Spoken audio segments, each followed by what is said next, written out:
Memories Gift Bonus Chapter. Thanks to Gordon_4421 for the gift. In his retreat, the first thing Wang Wei did was absorb the tempering qi he received as a reward for the willpower trial. With it, he opened 720,000 acupoints and 28 primordial dragon force of strength. And it only took him a week. Since he had another 3 weeks before the subsequent trial, he focused on his other tasks. He briefly checked on his incarnations, mainly on the Fate incarnation, since he wanted to know the progress of the Fate Palace. Finally, he began to review the talisman miscellaneous one gave him, trying to see if he could refine an immortal tier pill. After watching the process and explanation, Wang Wei frowned. The divine runes needed for a pill of that level were at least 10,000 times more complex than the best quasi-emperor pill. However, he could still manage with his soul. The problem was the immortal qi needed to engrave the runes, and he did not have that. Could I convert spiritual qi or innate qi into immortal qi? Thought Wang Wei as he pondered the feasibility of this method. He then reviewed all the knowledge he had about immortal venerables. He even went to the sect's secret archive to acquire more. Immortal venerable have something called immortal mansion inside their dantian, or divine sea. It is essentially an organ used to convert spiritual qi into immortal qi. As long as an immortal venerable continues to expand their divine sea and acquire more qi, they can increase their realm to immortal sovereign, and eventually immortal king. Additionally, immortal venerables can increase their classification. A cultivator becomes 1 leaf or 2 leaf based on talent, control, and understanding of energy. A talented person can immediately become a 9-lead immortal venerable after establishing their immortal mansion and refining their first string of qi. At the same time, cultivators can also purify their qi to reach higher quality leaf before trying to reach higher realms. However, the process requires a lot of time and resources. Higher forms of neutral energy like innate or chaos qi are easier to convert into immortal qi, and the conversion rate is higher. So 1 string of innate qi might convert to 10 strings of immortal qi. 1 string of chaos qi was worth 100 strings of immortal qi, and 10 strings of spiritual qi equaled 0.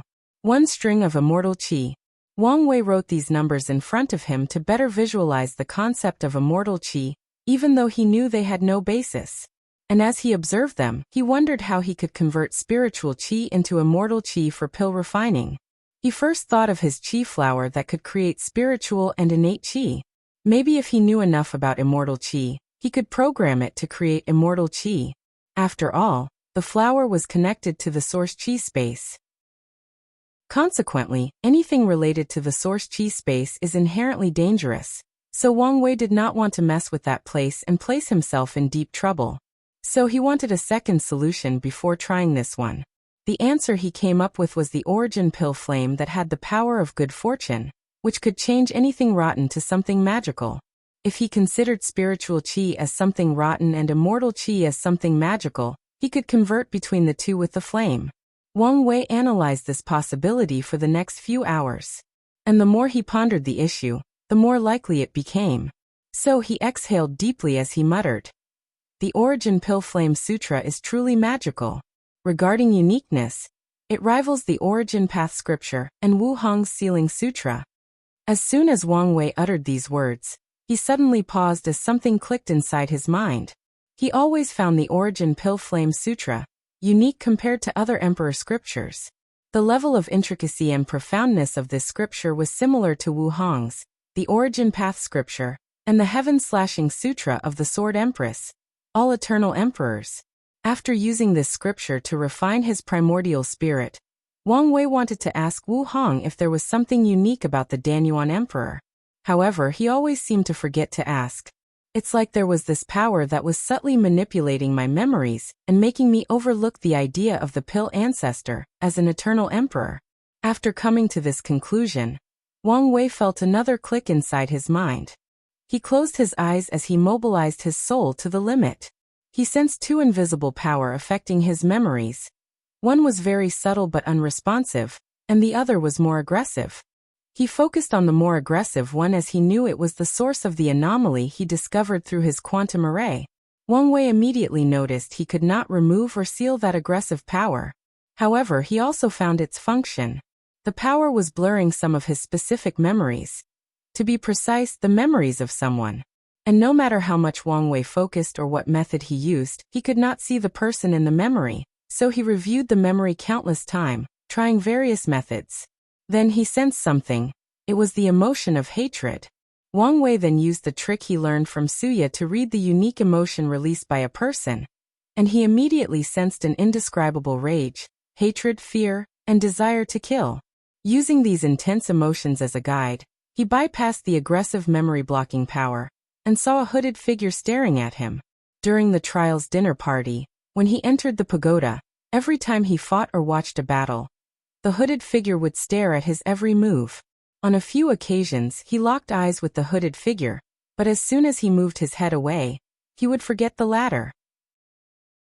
Even when he watched the hooded figure through the quantum arrays. What a weird power. What a creepy person, thought Wang Wei as he decided how to act next with his new information. Suddenly, his communication talisman activated, and his eyes lit up once he saw who it was. Perfect timing. Wife, I miss you dearly. Really? How much did you miss me? You have no idea how miserable life has been without you. The world seemed to lose color without your presence. I miss your smile that could make all infinite Taoists bloom. I miss your touch that made my heart beat louder than the echoes of the universe. Damn it. Although I know you are only saying sweet words, I cannot help but smile, replied Wu Hong, with a brilliant smile. I meant every word. And I don't doubt you. So, did you miss me as much as I missed you? No. Crack. Wang Wei held his wounded heart, his face full of shock and endless grief. I have to say your acting skills have gotten better, said Wu Hong. I know, right? I think it's the result of my thick skin derived from aging. It's not bad to become an old monster. Wu Hong shook his head. 10,000 years old was nothing but a baby in the cultivation world. You still have no proclaim how much you miss me. Although I'm not as good with words as you, I think I can still express my feelings in a poetic way, said Wu Hong before thinking of her words. Then she whispered many sweet words to Wang Wei, and he reciprocated them. For the next few hours, this young couple did nothing but express their love and affection through flowery words. They did not care how cringy their lovey-dovey act was and enjoyed the moment. Finally, they became serious. So how is your seclusion? How is that thing going? Better than expected. That woman Xiaoning has spent a lot of time understanding the concept of perfection, making my job easier. That's good. Do you have a rough calculation as to when you will finish? I honestly do not know. However, I should finish quicker than I previously anticipated. All right, said Wang Wei with a bit of sadness. He missed having his wife around, talking to her. Overall, he missed being in her presence. Anyway, I wanted to ask you if the Danyuan Emperor was an eternal. He had figured out how to deal with the soft memory affecting power. All he had to do was have one of his spirit particles hold the desire to ask the question. Before the power could activate, move it to another spirit particle. This tactic allowed him to delay the soft power indefinitely. Him? He is indeed an eternal emperor. I knew it. So what is his story? Why did he have to hide the fact he was an eternal? Danyuan Emperor. Wang Wei always felt it was weird that none of the profession ancestors were eternal emperors since they essentially rebuilt the myriad emperor world's cultivation civilization. Since Emperor Kong could receive a boost to achieve the status of eternal emperor, at least one of these people should have received a boost for their accomplishment. Qin Zhu's situation is a little complicated, replied Wu Hong as she tried to remember the detail. Red Cauldron Empyrean was a talented pill refiner. However, she was injured in the attempt to enter the Paragon realm. So, she decided to refine a unique pill that would not only help her heal, but also help in her breakthrough. Wait, you don't only need to comprehend 90% of the Grand Tao source to become a paragon. Of course not. Cultivating in the immortal stage is not simple, no matter the path. Can you give me an example? Wu Hong glared at him. I know we are going off track, but I'm curious. Let me think. Empyreans can create life at will, but Tao rulers can do so as well in their inner world. They require living beings to help them bear higher percentages of the Grand Tao source. Immortal sovereigns also have something similar to help them gather and purify qi. I am sure there is a difference between the three. Can you elaborate? Don't you want to know about the Danyuan Emperor? I do, but this current topic has piqued my interest. Whatever. Empyreans create life to help them understand the grand Tao source. You can think of it as an aid to shorten the time needed for cultivation. Even then, it still takes you on epochs? Exactly. That's why things like merit, luck, and incense are extremely valuable in the eternal ascension world. I see. What about the others? Tao rulers can create life in their inner world. However, these lives cannot live for long outside of the inner world. So most Tao rulers will take people from the inside and place them inside their inner worlds instead. So population is a valuable resource. That's scary, said Wang Wei. Indeed. Immortal sovereigns can create something called life projection inside their dantian to help manage their immortal mansion. Life projection is essentially a projection of people. They are imaginary people. Inside the dantian, these people are real, but outside they do not exist. They have no genuine existence. I see, muttered Wang Wei. I'm guessing they also have ways to deal with the issue? Yes. They usually absorb souls to fuel the life projections and compensate for their deficiencies. Wang Wei shook his head. With these immortals all-powerful and not restrained by karma, he could imagine the life of mortals in the upper dimension was worse than hell. It's not as bad as you imagine, said Wu Hong. Life projections are immortal as long as their creator is alive. So many people voluntarily offer their souls since this is another form of achieving immortality. As for the people entering Tao rulers' inner world, it is also a way of safety and living a peaceful life. Wang Wei nodded. All right, you can tell me about Qinju. I did not even know that was the Danyuan Emperor's real name. Where was I? Yes, Red Cauldron Empyrean. The final step for her refinement was for the pill to gain sentience and experience samsara. However, one of her rivals, Steel Cauldron Empyrean, learned of her action and interfered with the pill's reincarnation. He made the pill aware of its creator and its ultimate fate. And as you can guess, that pill was the Danyuan Emperor. That could explain his talent for the pill, added Wang Wei. So what happened next? Qinju immediately ran to the lower dimension, and even entered reincarnation again to hide from Red Cauldron. After being reborn in the Myriad Emperor world, he proved the Tao and became an eternal emperor. I guess he planned to hide his status in case Red Cauldron decided to kill him one day but was unaware of his status as an eternal, and he could secretly revive. So he erased this information from history, and left some subtle means to prevent anyone from deducing the truth. From your tone, I'm guessing his plan did not work. Yes. By the time he ascended, Red Cauldron Empyrean had a fortunate encounter that allowed her to become a paragon. However, her soul was incomplete because she used a part of it to refine that pill. So, was the final fate of the Danyuan Emperor being absorbed? No. He was smart and quickly ran into primordial chaos, traveling to other chaos worlds to hide. By the time he returned to the Eternal Ascension world, he was already a boundless paragon. So he dealt with Red Cauldron? Wang Wei guessed it would not be much of a battle between a normal paragon and a boundless one. However, he was unsure since he was not knowledgeable on the topic. No, replied Wu Hong. They became Tao companions. Enemies to lovers? I did not see that coming. Most people did not. However, the two became a famous pill refining couple. I've bought many pills from them, and even learned about runes from the Danyuan Emperor. Wang Wei briefly analyzed the information he had just received. I've theorized that material alchemy should have become the mainstream in the Myriad Emperor world.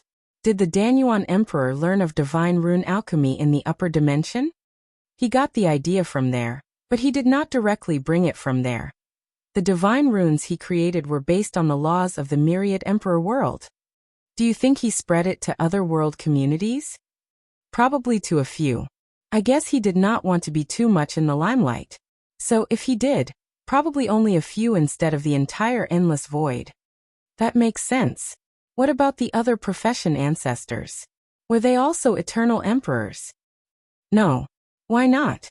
With their accomplishment, The destiny of that time, I don't see why Heavenly Tao would not give them a boost.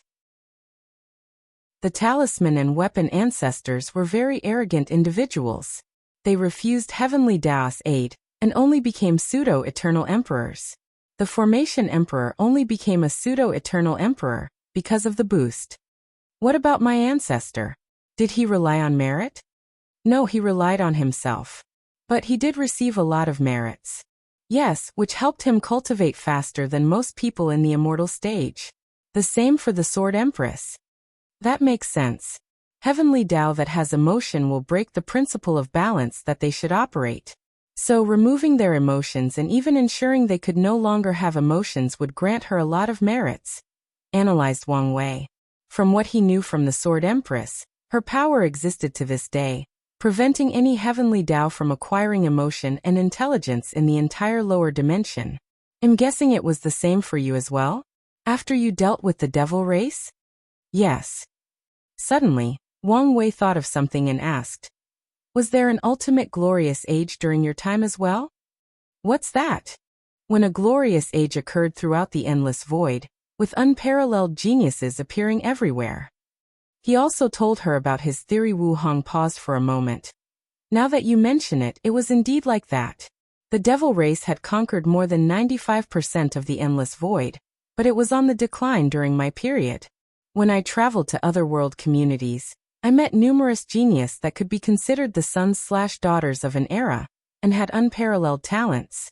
They probably resulted from Heavenly Tao revolting against the devil race. Wu Hong remembered the time she left the myriad emperor world with great fondness. She met many talented individuals, defeated many, and became friends with a few. That specific period was the first time in her life she felt free, not having to worry about being constantly hunted down. It was when she built her confidence, since she no longer had to always hear that it was her honor to be desired by the Devil Prince. She also no longer felt the weight of the world crushing her. As she witnessed the suffering of various races throughout the endless void, she no longer felt her mission as a daughter of destiny was a burden, but a choice she consciously made. It also helped to know she was not alone.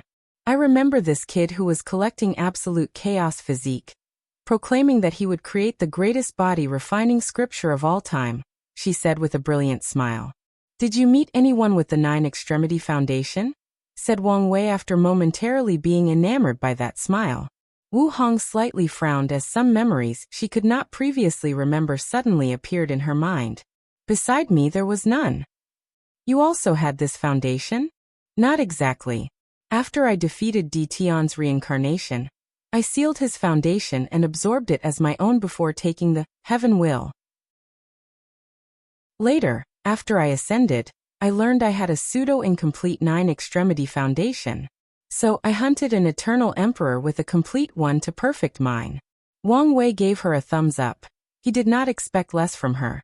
Now that we are on the subject, what happened to the absolute beginning emperor? You said he was in limbo, implying someone killed him? Li Taishuang's fate. The absolute beginning emperor's story is slightly complicated, replied Wu Hong. Firstly, he was from the upper dimension. He was a heaven chosen cultivated by the Tai profound gate in the eternal ascension world. Wang Wei squinted his eyes. Well, that might explain his overwhelming hatred for Buddhism and all things incense. You are more correct than you think, added Wu Hong. Oh, seems like there are some secrets. Wu Hong nodded before organizing her thought. To understand Li Taishuang's story, you must understand the story of Li Bo, his father. In the eternal ascension world, the battle between Buddhism and Taoism has been going on since the dawn of time. And for countless eras, Taoism always had the advantage, until the arrival of the Maitreya Mother Buddha. She revolutionized the philosophies of Buddhism, while also creating the concept of incense itself in the eternal ascension world. With her as the leader of Buddhism, they finally overtook Taoism, and became the most powerful religion. However, all things that rise must also fall, similar to Taoism. After an incalculable amount of years, after Buddhism's luck reached the pinnacle, they finally began to decline, and Taoism was on the rise. The first indication of this shift was the appearance of Li Bo. When he appeared, he was a peak paragon, 100% Grand Dao source, who could fight peak boundless paragons. He was an unmatched genius. Li Bo created the Tai Profound Gate, and quickly became the de facto leader of Taoism in the Eternal Ascension world. However, Li Bo hated incense, and the philosophies he introduced in Taoism outlawed the use of incense. Wu Hong suddenly felt parched, so she stopped and took out some tea, ignoring the weird look Wang Wei gave him. "I'm guessing his radical views on incense did cause some trouble?" asked Wang Wei. "Correct. There was nothing fundamentally wrong with incense. And although Taoism could not use as effectively as Buddhism, it was still a great tool in their fights against their competitor." "Were there any consequences?" Many Taoist factions decided to stop following him. However, they were in the minority. However, Li Bo did try to ban incense in the entire Eternal Ascension world, but some people put him in his place. So he focused on his battle against Buddhism? "Exactly," replied Wu Hong as she sipped her tea. So Wang Wei decided to follow and take out his own tea. As such, while this couple communicated through formation, they also had a tea party. Despite how Li Bo felt about incense, he knew it was the main advantage of Buddhism in their conflict. However, he also knew it was difficult for him to eliminate incense in the upper dimension.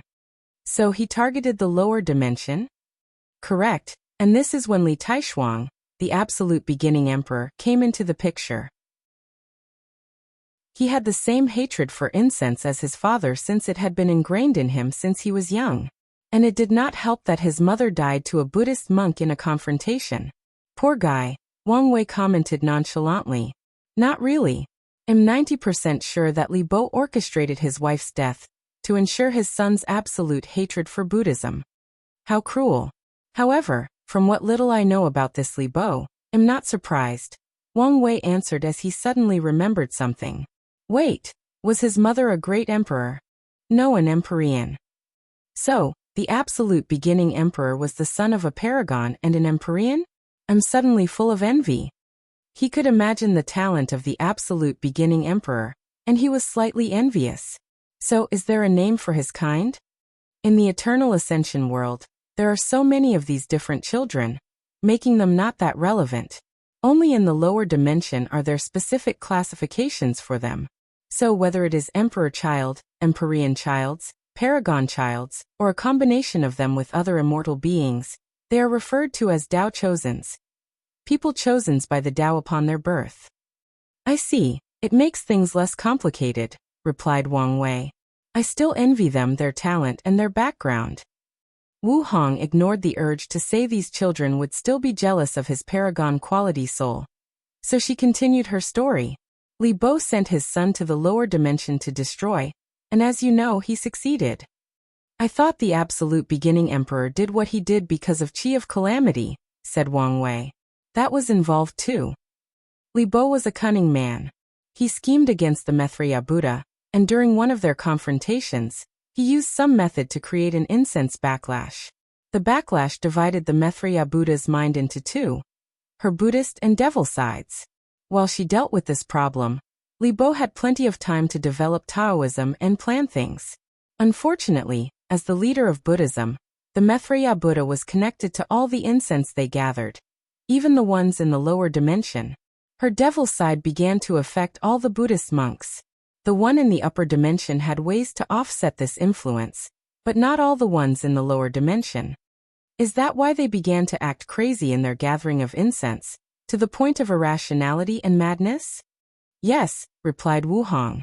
"She even helped them by granting them the Western Pure Bliss land. I know her, and she was in her right Ming. She would never have done this." Wang Wei sighed. "Is this the fate of mortals when they are connected to powerful entities?" Maitreya Buddha could be said to be responsible for both the creation and destruction of the incense era. You could say that. So what happened next? True heavenly Tao did not want the influence of Maitreya Buddha to completely spread throughout the lower dimension as it appeared it would. So it lowered Chi of Calamity on the Buddhist monks to help increase their madness and decrease their intelligence and decision-making, an act that would increase the hatred they garnered from other races and factions, encouraging them to band together.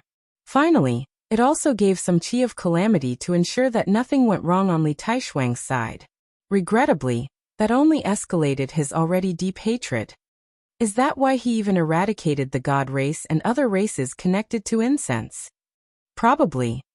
Now I feel bad for him, said Wang Wei in a tone that was hard to believe whether he was genuine or not.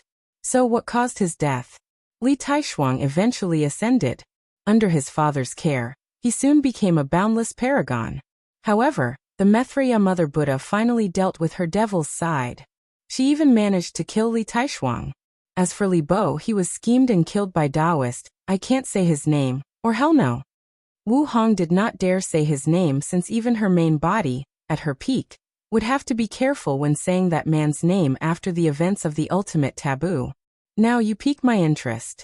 All you need to know is that another person became the leader of Taoism after killing Li Bo. He's responsible for preventing Li Taishuang from completely being annihilated by the Maitreya Buddha, since he wanted the latter's magic to remain in the lower dimension. So, what was the result between Buddhism and Taoism? Did any of them win? No, there is currently a balance between the two, as they are now even considered partners on some issues. However, if you were to analyze the situation, you would discover Taoism has an advantage in overall strength, while Buddhism wins in terms of popularity or prestige. So one has power while the other is loved by the people. I guess you could put it that way. Wang Wei nodded as he analyzed the information he had just received. He felt that Feng Heng was a pawn in reviving Buddhism in the lower dimensions, and when he accepted the future Buddha scroll, he also entered the game and already chose a side. Whatever. Let's deal with the issue when it arrives. I always felt that the Myriad Emperor world was involved in too many world-changing events affecting the lower and upper dimensions. You're correct, and that's because of your ancestor, the Qiyuan Emperor. Qiyuan Emperor Gift Bonus Chapter. Thank you to Genghis Khan and Wazi for the gift. Wang Wei was slightly surprised by this news. But after thinking about the things he read about his ancestor from the secret archive, he was not surprised. His ancestor was a brilliant cultivator, not just because he created the origin system. Back in his time, the Qiyuan Emperor was known as the man with 3,000 Daos, which was not because he cultivated Chaos Dao. The reason was that he had 3,808 talents in the supernatural realm. Each of his talents represented one of the primary and original Tao that made up existence, or the universe. The records did not mention the classification of his talents, so most of them were probably normal ones. But the fact that he had so many of them proved his talent, luck and strength. Qiyuan lived in a special period of the Myriad Emperor world. The world had just gone through a civilization destruction era, forcing cultivators to restart from scratch. In that period, any knowledge related to cultivation was precious beyond measures. Cultivators would fight for a Tier 1 scripture from ancient times, meaning a scripture that could only cultivate to the body refining realm. Furthermore, cultivators refused to share their techniques because they were precious. Of course, a few intelligent individuals realized this was the perfect opportunity for them to rise. They began to create a cultivation system of their own. Most truly talented cultivators at that time could only develop cultivation's techniques that were perfectly suited to them. Only if someone had similar body types as the creator could they cultivate these techniques. And these individuals would never reach the same height as their predecessors. Another way to cultivate these techniques was if someone was talented enough to modify them to suit their bodies. Subsequently, a few geniuses created a perfect cultivation system suited for everybody. Unfortunately, their fate was death at the hands of the ancient aristocratic clans. Before the establishment of the ancient emperor era, the Myriad Emperor world was still recuperating from the Null era, resulting in no heaven will manifesting in countless generations. Nevertheless, the ancient clans survived the catastrophe while preserving the cultivation system of the old era. As such, even though they were severely injured and recuperating, they still had the power to rule the Myriad Emperor world. These clans ensured that no genius would spread a new system, or any factions would rise to take power. The ancient clans only needed to wait until the world source regenerated itself. They could cultivate another great emperor, and rule the new era with their advantage of resources and cultivation systems. Everything proceeded smoothly until the Wang clan birthed an ambitious young man. As the heir of the Wang clan and the most powerful heaven chosen of the clan, he had the destiny to bring the ancient clan to greatness. However, the young man saw the downside of the rule of his clan. The environment was not suitable for the ancient cultivation system to thrive. If it became mainstream, it was only a matter of time before the resources of the myriad emperor world would be sucked dry.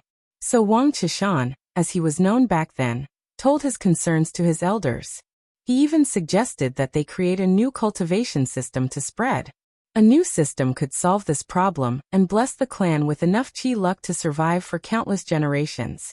Unfortunately, the elders declined. The primordial body system they currently use was created by the heaven-opening emperor, the ancestor of their Wang clan.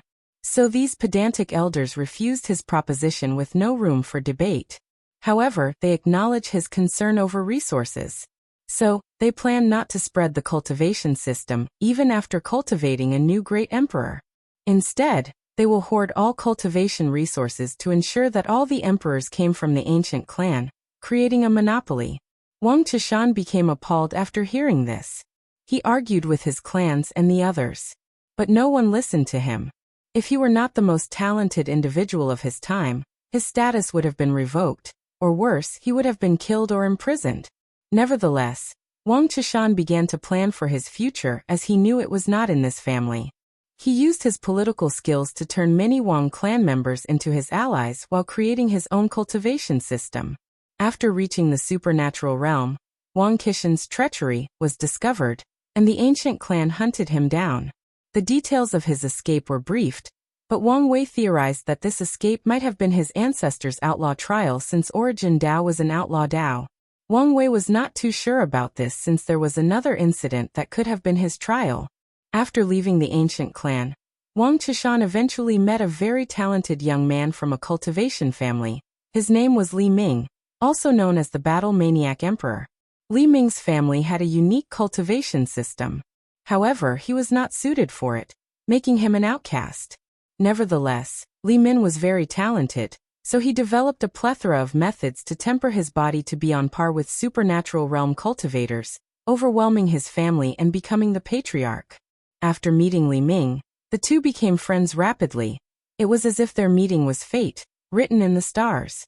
They did not waste time becoming sword brothers. And after spending time with Li Ming, Wang Chishan learned a great deal about the body, allowing him to create the divine body realm in his new system, even making up for some of the flaws in the body refining realm. The two optimized the already existing realms and even completely changed some of them. Afterward, the two began to travel worldwide and through other world communities. They learned about other cultivation systems based on Taoism, Buddhism, bloodline, martial arts, soul, etc. They learned from them to perfect the system. With each new system, he would improve the origin system. And it was during this time that Wang Chishan invented the concept of innate talent and made the origin system unique. Then, the two encountered a great danger in another world community that caused them severe injuries. Luckily, a young lady from a wealthy family saved them, despite her family's disapproval. Her name was Yan Hai, and her name would one day be known throughout the endless void. The Sword Empress. After meeting Yan Hai, Wang Chishan knew someone had sealed her talent for the sword. And after a quick investigation, he knew the heavenly Tao of her world had sentience. So it sealed her out of fear for her talent and future potential. The records on this period are not much. Most likely, there might have been some trouble with Yan Hai's family. However, what is left is that these three began their travel together around the endless void, fighting other heaven chosens and perfecting their cultivation system. After accomplishing their tasks, these three returned to the myriad emperor world to spread this cultivation system without being detected by the ancient aristocratic clans. The process was not easy since the clans still had some immortal tier powerhouse alive. But they survived and succeeded in their actions. Then Wang Chishan participated in the Heaven Will battle, proved the Tao, and became an eternal emperor. Afterward, he took the Wang clan that followed him, Yan Hai, and Li Ming's family to create a sect, the Tao Opening Sect. He sealed the ancient aristocratic clans for a few generations to prevent them from messing up with his achievement. He then removed the karma for his sworn brother and sister, so they could prove the Tao in the subsequent generations. Unfortunately, Li Ming failed and did not become an emperor until much later. So what did my ancestor do? He has done many things. What he is most known for was the Battle of Origin. After becoming a peak boundless paragon, Qiyuan wanted to change the origin of the myriad emperor world to bless with the most luck and destiny, making it a focal point of all history of the entire eternal accession world.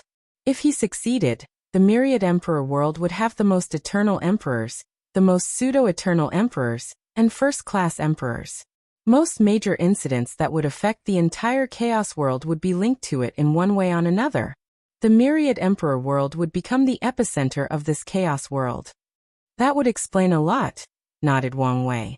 The innate acquire war began in this plane, and there are rumors it also ended here.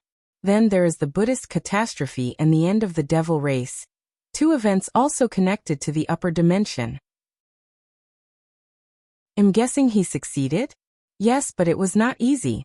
All the paragons of the other world communities would not allow such a thing to happen, so they joined to stop him. A lot of paragons from the myriad emperor world came to help, but few also did not want this to occur, as this move could place the world in danger.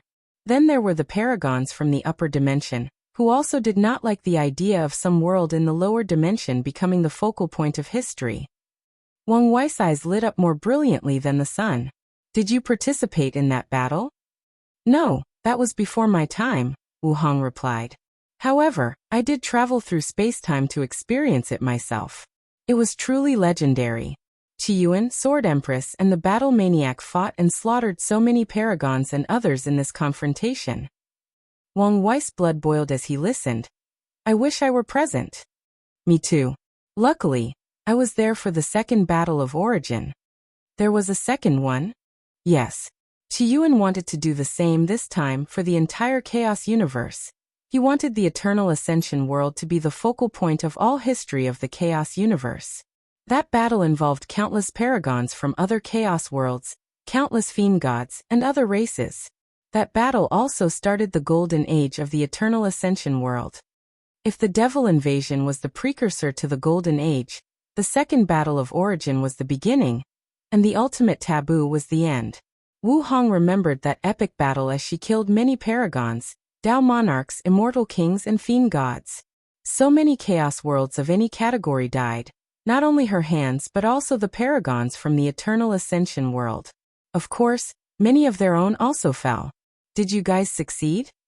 You could say we did, and you could also argue we failed. Wang Wei nodded but no longer asked any more questions since it seemed this was not something she was willing to talk about. Then he found an anomaly. The Battle Maniac Emperor was the sixth emperor of the sect. The time he proved the Tao was only a few 100 million years before yours. How could he already become a paragon? Before the Devil Invasion, time operated much quicker on the upper dimension than the now relatively synchronized time. Additionally, Qiyuan and Sword Empress ensured Battle Maniac became a paragon as quickly as possible. Their actions even created some conflict with the ancient Desolate Emperor and the Turtle Shell Emperor. Luckily, they solved their differences. I see, nodded Wang Wei. He enjoyed reading about the legends of his ancestors. However, he was not jealous since he had his own journey and did not think it would be less epic. Although I have many more questions, I will stop avoiding the issue. So let's talk. Insecurities. Wang Wei directly told her about the conversation he had with his heart devil, his worries, and the flaws in his Tao heart. Wu Hong frowned slightly before ending the communication. Then she disappeared and appeared outside his retreat room. And after opening the formations for her, she entered so they could have a face-to-face conversation. The young couple sat opposite each other to have their conversation. I understand how you feel, but what do you want me to do to fix the situation? Asked Wu Hong. You should understand that there are some things I physically cannot say even if I want to.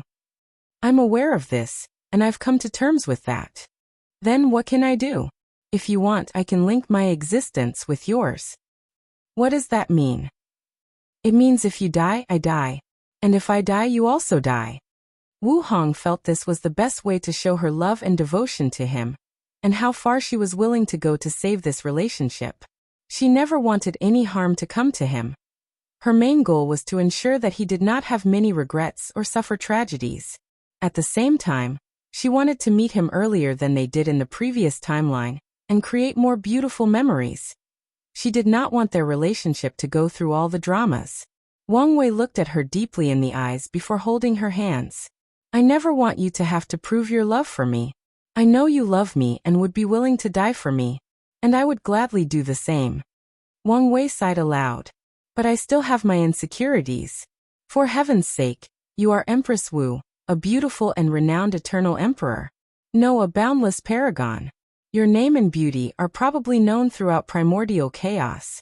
I cannot imagine how many men more handsome and capable than me who desire you. So why me? Why did you choose me of all people? Wang Wei did not evade her eyes as he said these words. I've thought about this many times. What is so special about me that you, of all people, choose me? The first explanation I used to convince myself was my potential. But upon deeper analysis, it did not make sense. My paragon soul made me unique, but I know for sure many people have the same soul or something similar. My background is nothing compared to your achievement. The only thing special about me is that I'm from Earth. But with the recent encounter with Hongjun, I doubt I'm the only one. Wang Wei paused as he felt his voice was slightly elevated, so he took a moment to control himself. I've thought about it all. I tried to convince myself that you did not care about these things as they were artificial. I convinced myself you love me because of who I am, my personality, or how I make you feel. But is that really enough? Are those things enough to make me worthy of you? Wang Wei once again sighed out loud. After his recent conversation with Heart Devil, he realized his real problem was not whether Wu Hong was planning his downfall. He did not care about that. He knew her and her character, so he did not think she would do such a thing. And even if she did, he did not mind dying for the chance at finding love. The real issue was his hidden insecurities about their companionship. Although Wang Wei was a confident person about his future, he had to admit he had many insecurities about his relationship with Wu Hong. Of course, the secrets they had to keep did not make things better. Even though he understood it was simply unavoidable. There was a significant gap in their status, and without filling it, he literally could not access these secrets. Yes, these things are enough, replied Wu Hong as she held his hands. I love you because you were not like these other men. You did not want me simply for my body, beauty, strength, or reputation. You treated me like a real person instead of the fame Empress Wu. You never tried to change to appease my likes or dislikes. You never wanted to change me into something I was not. You never wanted to possess me or treat me as a consoling prize for conquering the famous cold and prideful beauty, Empress Wu. Wu Hong looked slightly disgusted as she said the last sentence. She had met too many men like this. I love you because you were you, she said with great conviction, squeezing his hands and not wanting to let go. Even if heaven and earth had suddenly disappeared. And Wang Wei squeezed back. Now, I acknowledge the power unbalance in our relationship. And I never want you to feel that you have to be worthy to be with me. I support you in your cultivation journey. Not because I want you to reach the same status as me, or so that we can be socially compatible. I simply want to support you in all your endeavors, just like you have done or will do for me. I just want you, or us, to be happy. Wang Wei held her hands even tighter than before, then gently laid his foreheads against hers. I know this about you, and this is one of the many reasons that I love you. But, sometimes I cannot help my insecurities get the best of me. I know how you feel. You do. Of course, I have my own insecurities as well. What are you insecure about? You. Me. You have no idea how charming you are. Although I know I'm handsome, it's not to the point of causing insecurities. Look at all the women in my generation. They all want to kill me instead of being attracted by my charm, said Wang Wei with a smile. That's because you live in a glorious age. All the women in your generation are focused on the throne and have no time or desire for companionship, which would make things complicated for their future.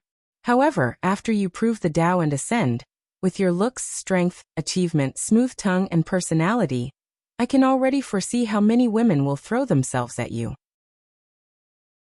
Wang Wei laughed joyously before he saw the sneering and severe look on Wu Hong's face. You're serious? She sneered even deeper. In the other timeline, Wang Wei had attracted so many women even though he was not as accomplished as he would be, and always being cold and indifferent like some emo kid. However, she could already imagine how things would be 100 times worse in this timeline. His future self will be irresistible to many immortal women that have lived for countless epochs, searching for the perfect Tao companion. I'm warning you right now, said Wu Hong with a deep tone. If you dare cheat on me, I will castrate you and seal your regeneration ability for 1,000 yuan epochs. Gulp. Wang Wei swallowed his saliva as he touched his legs. Just imagine not having his little Wang Wei for such a long time was the worst form of torture. And he would also imagine that the process would not be clean, not to mention the pain. Come on, give me some credit. I'm not Li Jun or Lin Fan. I would never do such a thing. Don't forget today's promise since I'm not playing with you. I promise, he hurriedly said with sweat falling down his back. Then, the two laughed out loud. Then, Wang Wei felt a weight suddenly removed from his shoulder. His mind became refreshed, and his control over his power increased by a negligible amount. The flaw in his Tao heart was now gone, and he could not be happier. Wait, why don't we talk about you cheating? Women don't cheat, replied Wu Hong with no shame. Only men cheat. That's the worst double standard I've heard of. But it's true. Based on what? Because I said so, replied Wu Hong, and Wang Wei became speechless by this response. However, he soon lost the strength to argue when Wu Hong kissed him. Instantly, he gave up arguing for man's sake. At this moment, she was correct. While this young couple indulged in their animalistic instincts, a bird with enormous wings traveled in the endless space. The bird was unique as it had a small world inside its body. After traveling for a few days, the bird suddenly stopped, and the person living inside its body suddenly opened his eyes before appearing outside. The man looked at a compass in his hand before muttering, "We've arrived." As he looked around, the man thought, "According to the information, I should be near the abyss gap. Luckily, I don't have to go deeper." The man then followed the compass to a specific location in the void. At first, there was nothing until the man used a few techniques to see an enormous pitch-black coffin appear. And before the man could do anything, even react, an irresistible power swallowed him. When he reappeared, he was in a dark and stale space. But before he could look around and analyze the situation, the man heard a deep voice. "I've finally found you." Limit breaker. An older man with long white hair tied loosely in a bun, a long white beard, and wearing a plain black robe, looked at the trespasser before him. His pure eyes, which seemed to contain the entire world, calmly looked at the young man before him. "A clone," the older man said in a deep voice. Then, his eyes seemed to penetrate an infinite distance to see a young man sealed underneath a mountain. Finally found a perfect 9-extremity Tao foundation. Although he cannot reach the absolute peak power of 5 root, it is still 5 root. "Who are you?" asked Tian's clone with vigilance. "And what do you mean you've been waiting for me?" He did not understand the words coming out of this person's mouth. Tian used a massive amount of luck to reach this place. Most of these lucks were gathered by sleepers when both Buddhism and the devil race were destroyed. Many people swallowed the chi luck of these two groups, and his sleepers took part in the feast. He tried using his luck to counter heavenly Daos scheming against him, but according to his calculation, his luck only allowed for his survival and even his reincarnation. Otherwise, he might have reincarnated as an animal with no memories, or in some heaven-forsaken world with no chance at survival. In his last reincarnation, Tian used a lot of this luck to ensure that nothing unexpected occurred this time around. And now, he used the remaining to find a fortunate encounter that could help him break the limit of his 9th reincarnation strength, and win this generation's heaven will. The older man did not immediately reply to Tian. After observing his real body, he sensed something else. "Another one?" he muttered as he found the source. Then, he saw a naked young man with gray hair and eyes lying on a bed with another woman. However, the older man's heart skipped a beat as the woman looked straight at him. Odd.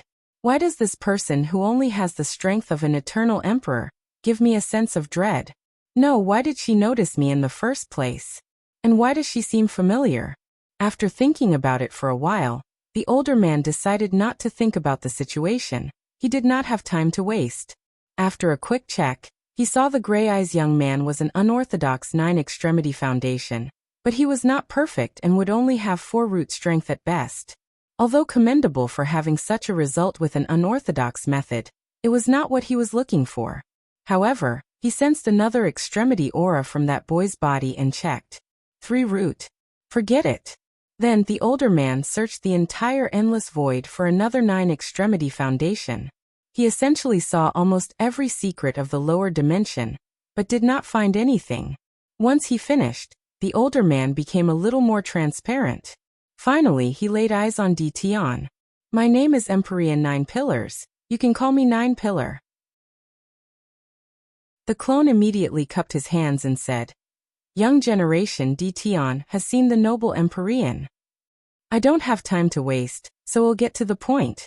9 Pillar then explained the concept of the 9-extremity foundation to him, including the orthodox and unorthodox methods and the qualifications. However, Defying's eyes immediately became bloodshot as he clenched his hand. So, you're telling me I did not have to go through all 9 reincarnations? I could have simply created 9 clones to get the power I want. He did not care about the so-called 9-extremity foundation. All he wanted was the power to revive his wife. And if he did not have to suffer through all these reincarnations, pain and failures, he could have proven the Tao countless eras ago. Don't be mad. The unorthodox method has the highest failure rate of the 2 approaches, and the difficulty of achieving perfection is 1,000 times more difficult. Furthermore, Samsara Tao is perfect for the orthodox method, having the highest chance of success through the constant nourishment after each reincarnation. And the fact you have comprehended a tiny part of existence made it easier for you to absorb your cultivation seed, thus boosting your success rate of achieving perfection. Unfortunately, Defying did not care what 9 Pillar said. For a moment, all he could think about was all the time he wasted. How he could have been holding his wife's body long ago, enjoying her warmth. Nevertheless, he took a deep breath to rain out his hatred and anger toward the world. 9 Pillar watched how Defying regained his composure. He analyzed that the latter accidentally walked on the orthodox path of the 9-extremity, and even achieved perfection through some level of luck or coincidence. Nevertheless, he knew this kid's situation should be special to require him to have to reincarnate so often. But he did not care about that. I will tell you my story to understand my purpose in bringing you here, said 9 Pillar before giving a half-minute explanation of his life. He was born in the upper dimension, and his master, Emperor Red Spear, took him as a direct disciple when he was young. His master had high standards for him, so he immediately told 9 Pillar about the 9-extremity foundation with the hope of cultivating it. And 9 Pillar did not disappoint. After his master paid a hefty price to have an eternal emperor preach about existence to him, he managed to comprehend something. However, his master did not want him to walk the unorthodox path, due to the low percentage of success, not to mention Red Spear wanted him to achieve perfection or the power of 5 root. At the same time, he could not easily go through the orthodox method in the eternal ascension world, because of the stricter rules about samsara. No mortals can keep their memories intact after going through reincarnation. If they want to keep their memories, an Empyrean or Tier 11 cultivators at the weakest must use their powers to protect the mortal's memories. Furthermore, going through 9 reincarnations could have many complications in the upper dimension. So his master sent him to the lower dimension to accomplish the 9-extremity foundation. He abandoned his cultivation to start over. Then 9 Pillar tempered his soul's energy, body, Tao heart, and willpower to the absolute peak before condensing his cultivation seed, or extremity seed, as that was the official name. He joined a powerful emperor lineage to gather resources. Because of the restrictions, his master could not help him in this aspect. Then, when it was time, he did not fight for the heaven will, but reincarnated instead. After 9 reincarnations, 9 Pillar not only completed his 9-extremity foundation, but reached perfection with the battle strength of a 5 root Tao ancestor. However, 9 Pillar was not satisfied. So on his last reincarnation, he condensed 9 clones to cultivate to the peak of the mortal realm before absorbing them. His strength did increase drastically. According to his calculation, he had the battle strength of a 5-root Dao ancestor with 4.9% control of the Grand Dao source. Regrettably, 9-Pillar was not satisfied. As he felt the limit of the 9 extremity, he wanted to go beyond it. His master warned him that it was impossible, but he wanted to try. So he asked his master for him to find a way to remove the limitation of only 9 reincarnations. His master then used countless precious resources in the upper dimension to refine an immortal soul essence for him, allowing him to undergo 81 reincarnations. 9-Pillar figured if he could keep condensing his cultivation seed and absorb it through reincarnation, he might break the limit. But he was wrong. His battle strength increased to 4.999% control of Grand Dao Source, but never 5%. He could not enter the realm of the Great Emperor. 9-Pillar then tried to have each of his incarnations to condense 9 clones each to break the limit, but it was useless. Despite this, he did not give up since he wanted to succeed. However, his master finally convinced him that it was futile, so 9-Pillar eventually proved the Dao to become an eternal emperor. He was among the most powerful eternal emperor of the upper dimension, making his master and sect proud. But 9-Pillar did not care about that. He had become obsessed with breaking the limit of the 9 extremity. So, after becoming an everlasting Empyrean, he entered primordial chaos to search for a method. He was prepared to abandon his cultivation and start again once he found it. That's how determined he was. And he did find what he wanted. Regrettably, a fiend god also wanted the thing that would help him. And after a battle, the fiend god killed him and even eradicated his existence, history, and anything related to him.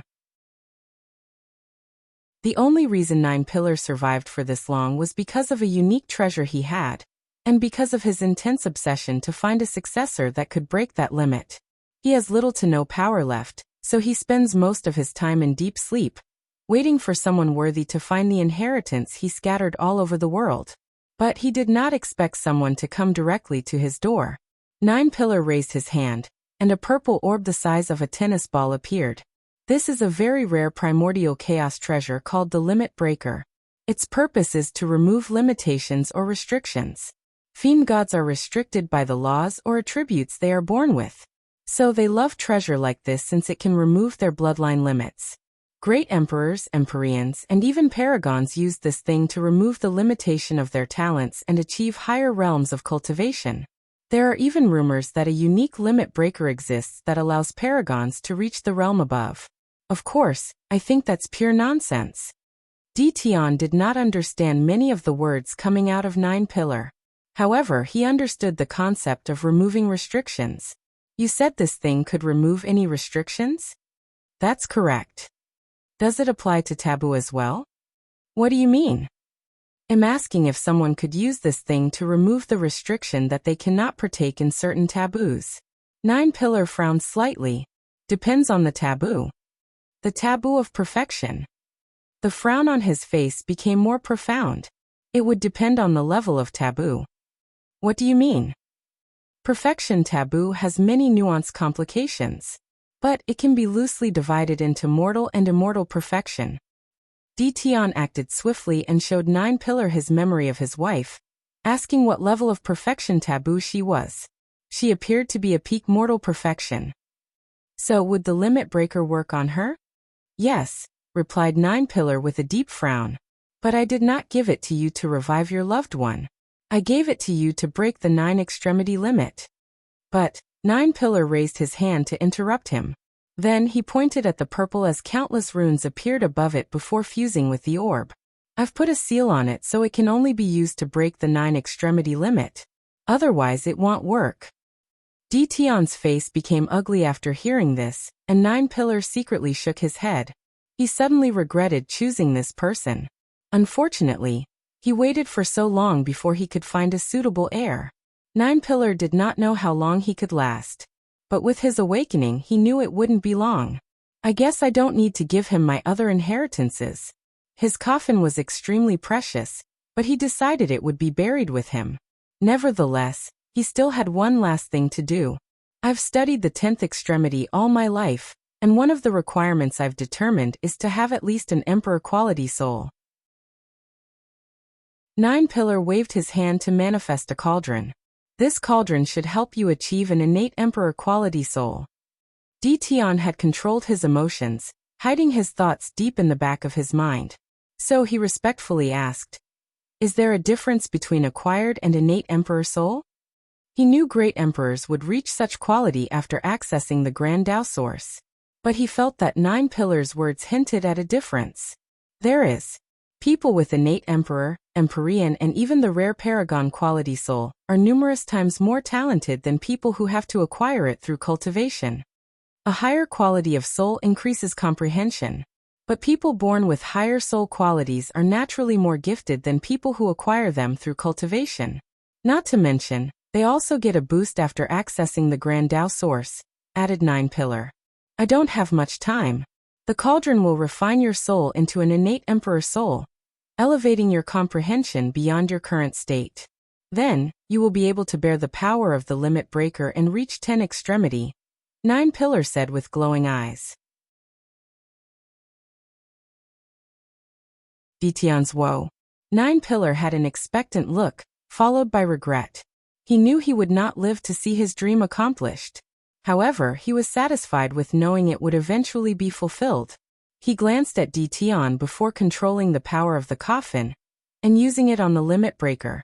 He used the coffin to escape with this precious treasure from a fiend god. After so long, he knew his enemy was alive and even more powerful than ever. As such, he decided to take precautions to prevent the fiend god from sensing the limit breaker and coming after it. 9 Pillar handed the 2 treasures to the clone before waving his hand. In an instant, Defying's clone appeared before the mountain where the real body was. Meanwhile, 9 Pillar's gaze penetrated the upper dimension to check on his master and sect. And as expected, they were now all gone. He sighed deeply before shaking his head. He wanted to leave the coffin for his sect. But based on what he learned of the upper dimension, they could not keep such a treasure. So he decided to disappear with it. And that's exactly what he did. With his obsession removed, he had nothing to keep tethering him in the world of the living. So 9 Pillar and the coffin disappeared from this world, as if they had never existed. Myriad Emperor World, Western White Tiger Continent. Inside the sealed mountain, Defying looked at the limit breaker before him, deep in thought. What should I do? Which is the right choice? These questions echoed in the depth of his min, occupating all his thoughts. After syncing memories with the clone, he analyzed the situation, realizing he had to make an important choice. Absorb the limit breaker now or wait later to remove 9 Pillar's seal. With Wang Wei as my opponent, I may not be able to win this generation's heaven will even with the 9 Extremity Foundation. So I need the limit breaker to prove the Tao. He never thought about going to otherworld communities to prove the Tao. Every great emperor has a special connection to the worlds they prove the Tao to, and he needed that connection to revive Ning'e. He used materials and laws from the Myriad Emperor world to create her. As such, she has an imprint in his world. An example of the imprint's importance was that she used it to live on for many years as a spirit.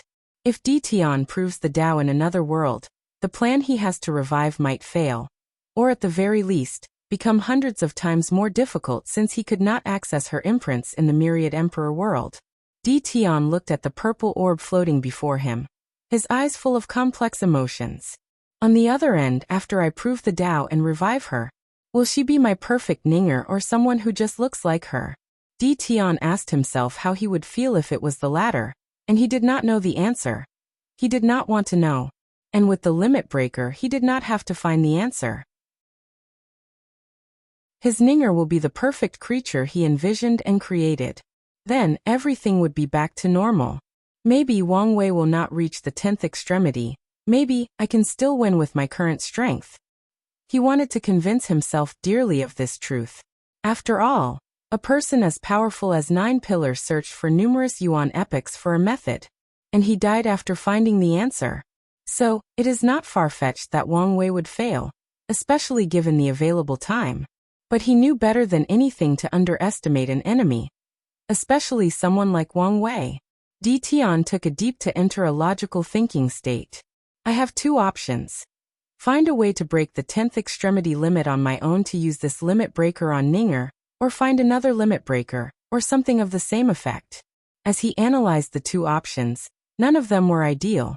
Although he was intelligent, Ditian knew it would not take intelligence to find a way to break the limit. Such a feat would require imagination and ingenuity, something Wang Wei seemed to have in abundance, but he did not. The second option could cause a problem if his wife were not resurrected on a specific timetable. No, I don't have to choose. I can use the limit breaker to prove the Tao, then gather Ninger's imprints but not immediately revive her. Subsequently, I got to the upper dimension to search for methods to perfectly revive her. He learned from Nine Pillar how vast the world truly vast. So he did not think there would be only one limit breaker. So no matter what he had to do or how long it took him, he was determined to find what he wanted. After making a plan, Ditian suddenly felt his mind open up as if a group of dark clouds had been dispersed after a storm. He felt the world was brighter and had a new sense of purpose. Then, a rare smile appeared on the corner of his mouth. Without hesitation, he began refining the limit breaker to fuse later after he entered the Quasi-Emperor realm. Central Chilan continent, Tao opening sect. Wu Hong had a slight frown, thinking deeply about what had just occurred. She tried to rack her memories to find who was peeking at her, but she could not remember him. It was an anomaly that she did not know such a powerful everlasting Empyrean, especially one living in the lower dimension. And Wu Hong did not feel that the reason she did not know him was due to her missing memories. Has this timeline changed so much? Too many things occurred that should not have. The deceiving heaven trial never appeared in the previous timeline. Many of the current heaven chosen were not as powerful as they were. That included Tong Ruobing, Su Shi, and Horfeng Huang. In the previous timeline, Lin Fan and Ji Song survived until the heaven will battle. Forget it. Too many things have changed for me to care. Anyway, the point was to change things for the better. Is something wrong? Asked Wang Wei. No, I just felt someone peeping. Oh, who was it? A very powerful and talented Empyrean. Do you know what he wanted? No, he seemed to be scanning you. Wang Wei nodded. He did not care much since Wu Hong did not indicate he had something to worry about. It's a shame, Wu Hong said with a small sigh. What is it? That person would not survive for long. I think it's a shame such a talented individual died. He must have been excellent if even you have such high praise of him, replied Wang Wei, who suddenly thought of something. An Empyrean just saw us naked. But why did that suddenly arouse me? Am I into exhibitionism? Asked Wang Wei, a little perplexed. Let's test it out, said Wu Hong with a smile. She then waved her hand to change the room into a stadium with people made from illusions watching them. Finally, she got on top of him. Wang Wei looked at the watchers. His eyes lit up before snapping his finger to change the illusion into a modern setting with people and cameras filming them. Then he got down to business. A few days later, Wang Wei left the room, refreshed and happier than ever. He went to brew some tea to further enhance his current happiness. Then he walked toward the main room of the mansion to contact Wang Ju. However, when he took a step, Wang Wei suddenly realized something. He forgot to mention the hooded figure to Wu Hong. I let my guard down, he thought. He was so invested in spending time with her that the hooded figure's power worked on him again. He took a talisman to contact her, but he received no response as she seemed to have already entered deep seclusion. He shook his head before deciding to be even more careful from now. Then he proceeded with his meeting with Wang Ju. How are things going? Everything is proceeding smoothly as you instructed. We have been keeping an eye on the Alliance and the sea race, but nothing as of yet. What about the old beggar? Did you find him? Unfortunately, no. However, we did receive news of an innate treasure's aura appearing on the eastern continent. Our investigation has suggested that it might have been related to the old beggar. So he succeeded, muttered Wang Wei. Even he could not find the old beggar through divination. You don't have to focus too much on him, he ordered. The old beggar will only be vital after he proves the Tao. And by then, no matter where the latter hides, he will find him. Wang Wei chatted with Wang Ju for a while before dismissing her. Immediately afterward, he received a summon from Li Jun from the trial. Someone wants to see me. God King. After pondering about things and reading the information Li Jun sent to him, Wang Wei decided to return to the trial.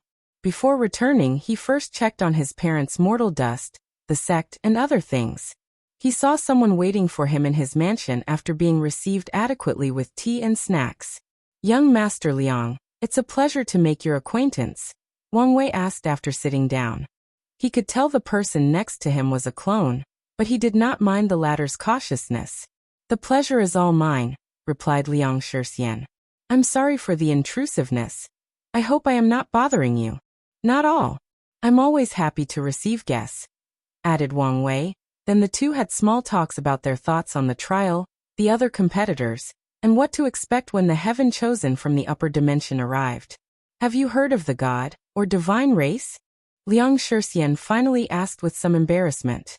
He thought Wang Wei would ask him about his purpose, and he would use this question to mention his goal, but the latter seemed to really enjoy talking and receiving guests. Of course, Liang Shixian knew that was not true. His competitor likely wanted to dominate the conversation. And since he wanted something, Liang Shixian decided to no longer beat around the bushes. I've heard of the tragedy they suffered at the hands of the absolute beginning emperor. Well, I'm a member of the divine race. I see. How fortunate for your kind. You don't seem surprised. I've had my suspicions when I saw the mutation of your soul was incense-related, Wang Wei replied. But that could have meant I used an incense-based cultivation system. I've met people who use incense, and they have a less pure aura than you. Adding the fact the absolute beginning emperor did not completely eradicate Buddhism, it is not far-fetched that some members of the divine race survived. So, I've had my suspicions about you, but could never confirm it until now. Liang Shixian slightly squinted his eyes as he analyzed some information from this brief conversation. He theorized that something in the myriad emperor world affected the absolute beginning magic, thus allowing the divine race to appear again in the world. He previously did not have any proof and was uncertain, but now, he was sure the person before him was either responsible or knew something. You are correct. Before our extermination, we used help from the upper dimension to save many of our kind and sealed ourselves until now. We could not appear outside because of the absolute beginning magic, but recently, we realized that some members could leave. I'm guessing the god race now wants your clan member to prove the Tao in some world communities to completely unseal the rest? Wang Wei asked. Correct. I'm curious, what kind of god are you? I'm a second-generation god, so I am the god of river and thunder. But from my cultivation, I'm also the god of soul. Second generation? Wang Wei had never heard this term from the secret archives. It's understandable if you don't know since this term has only recently become popular after the catastrophe, replied Liang Shixian. First-generation gods are the ones born purely from incense and worship. They usually have one attribute or divinity based on the people worshipping them at birth. Meanwhile, second-generation gods are born from two gods mating. They usually inherit both their parents' divinity. Fascinating. Are there any other differences? Yes. First-generation gods have a harder time cultivating laws not related to their divinity. In fact, most of them don't even try, Liang Shixian said with a slight sneer. Second-generation gods are more open-minded and not overly limited by their divinity. Of course, it is also because it is easier for us to understand foreign laws, and it also helps that we usually have two divinities, making us stronger. I can see the conflict such a division would create. Indeed, replied Liang Shixian. Second-generation gods are way more talented and powerful than first-generation. Nevertheless, the first generations are the ones with most, if not all, of the power. The main reason for this situation was the seal. First-generation gods are the oldest, and many of them survived the annihilation. Second-generation gods did not increase their population to a substantial level until after living in the sealed world. As such, they were younger but with no power. The first generation had many immortal tier powerhouses, but the second generation could not become immortals in the sealed world. The only immortal tier powerhouses they had were the rare second-generation gods that existed before the catastrophe and survived. But many of them are old-fashioned and share similar views as the first generation. Luckily, only second generations could leave the sealed world. And as soon as someone proves the Tao, the power scale will shift to their side. So, why are you telling me all of this? Asked Wang Wei when he realized Liang Shixian did not want to mention the inner conflicts of his race. I need your help with something. Liang Shixian took out a book before handing it to Wang Wei. After inspecting it, the latter read it. What a good idea. How come I never thought of that? It's perfect for my situation, thought Wang Wei. You want to create the fourth path of immortality? Correct. Besides the Emperor path, the Tao path, and the Immortal path, I believe a soul path is also viable. Just like there are immortal venerables, Tao ancestors, I want to create God Kings. Interesting. I like the idea, but why are you coming to me? Because I want your help to help me create that path. I've observed your trials. Whether it is the soul or willpower trial, you excel at both of them. I understand why you came to me. I want to know why you didn't create this path on your own. If I could, do you think I would ask you? Of course you could. Based on your work so far, it's obvious you could create this path after proving the Tao. Liang Shixian quieted down for a moment. I don't want to become emperor. Excuse me. It says you heard I despise the emperor path. Why do I have to compete like Poison Gus stuck in a cave to be the final winner? I refuse to participate in Heavenly Tao's cruel game. So my goal is to create a path that is above the emperor path. I understand how you feel and admire your conviction. But you understand your actions are futile, right? Said Wang Wei. The endless void is a place dominated by the emperor, to the point of strictly restricting the others. So even if you create the soul path, no other individuals will be able to become a God King without an emperor's aid, including you. I know. That's why I wanted to use the deceiving heaven longevity art to deceive Heavenly Tao to allow me to become an immortal tier powerhouse. You should understand that this is most likely impossible. Otherwise, this scripture would have been too valuable, and Gu Xian probably would not have survived long. Liang Shixian sighed aloud. I'm aware, but I still choose to become a God King with an emperor's help instead of becoming one myself. Wang Wei shook his head before commenting. No matter what you do, the best outcome is for you to become an insurgent God King capable of killing eternal emperors. In the end, your soul path will probably be between the Tao and immortal path regarding strength. Not necessarily. The way I envisioned it, God Kings can create immortal mansion inside their bodies while also borrowing the Grand Tao Source's power. Then, you are delusional. Heavenly Tao will probably restrict the soul path, making it separate and incompatible with the other paths. The best you could do was create an insurgent technique that allows you to have the power of the other paths. But such a technique would never be universal, or a fundamental aspect of the soul path. How is that fair? Asked Liang Shixian with slightly clenched teeth. It is fair. The emperor is technically a combination of the three. Great emperors have powerful souls, can directly control the Grand Tao Source, and their Tao bodies are immune or have high resistance to most high-level forms of energy. And as long as they understand enough about a particular energy, they can search for it in the source chi space and directly use it. Liang Shixian snorted coldly. I still refuse to be a performative puppet for Heavenly Tao. I despise the emperor path, and nothing will change that. Wang Wei shrugged his shoulder. He also did not like how the heaven will operated. However, he understood that sometimes you must play the game before making the rules. Heavenly Tao and Grand Tao above dictated the rules of the cultivation world. But as long as he becomes powerful enough, he can dictate the rules.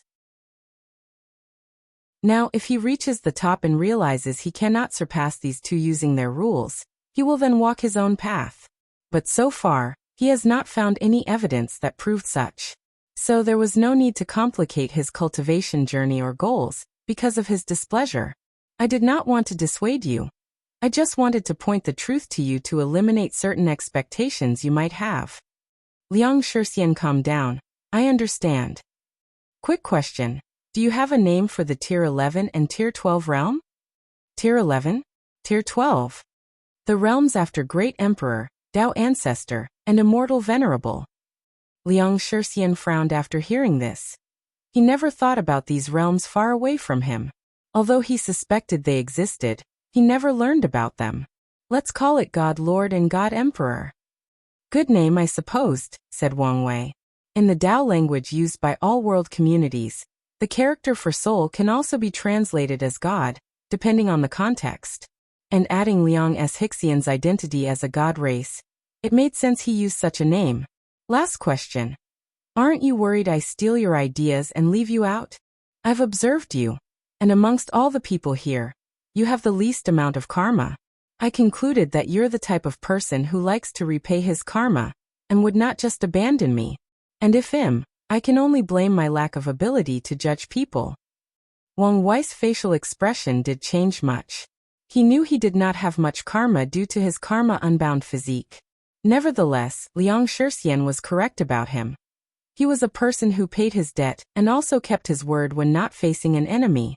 As such, he did not plan to kill Liang Shixian to swallow all the merit of creating the soul path. Anyway, he would still receive the majority upon completion. The upper-seated players. Wang Wei no longer said anything to Liang Shixian regarding his ideals and goals. He took out the book about the soul path and reread it with greater focus. Liang Shixian did a lot of research on the soul beforehand. He studied incense, different cultivation systems, and spirits. He even traveled to the ghost immortal world, which was a world that focused on cultivating the soul to the point of entirely abandoning the body. From the book, Wang Wei saw that the latter included many studies in the soul path, even suggesting that all god kings abandoned their bodies to achieve an immortal soul. Other methods included fusing immortal qi or some other forms of energy with the soul, using a massive amount of incense, cultivating an immortal body before sacrificing it to nourish the soul, and turning it into an immortal soul, and finally, using other resources like the law to elevate the soul to another level. After reading everything carefully, Wang Wei frowned. Why don't you try modeling the soul after an emperor? If a soul has the quality and quantity of an emperor, it will become an immortal soul. I know the easiest way for the soul path to become a reality is to have a great emperor use their grand Tao source to temper a mortal soul. But as I said, I don't want my path to have anything to do with them. And as I said, you will have to rely on them. Yes, but I can reduce the amount of influence they have on my path. Fine, said Wang Wei as he contemplated. He activated all his spirit particles, acting like a supercomputer as he analyzed many things. I think I may have a way that used incense, he said a few minutes later. Really? What is it? Wang Wei did not immediately respond. He took out a highly binding contract before inscribing it with his divine sense. Liang Shixian looked at the contract and hesitated. Since I come to see you, I'll put my faith in your character. There is no need for the contract. I admire your nobility, but we should never mix business with personal beliefs. The contract is for both our peace of mind. Liang Shixian thought it would help their future cooperation, so he agreed. However, after reading the contract, he frowned. Why are all the rules about secrecy? They seem a little too harsh. He could not reveal any information, and the rules even involved his memories and soul. The contract would prevent anyone from getting information from him, even if it meant killing him. The method I came with involves some secrets I do not want to get out before I prove the Tao, hence the harshness. If you want to remove these clauses, it's fine. But I won't share the method I came up with you until I prove the Tao. Liang Shixian shook his head as he did not want this. He did not want to wait that long. So he decided to accept the clause and continued reading. Once finished, he added a few clauses as well. Wang Wei had to use other means not involved with the emperor's path, and the final division of merit would be decided based on the ingenuity method he thought of. So after a few debates and back and forth, the two signed the contract with their souls before taking an oath to their Tao. Finally, Wang Wei told him the method he thought of for the soul path. The required secrecy was because this method involved another one of his plans after becoming emperor, that would affect the entire endless void. He did not want the information to leak and cause trouble. With his mouth slightly opened, Liang Shixian looked at him. You're crazy and ambitious. But I'm glad I chose you. He had eyes on both Wang Wei and Chu Luo as his partner, and chose the former after close observation. Chu Luo had an unapproachable vibe that kept most people at a distance. If your plan works, shouldn't there be no need for a great emperor? That's possible but very unlikely. I figured. Afterward, the two discussed the plan's possible success and the division of merit. Once everyone was satisfied with the outcome, Liang Shixian left. He had accomplished his primary goal of coming here. He did not want to leave yet since he still hoped to get his hands on the inheritance despite knowing it was improbable. So he decided to watch to the end to see if there was an opportunity. Time passed, and it was time for the combat aspect of the trial. Wang Wei flew to the plaza and saw two podiums facing each other, with 6 seats. The one on the left with his name on the second seat had the words lower-seated player, while the other had the title upper-seated player. Wang Wei shook his head as he could tell Lord Spirit used these titles to raise contradiction and fighting between these two groups. Without saying much, he sat in his position. Not long afterward, everyone arrived. Chu Luo sat on the first seat, Wang Wei on the second, Ji Langfeng on the third, Tong Ruobing on the fourth, Shi Qian on the fifth, and Jingwu Hua on the last. As for the other participants, they sat on the side of the two podiums. Lord Spirit manifested with her eerie smile. I know many of you have been anticipating this moment for some time. As such, I won't waste your time. Let's begin. She pointed her finger to the first seat on the other podium. The number 1 seated player from the upper dimension is Xiao Tiandi, owner of what is considered the best physique for cultivation, the innate Tao source physique. A light beam came from the sky, descending on the first seat. Then, a young man dressed in ordinary, almost shabby clothes appeared. He glanced at the other group for a moment before closing his eyes, laying on the chair as if he did not care for anything. Everyone could see dirt and plant leaves on his hair, but he did not seem to mind. These heaven-chosen were speechless, wondering if this man was naturally arrogant or if he genuinely did not care for anything, even his personal appearance. Lord Spirit ignored these people's confusion before continuing. The second-seated player is Shi Ruolin. She was born with an emperor bones, meaning after she reached the peak of the mortal realm in cultivation, all she has to do is activate her bone, and heavenly Tao will lower a heaven will for her to prove the Tao. Moreover, the heaven will is specially created as only she can use it, and give her a 10% chance higher than normal to become an eternal emperor. The participants looked at Lord Spirit, their eyes asking if she was joking, but the silence indicated otherwise. Then one participant stomped his feet on the ground before flying back to his mansion. A few people followed him. The words "this is unfair" could be heard from them, even from a distance. Meanwhile, a young woman appeared in the second seat. She had a blue hanfu and short hair, which was quite surprising to many since only monks or nuns cut their hair. And after Buddhism's destruction, the practice has become less prominent, except in a few martial worlds where it is more common for women to cut their hair. But even then, it is still not as commonly seen. Shi Ruolin looked at the opposite team and waved her hand in enthusiasm. However, she quickly realized something and stopped. Instead, she became serious and cupped her hands before bowing slightly to them. The others returned the salute. The third place goes to Ao Tianyi, said Lord Spirit, one of the most talented younger generation of the primordial dragon race. For those who don't know, primordial dragons are chaos life forms born from pure or orderly chaos chi. They are a race that does not exist in the endless void. A young man dressed in tight white martial clothes appeared, with 2 horns on his head.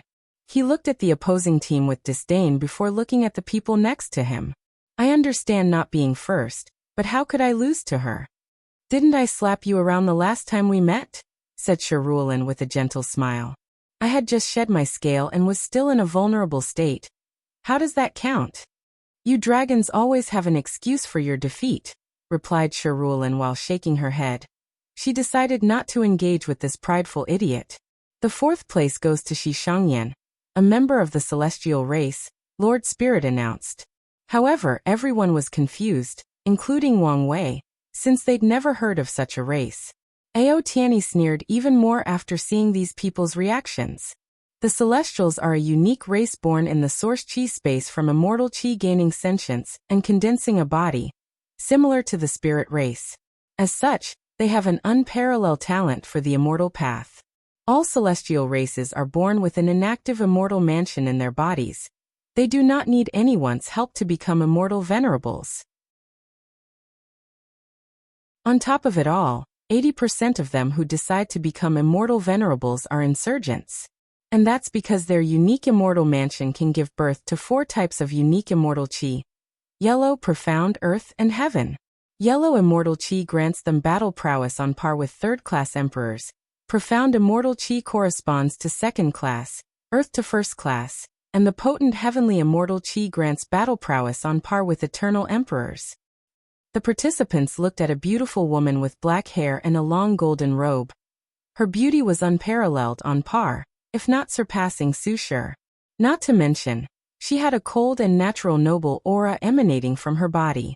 Most people did not care about her beauty as they were still shocked at the fact such a powerful race existed. These heaven-chosens always knew that heaven and earth were unfair, but they did not think it was to this point.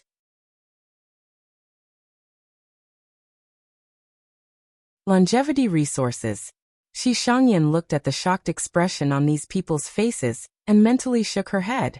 Although it looked like the celestial race was powerful beyond reason, it was not. In the eternal ascension world, the number of great emperors battle force a faction did not matter. What dictated the authority of any faction was the number of paragons or tier 12 cultivators they had.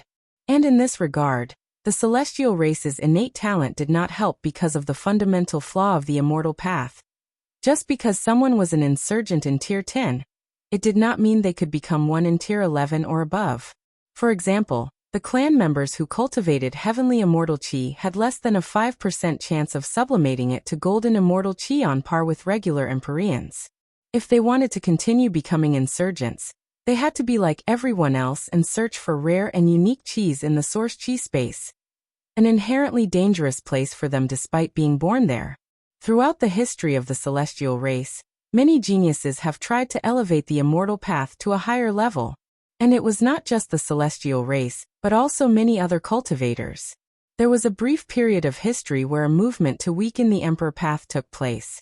During that time, many heaven-defying geniuses of the immortal path took place. And a few noteworthy people are still remembered to this day. The myriad chi immortal sovereign, for example. He created a method for his body to hold more than one immortal mansion. His goal was to create 3,800 immortal mansions, a number that symbolized the number of primary Daros in all existence. In each mansion, he refined a unique and powerful insurgent chi. The myriad chi immortal sovereign was an unparalleled genius regarding understanding and controlling energy. So, after using countless yuan epochs and an incalculable amount of resources, he built more than 2,000 immortal mansions with unique chi, becoming an insurgent immortal sovereign capable of killing everlasting Empyreans. Not defeat, but kill. Although he could not erase their existence, he could force them to enter limbo and revive them. However, in one of his battle against an Empyrean, the latter caught him off guard and destroyed hundreds of the immortal mansions inside his body. Although he defeated his enemy, myriad chi realized the weakness or frailty of the immortal and Tao path. The immortal mansion or inner world was an apparent weakness for them. Meanwhile, the imprint of the emperor path could only be removed by Tao wills and some unique treasures. So myriad chi sacrificed all his immortal mansions and chis to temper his body, eventually opening the gate of power and walking on the body path. Another genius of that era was the Heaven Will Immortal King. After acquiring the Heaven Will, he did not become an emperor, but spent years analyzing it to fuse it with his immortal mansion and create a unique chi. The concept of Heaven Will Chi existed long ago, but few people dared to try it. And the ones that did fail. But to everyone's surprise, Heaven Will Immortal King succeeded. The Heaven Will Chi was one of the few chis that allowed an individual to become an insurgent from tier 10 to tier 12. The only downside was cultivation took almost as much time as the Emperor path. The Heaven Will Immortal King could fight and defeat paragons at his peak. Regrettably, he became dissolute with the Immortal path because it did not grant him eternal attributes like the Emperor path. If an immortal king or a Tao ruler died, that's it for them. But an ordinary great emperor, Empyrean, and paragons had so many ways they could revive themselves, not to mention these freaks eternals, everlasting, and boundless. After voicing his frustration with the immortal path and his regrets about not using the Heaven Will correctly, the Heaven Will immortal king left the world to enter primordial chaos, and was never seen again. Many people believe he went to find a way for the immortal path to acquire eternal attributes, but most people think he went to prove the Tao in another source chaos world. Shishangyan has read the stories of many geniuses similar to these two during the booming era of the immortal path. However, the ending of most of them was not satisfactory. The booming era ended with the conclusion that the immortal path had no future. There was no way for it to rise. However, some people did not give up and went to search for the source chi, an energy believed to exist at the core of the source chi space. Source chi was theorized to be the only form of energy capable of creating an insurgent on par with a peak boundless paragon. Regrettably, to this day, only rumors of it appearing in some other chaos worlds are known. As Shishangyan thought of that period, she could only sigh to herself. That booming period did a lot to raise the status of the immortal path, but it also ruined it. The Emperor path would not just stay by and watch as the immortal path flourished. They counterattacked. Many great emperors from 3rd to 1st class began exploring the source chi space to discover insurgent chi and grant them battle prowess above their class. Meanwhile, eternal emperors would also find insurgent chi similar to the heaven immortal chi. They would understand it and absorb it into their Tao body to become immune to it. As such, an insurgent immortal venerable might defeat an eternal emperor. But in the subsequent encounter, he realized his chi was useless to the latter, rendering him powerless. This tactic has been normalized now in the eternal ascension world, thus further weakening the immortal path. Because of these hard truths, the celestial race has long focused on the emperor path. Although some factions are diehard supporters of the immortal path, they no longer have much power. Our next contestant is the Taoist priest Zhang Yuqing, Lord Spirit said. He is the owner of the 22nd heavenly physique, the myriad sword soul physique, and the 5th heavenly physique, the Wuji Tao body. The face of the participants was neutral. They were done with being surprised. Furthermore, a few people have been born with 2 physiques, albeit rare, but it was acceptable. The only thing noticeable about this upcoming person was how high his physique ranked, and how powerful the physiques in the upper world were. The Lord Spirit shook his head. You ignorant people. In the upper dimension, having 2 physiques means you can absorb 2 heaven wills and instantly reach cultivation of 40% Grand Tao Source. Of course, there is also the possibility for someone only to achieve 10%. Wang Wei's lips twitched, and he was not the only one. Many people did not know how to react. So more people just flew away back to their mansions. Things were getting even more ridiculous. A young Taoist with a very youthful face appeared. He politely bowed to the lower-seated players before bowing to the others and sitting down, not uttering a word. And everyone immediately returned the salute, including the previously arrogant Ao Tianyi. Even Xiao Tiandi opened his eyes and nodded before going to sleep. Wang Wei and the others took notice of this behavior, thus placing even more emphasis on this young Taoist. Wang Wei could even see Lord Spirit looking at the young Taoist with even more respect than the others. The final seated player is Monk Wuzhu, born with the 9 Nirvana heart, a longevity physique. Lord Spirit paused as he realized these people probably didn't know what he was saying. Let me explain. Longevity resources are one of the most precious resources in the upper dimension.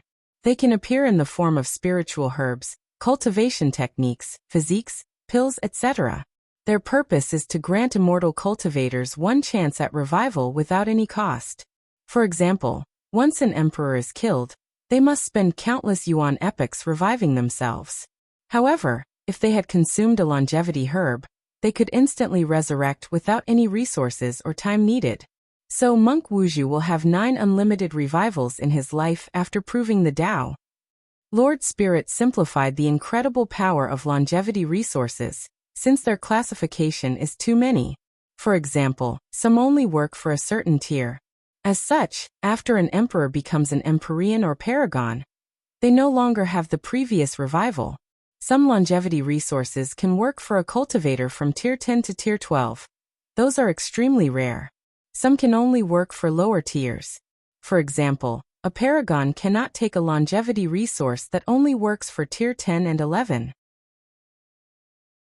Nevertheless, no matter the restriction on the longevity resources, any of them are precious enough to enact wars with thousands of emperors, empyreans, and paragons. Monk Wuxia's 9 Nirvana heart will work for him even after he becomes a paragon. At this point, even Wang Wei wanted to curse out loud. He always believed that fate was unfair, and today he has the final proof. A young man with no hair and 6 dots on his head and forehead appeared before the last seat. Like the young Taoist, he saluted the other sides before saluting his former comrades. And he received the same respect as the Taoist priest. However, Monk Wuxia did not appear for long before the sky suddenly changed.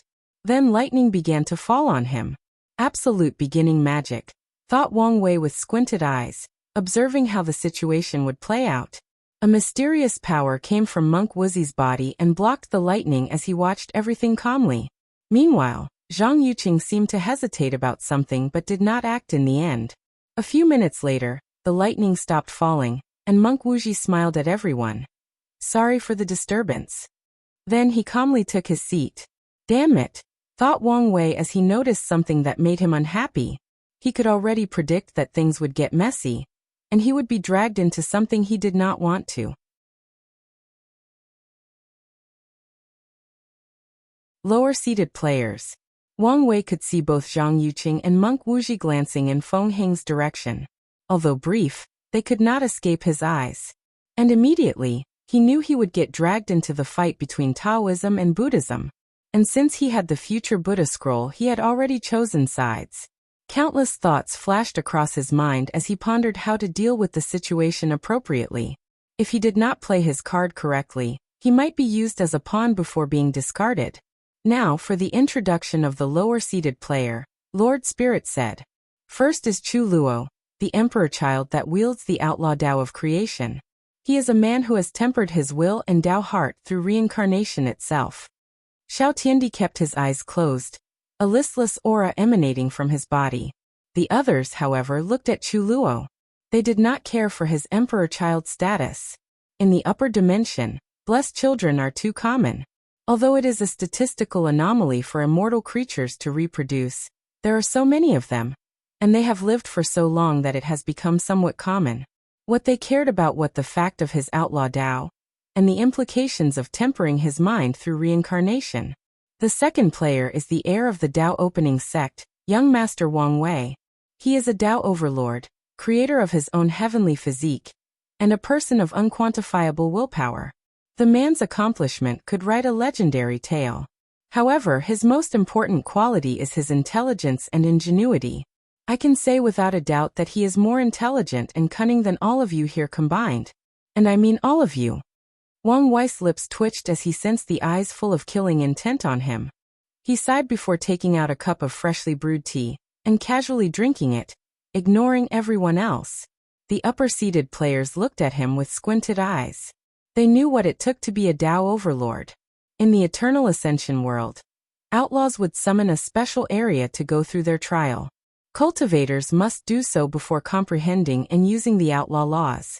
Otherwise, they won't even be able to enter any cultivation stage that requires understanding and using laws. In the summoned area, Heavenly Tao will place them under a perfect illusion that recreates their lives. Then, it will use the person's life to scheme against them. And they must find ways to pass the test. If a cultivator failed, the person would not be able to control an outlaw Tao. The main reason for this method was due to how complicated a karmic trial could become.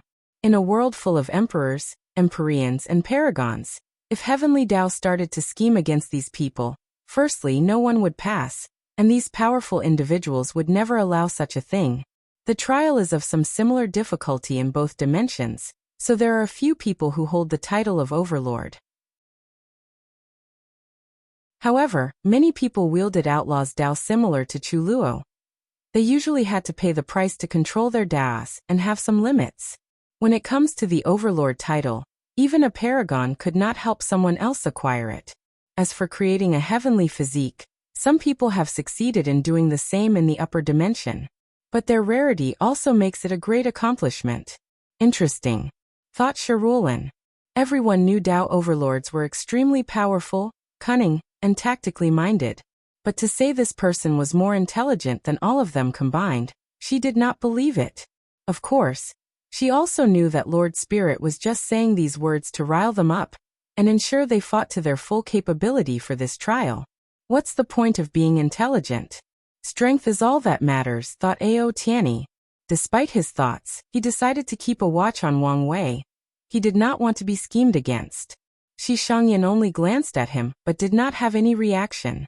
Zhang Yuqing also only politely looked at him with a neutral face.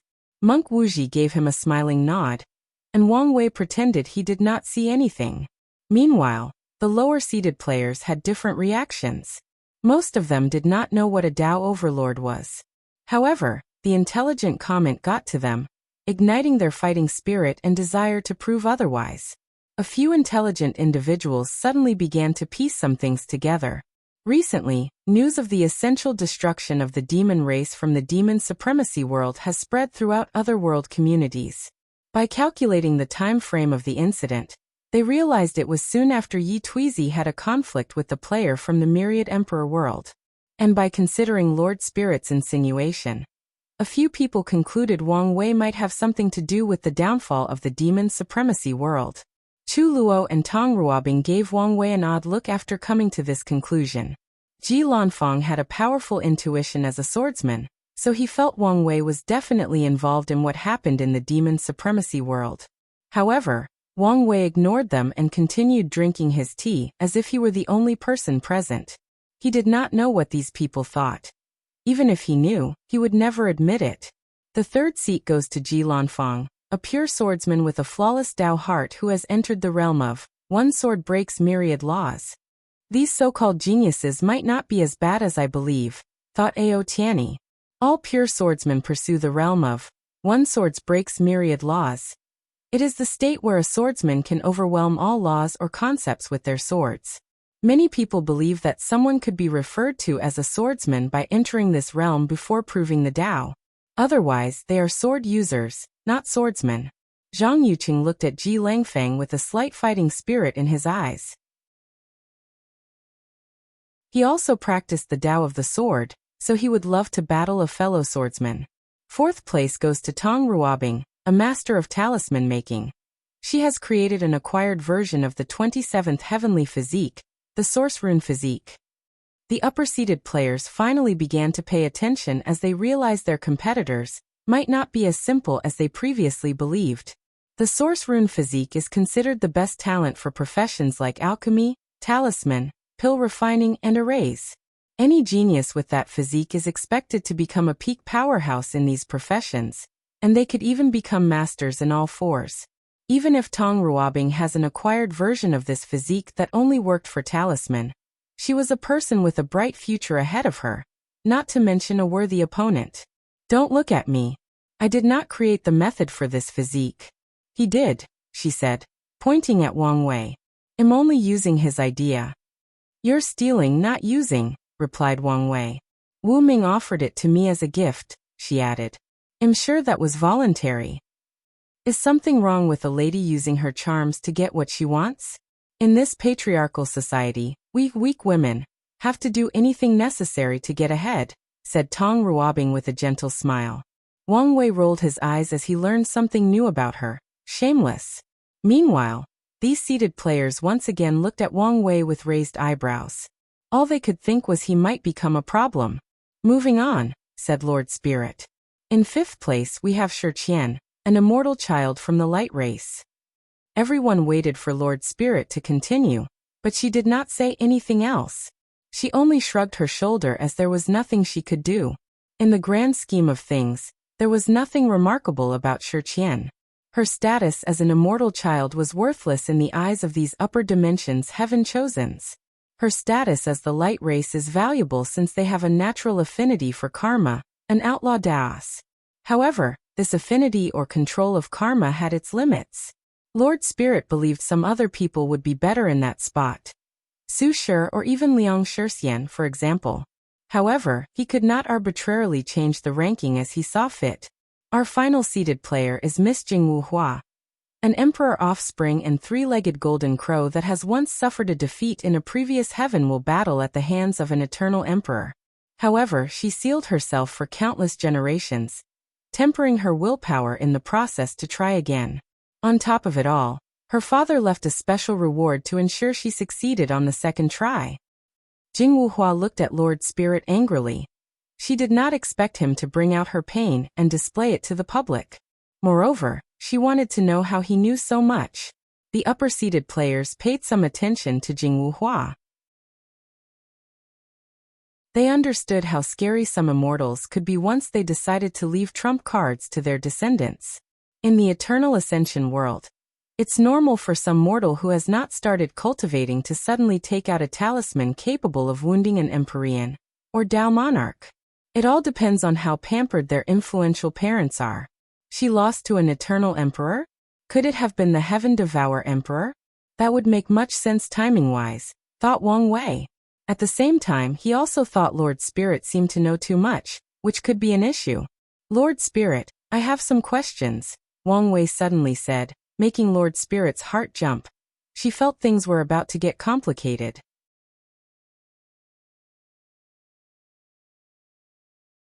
Unionized.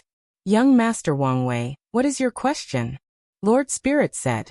What is your purpose in bringing these geniuses from the upper dimension? Lord Spirit frowned. Of course, to test all the participants and choose the best person to inherit the Master's mantle. That's what I thought. So, what are you doing to deal with the political ramification of these upper dimension geniuses' existence and ensure we can do our best for this trial? I'm not following.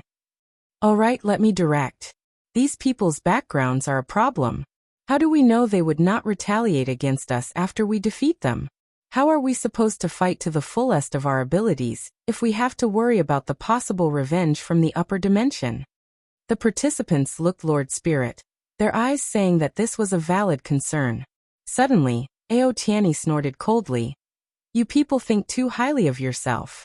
Wang Wei glanced at him before looking back at Lord Spirit. See, if it were not for his background, I would have long used his scale for armor, his muscle for bows, consumed his blood for its vitality, and his flesh for the taste. But now what can I do? Wang Wei felt an intense killing intent locking him. He ignored him before feigning a shocked look on his face. Oh my God, how stupid of me, I've already offended him. What am I going to do? You should indeed be scared. Do you think the Dao opening sect is what it used to be? Our dragon race can easily slaughter it. You and I both know as long as the name of our two boundless paragon exists, nothing will happen to the Dao opening sect, Wang Wei replied casually, making Ao Tianyi red in embarrassment. He did not think the latter knew so much about the upper dimension. Interesting, thought Wang Wei. He noticed 4 of the upper-seated player react once he mentioned the boundless paragon of the Dao opening sect. However, Zhang Yuqing and Monk Wuji seemed not to care, as if these titles held no weight against them, no against their factions. So he took note of this reaction. Wang Wei then looked directly at Lord Spirit. See, all I had to is use a little spiritual hint to make him angry, and he began to threaten me with his background. So, how am I supposed to fight them fairly, knowing they might retaliate? Although the deceiving heaven longevity art is an insurgent technique, and most definitely a longevity scripture, it is not worth risking my life and the possible destruction of my faction. The lower-seated players and other participants quickly analyzed much information. It made sense that this scripture was a longevity resource, hence why even the upper dimension geniuses were interested. Subsequently, the possibility of retaliation was a genuine problem. Logically, it made no sense to risk their life for this trial. You don't have to worry about retaliation, said Shi Shangyan. We have our own pride and so do the factions behind us. But how do I know of this? Replied Wang Wei. I've only met you today. Young Master Wang Wei, you can be reassured regarding this, said Monk Wuji. You have my words and the words of Buddhism, that no one will retaliate against you and the others. Monk Wuji, I'm sure Buddhism's reputation is enough to guarantee our protection. But this is the lower dimension. Buddhism has no reputation as a basis for us to judge. And we cannot just go by your words. Monk Wuxia frowned, along with the others next to him. Xiao Tiandi still had his eyes closed, while Ao Tianyi was trying extremely hard to control his anger. At the same time, he tried to detect how he was so easily spiritually influenced without noticing. "So, what exactly do you want?" said Lord Spirit with slight anger. "Dao oath. I want them to swear an oath not to heavenly Dao but to Grand Dao itself that their faction will not retaliate against us, directly and indirectly. I don't want any loopholes." "Nonsense," roared Ao Tianyi. Grand Dao oath was the most restrictive oath. It was one not even paragons could break. "Who are you to demand such a thing of us?" said Zhang Yuqing with a sneer. "Young Master Wei, it appears your request was too much." Wang Wei sipped his tea calmly. "By your response, it seems all of you already plan to get this inheritance by any means, even Fowl's one." "This has nothing to do with retaliation," said Shirulan. "No cultivator likes to be restricted. And taking an oath for such a trivial matter, it's even worse. Sound like excuses to me." "And what will happen if they don't swear?" asked Lord Spirit, staring straight at Wang Wei. "Nothing will happen. I won't participate in this trial, but am only one inconsequential individual." Lord Spirit had veins appear on his forehead as he already knew what the latter was planning. And as expected, "I will also forfeit," said Chu Luo. "Count me in," added Ji Lanfang, who was drinking from his gourd after seeing Wang Wei casually drinking his tea. "I will support my fellow countrymen," said Tong Ruobing. Shi Qian hesitated as she did not want to bring trouble to her parents by offending these upper dimensions big shots. However, she agreed reluctantly, thinking how she would become enemies with her fellow lower dimension peers if she did not pick their side. Of course, Jing Wuhua also agreed, followed by the other participants like Su Shi, Feng Heng, Liang Shixian, Hua Fenghuang, etc. See Lord Spirit. "With all of us forfeiting, you can choose one of them as an inheritor. Well, they are a better fit if you consider their talents and birthplace." Lord Spirit became quiet. "My divination was correct," thought Wang Wei. Gu Xian does not want to give his inheritance to people of the upper dimension for some reason. A few minutes of silence then ensued. Then Lord Spirit said, "You can all dismiss. I will contact you after negotiating the logistic of the current problem." Everyone quietly packed their things before flying to their mansions. As soon as Wang Wei arrived, Wang Wuqing appeared before him. "What you did there was dangerous. And you also revealed yourself to these factions' eyes. It's not as bad as you think. They already noticed me because of the Dao Overlord title. All I did was revealed my intelligence as an overlord." "What about your soul? You've revealed yourself with that spiritual hint." "I don't believe for a moment that Lord Spirit or Gu Xian could hide the result of these trials from these people. And even the lower dimension participants who were on my side would gladly sell my information."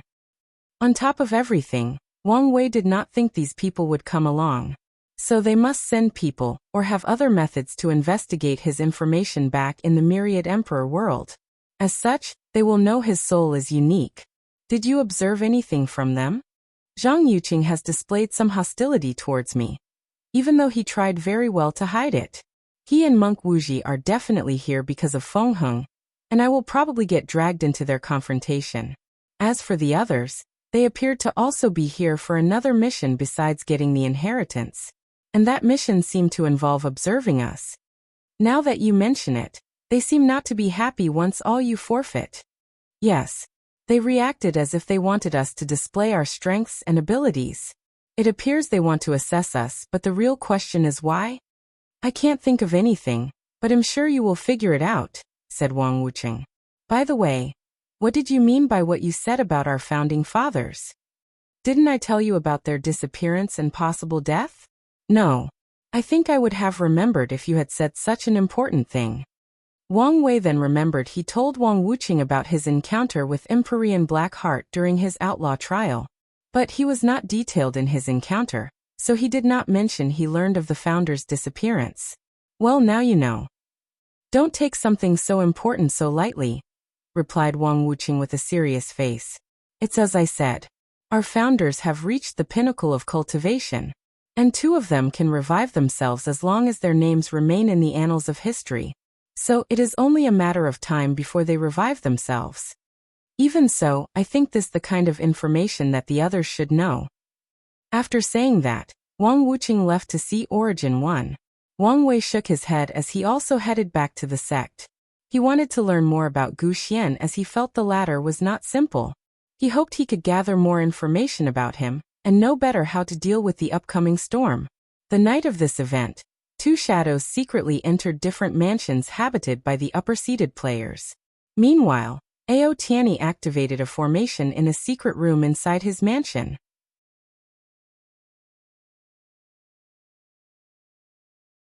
Worldwide Changes Gift Bonus Chapter. Thanks to Heaven Will Daoist for the gift. Tian'er, how are things going? Said a deep voice from the formation. Immediately, Ao Tianyi's arrogant demeanor changed into a more respectful one. Father, this is what happened. Ao Tianyi told everything that had occurred since he arrived. The participants' reactions, what everybody said, what he said, and even some basic analysis of the situation. I guess this should be expected of a Dao overlord. Sai the Wang clan is truly blessed, replied Ao Jing. He could not help but reminisce about what he read of the Wang clan's achievement in the Eternal Ascension world. And if the clan did not break up and even fought in the upper dimension, their accomplishment might have been even higher. Father, what do you think I should do? You might not have a choice but to swear. What? Why? You must accomplish both your Mission, especially bringing back the deceiving heaven longevity art. Isn't it just a lowly insurgent technique? Ao Tianyi then remembered something. Even if it was a longevity technique, is there a need to go through all this trouble, especially since it's probably of the lowest level? Couldn't our dragon race take it from Gu Xian's hand? Ao Jing paused for a moment before sighing. His son was the future leader of the primordial dragon race, so he should start learning the world's secrets and how to deal with them. So he said, "You are correct that this scripture is of the lowest level. However, it has tremendous potential. So the patriarch wants it." Ao Tianyi squinted his eyes. The dragon race's patriarch was one of the 7 ruling paragons of the Eternal Ascension. So he knew it was a big deal for the latter to want something. So why didn't the patriarch take it from Gu Xian? Isn't he just a Dao monarch? Gu Xian has disappeared from the face of the world. He is most likely hiding inside the lawless zone, and he's been using a proxy to communicate with us for this trial. On top of everything, he appears not to want anyone in the upper dimension to get their hands on the scripture. So you must get it no matter what. Ao Tianyi frowned even deeper. Father, why does it seem this mission is not as simple as it seems? Why do I have to observe these heaven chosens? He did not understand why he had to gather information on the lower dimensions heaven chosens, focusing on the myriad emperor world. I guess there is no point hiding things from you since you are now involved. Great changes are about to take place in the Eternal Ascension world. There are rumors of the end of the 2 suns 7 moons era is approaching, and the return of the old era. These rumors have existed ever since the era began. Why would that matter now? Yes, normally, these would just be rumors of a bunch of unsatisfied individuals. However, some changes have taken place recently that have alerted the rulers. What changes? Heavenly Dao has begun to move. It has seal access to the lower dimension. Currently, Empyreans cannot even send in a projection. And with each day, the sealing is becoming more powerful. According to calculation, it's only a matter of time before the 7 rulers can not only interfere in the lower dimension, they might not even be able to see anything from there. Ao Jing did not tell his son that even the 2 supreme rulers might become blind to the ongoings of the lower dimension. Is this why the patriarch sent me on this mission? Yes. The patriarch calculated that the rise of the myriad emperor world might be the cause of heavenly Daos actions. So he wants you to gather information on the heaven chosens to detect the people responsible for leading this new era. As for the deceiving heaven longevity art, the patriarch deduced the changes of the myriad emperor world might be the prelude to something else. So he wanted another longevity scripture as insurance for the future. I see. So, if Gu Xian wants you to swear the oath, do so. I will, replied Ao Tianyi with slightly gritted teeth. What about Zhang Yuchen and Monk Wuji? Don't get involved in their conflict. They probably have no desire for the inheritance. So, as long as you stay out of their way, there should be no problem. As you wish, father. All right, do your best. Ao Tianyi closed the communication array before heading to rest. But before he reached his destination, he sensed someone outside his mansion. He used his divine sense to determine who it was. Her? Interesting. Then he went to open the door. Zhang Yiqing's mansion. Master, this all that happened, he said to an array. This Wang Wei will be a problem as I expected, said a cold and indifferent voice. You know your mission? Yes, eliminate Feng Heng and prevent him from spreading Buddhism. Act fast, as you do not have much time. Is something wrong? Heavenly Tao has begun to revolt against my suppression, and it will not let you stay long in the lower dimension, replied Taoist Supreme Unity. Master, are you all right? Don't worry about me. Just finish your mission. Taoist Supreme Unity replied in his eternal indifferent voice. Then he disconnected the communication. Zhang Yuqing did not mind since he knew his master was always this direct and cold. He was used to it by now. Nevertheless, he was determined to succeed in his mission. He knew his master was in a deadlock with Maitreya Mother Buddha. But if Feng Heng successfully spread Buddhism in the lower dimension, the luck and incense gathered by the Maitreya Buddha might be enough for her to surpass his master. Feng Heng must die. And if that Wang Wei gets in my way, I will also annihilate him. After making a resolution, Zhang Yuqing went to rest. Monk Wuxi's mansion. You know what to do? Said a melodious voice.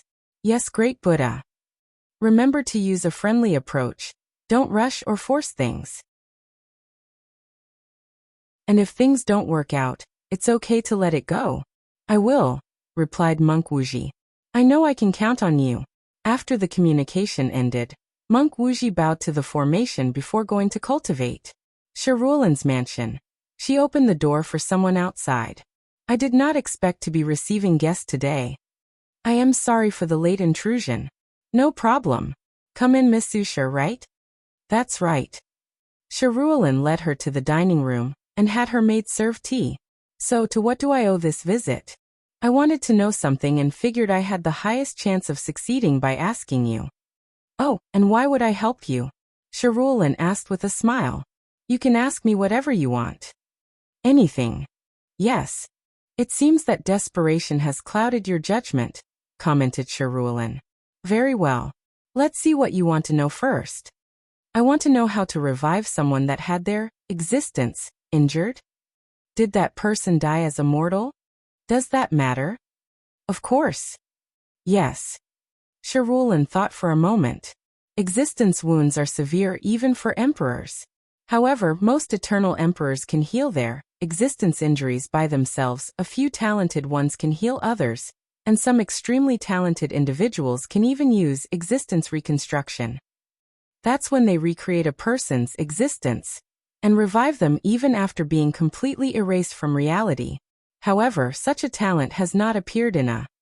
Shiruolin suddenly remembered that peerless empress that incurred fear in the 7 rulers. She might be capable of this.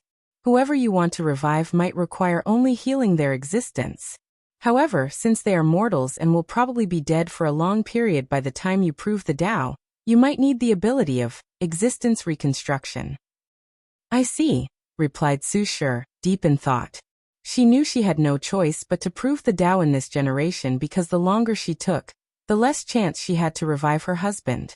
Furthermore, she must be an eternal emperor. Now for my payment, said Shiruolin with a mesmerizing smile. Eternal Ascension World, Dragon Nest. A long dragon with beautiful and noble purple scales suddenly opened his eyes.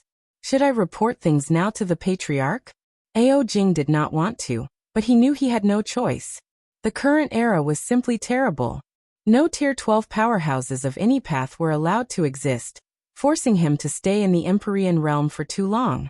On top of it all, he was not happy with the situation of the Dragon Clan. In ancient times there were many tribes of dragons. Azure dragons, primordial dragons, fiend dragons, and so many more. The Dragon Clan was united yet independent, with each tribe having its own autonomy. But now all dragons had to obey the Patriarch, a blood dragon. If anyone disobeyed him, they would be annihilated. And this is not the only reason Ao Jing did not like the current era. He was born near the very end of the Golden Age, and remembered how prosperous the Eternal Ascension world used to be. But now, with the 7 rulers promoting Heaven Will Emperors instead of Tao Emperors, the Eternal Ascension world was weak both regarding its high-end power and low-end ones. If he were not for the 2 supreme rulers, the world would have long been invaded by foreign forces. After thinking about these things, Ao Jing shook his head before heading to report to the Patriarch. He also removed his idea of downplaying some of the information he received. He did not dare to lie to a paragon.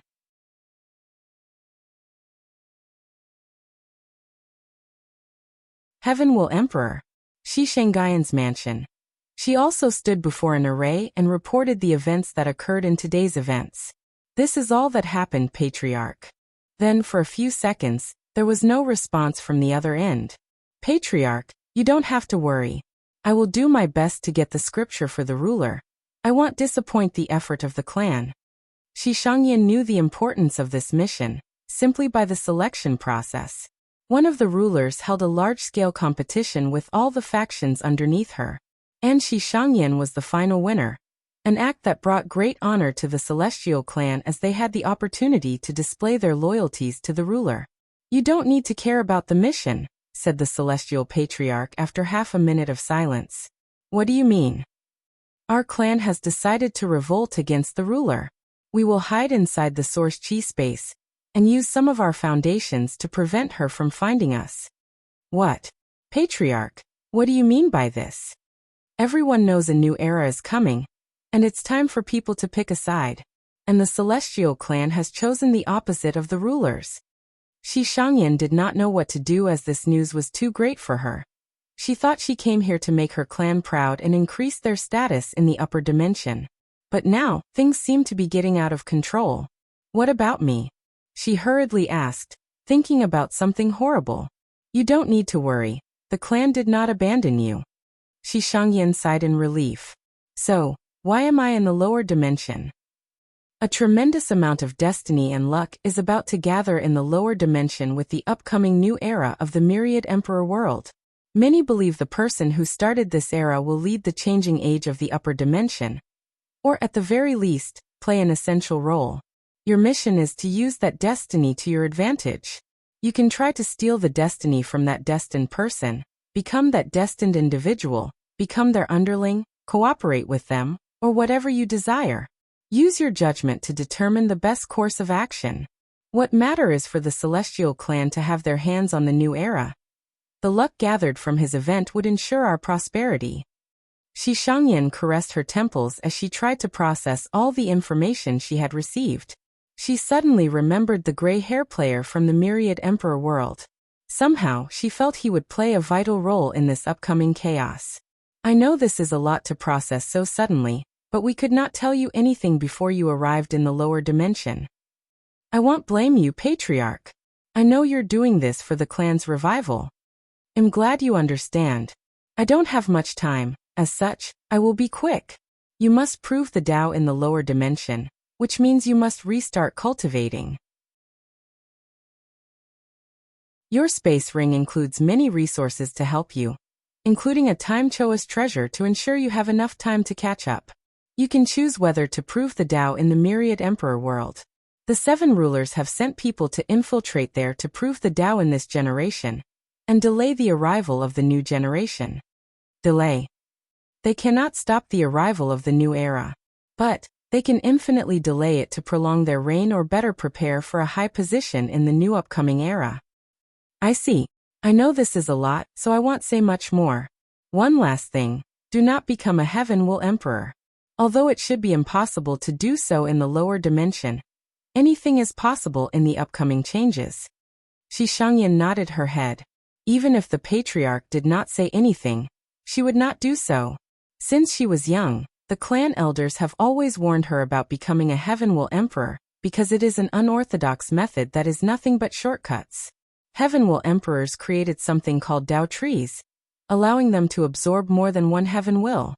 The Tao tree allowed them to rapidly reach higher realms of cultivation, and serve as a way to control the grand Tao source. However, the downside is that a Heaven Will Emperor will fall in cultivation realms once someone destroys the Tao tree. Meanwhile, Tao Emperors have to comprehend the grand Tao source slowly. Shi Shangyan would never become a Heaven Will Emperor for many reasons. For example, Heaven Will Emperors cannot become everlasting Empyreans or boundless Paragons. Heaven Will Empyreans do not have the natural ability of Tao Empyreans to create life. Heaven Will Paragons do not need Paragon souls to reach that realm, making them drastically weaker. The only advantage of Heaven Will Emperors is the rapid cultivation, and the ability to sacrifice their Heaven Wills for a drastic increase in battle prowess. And even then, they only used this technique to be on par with Tao Emperors. "All right, I've got to go," said the Celestial Patriarch. "It will take a little time for the information of our betrayal to be sent to the lower dimension, because of the recent changes." Recent changes? There is no time for that. Just know that access to the lower dimension has become even harder. Always watch your back no matter which Heaven Will world you decide to prove the Tao. The rulers definitely send some spies to cause chaos in the lower dimension. After saying that, the Patriarch ended the conversation. Shi Shangyan suddenly felt very lonely. It was the first time she did not have her clan as backing. Nevertheless, she quickly reined in her emotions to decide her next step. The best course of action would be to run away if the other upper-seated players decided to eliminate her, the traitor.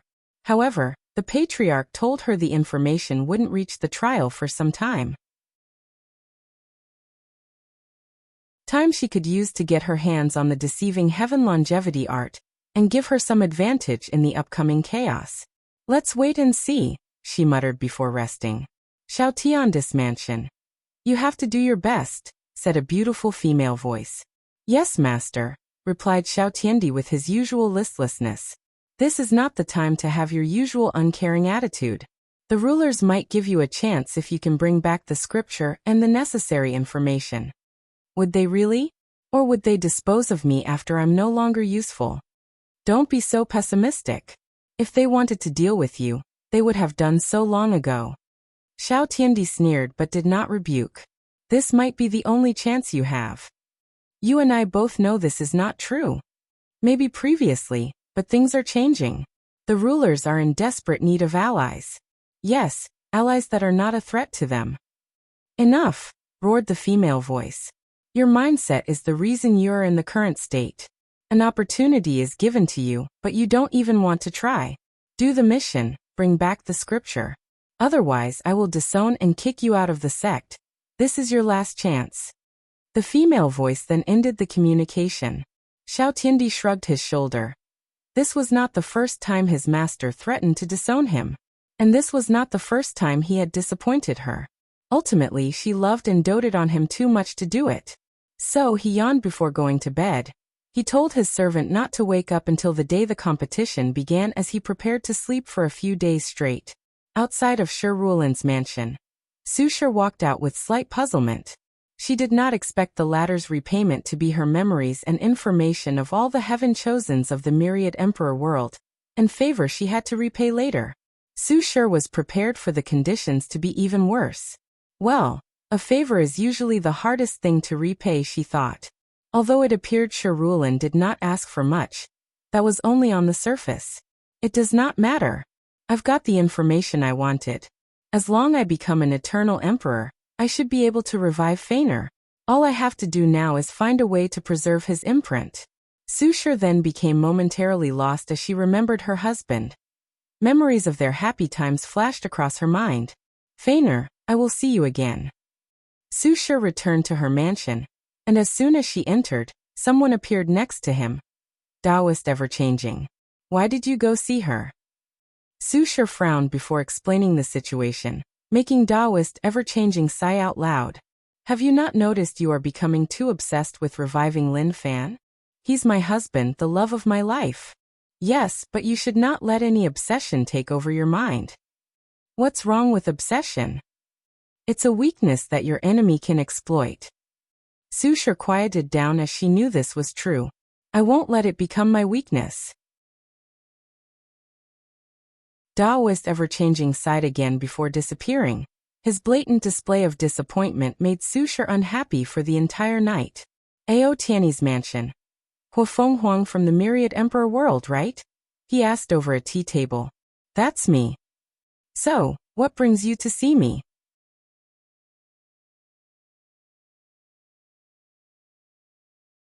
The Ancestors Gift Bonus Chapter. Thanks to Heaven will Taoist for the gift. I came to make a deal with you, Huofeng Huang said. Oh, I'm listening. I want your source blood. Immediately, a terrifying killing intent emanated from Ao Tianyi's body. All dragons' race are highly particular about their source blood because of how precious any dragon bloodline is. However, he quickly calmed down. Instinctive reaction. Ao Tianyi explained casually. You do know how precious true dragon bloodline is. So, what do you want to exchange? You can name your price. You can be my woman, said Ao Tianyi with a lascivious smile. If you don't want to exchange, I can live. What's with the reaction? It would be your honor to become my woman. Honor, replied Huofeng Huang with a sneer. I've read about how arrogant you innate life forms are, but I did not think it was even worse than the scriptures described. Innate life forms? You dare compare my noble bloodline with these lowly things? Is there a difference?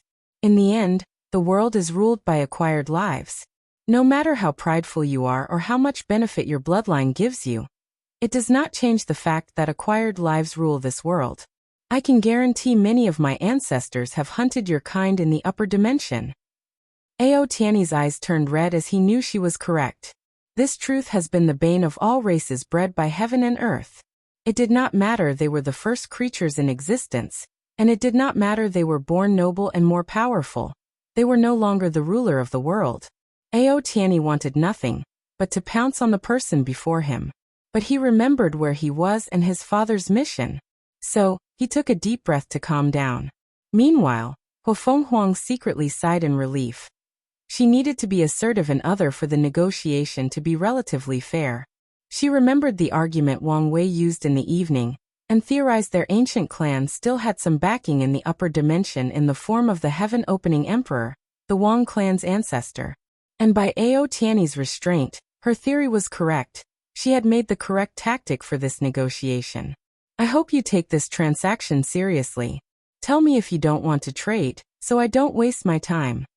Fine, responded Ao Tianyi, calming down to ponder whether he would make the deal. A few minutes later he said, I agree, but here are my terms. First, I want all the information you have on the trial's participants and the heaven-chosens of the Myriad Emperor world. I want the tiniest detail, even something as little as their favorite food. Huofeng Huang frowned slightly, but she eventually nodded. The second thing I want is a promise. What promise? I won't agree to anything if you don't specify, she added. Ao Tianyi did not immediately answer but took out a mirror, instantly alerting Huofeng Huang and making her on guard. No need to be worried. I just don't want anyone or anything to listen to our conversation. Then he activated the mirror to block the room and prevent outside forces from spying. Huofeng Huang remained on guard during the entire process, ready to call upon her Tao protector at any moment. If you can prove the Tao, I want you to be an inactive emperor, Ao Tianyi said casually. What do you mean? In simple terms, I want you to not accomplish anything as an emperor. You can preach the Tao to repay karma, but there is no need to do anything more for the world. You can stay in the lower dimension for as long as possible before ascending. And during this time, all you have to do is ensure nothing happens in the Myriad Emperor world. I can't do that, she replied immediately. Why? I think it's a fair deal. I'm carrying the hope of my clan to revive them to the glorious time. Your conditions go against my goal for cultivation. Then there is no deal. Fine by me, replied Huofeng Huang. Do you think you can easily leave after coming to my home? Ao Tianyi stood up, fully ready for a confrontation. And if you think I came here without being prepared, you're a bigger fool than you appeared during today's introduction. Ao Tianyi clenched his hand as he stared at her. But after seeing her confidence and thinking about his father's words, he decided to be cautious about the success of this mission. So he let her leave. After exiting the mansion, Feng Huang looked back. It seems these geniuses want to interfere in the myriad emperor world's development. After looking for a few seconds, she flew home. She knew things were not over. She wanted that primordial dragon's blood, and was willing to offend him to get it. She did not care about the consequences since this might be the only chance she had at proving the Tao. Myriad Emperor World, Tao Opening Sect. Wang Wei was reading about Gu Xian's life.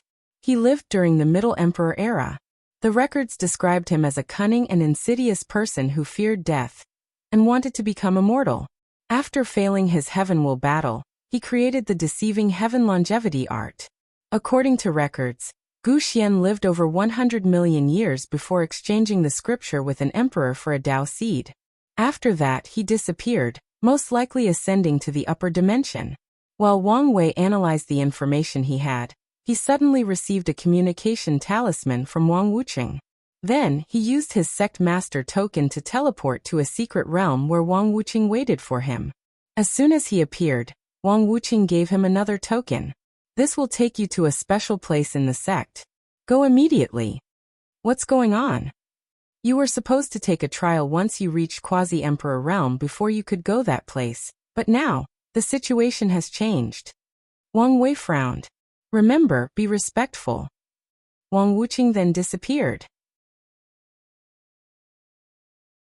Wang Wei looked at the token in his hand for a moment before activating it. He then found himself in a large place with a pool. In front of the pool were 9 phantoms, 3 in the middle and 6 behind them. The first phantom looked like him, young, handsome, with long dark hair and bright eyes. He had a gentle and reassuring smile. The one to his right was a beautiful woman with a mole on her chin, a serious face, and eyes sharper than a sword. Wang Wei recognized the one on the right as he saw him in the battle tower. He still remembered that sundering battle intent. Then he glanced at the people at the back.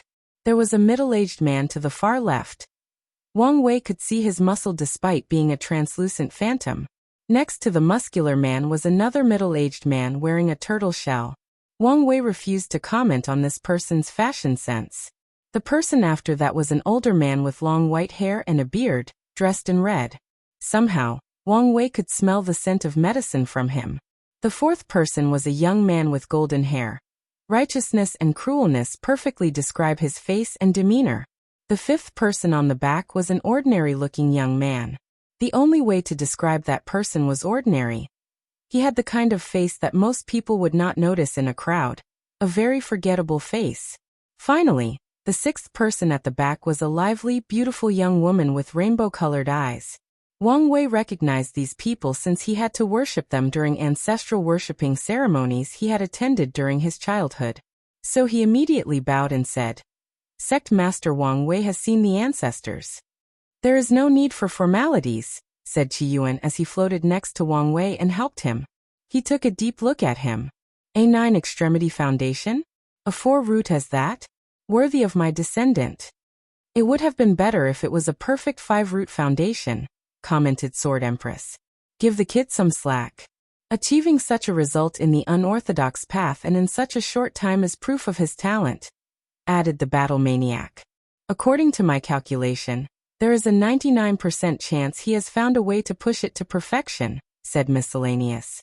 "What is with the missing 1%? Asked the Rainbow Emperor.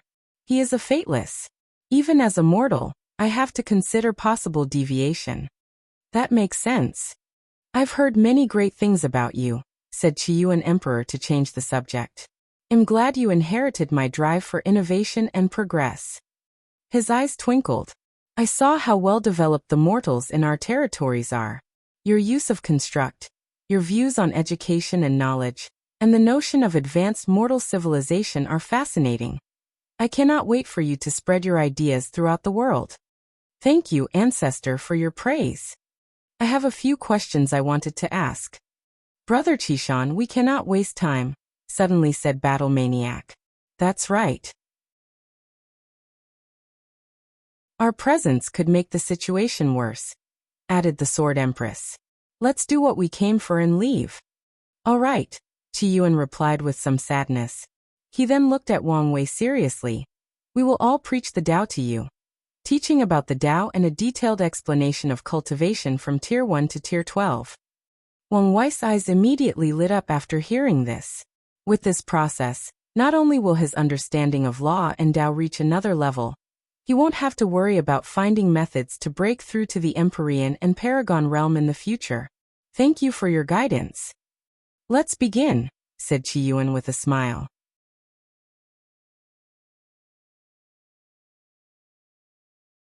9 Paragons preaching.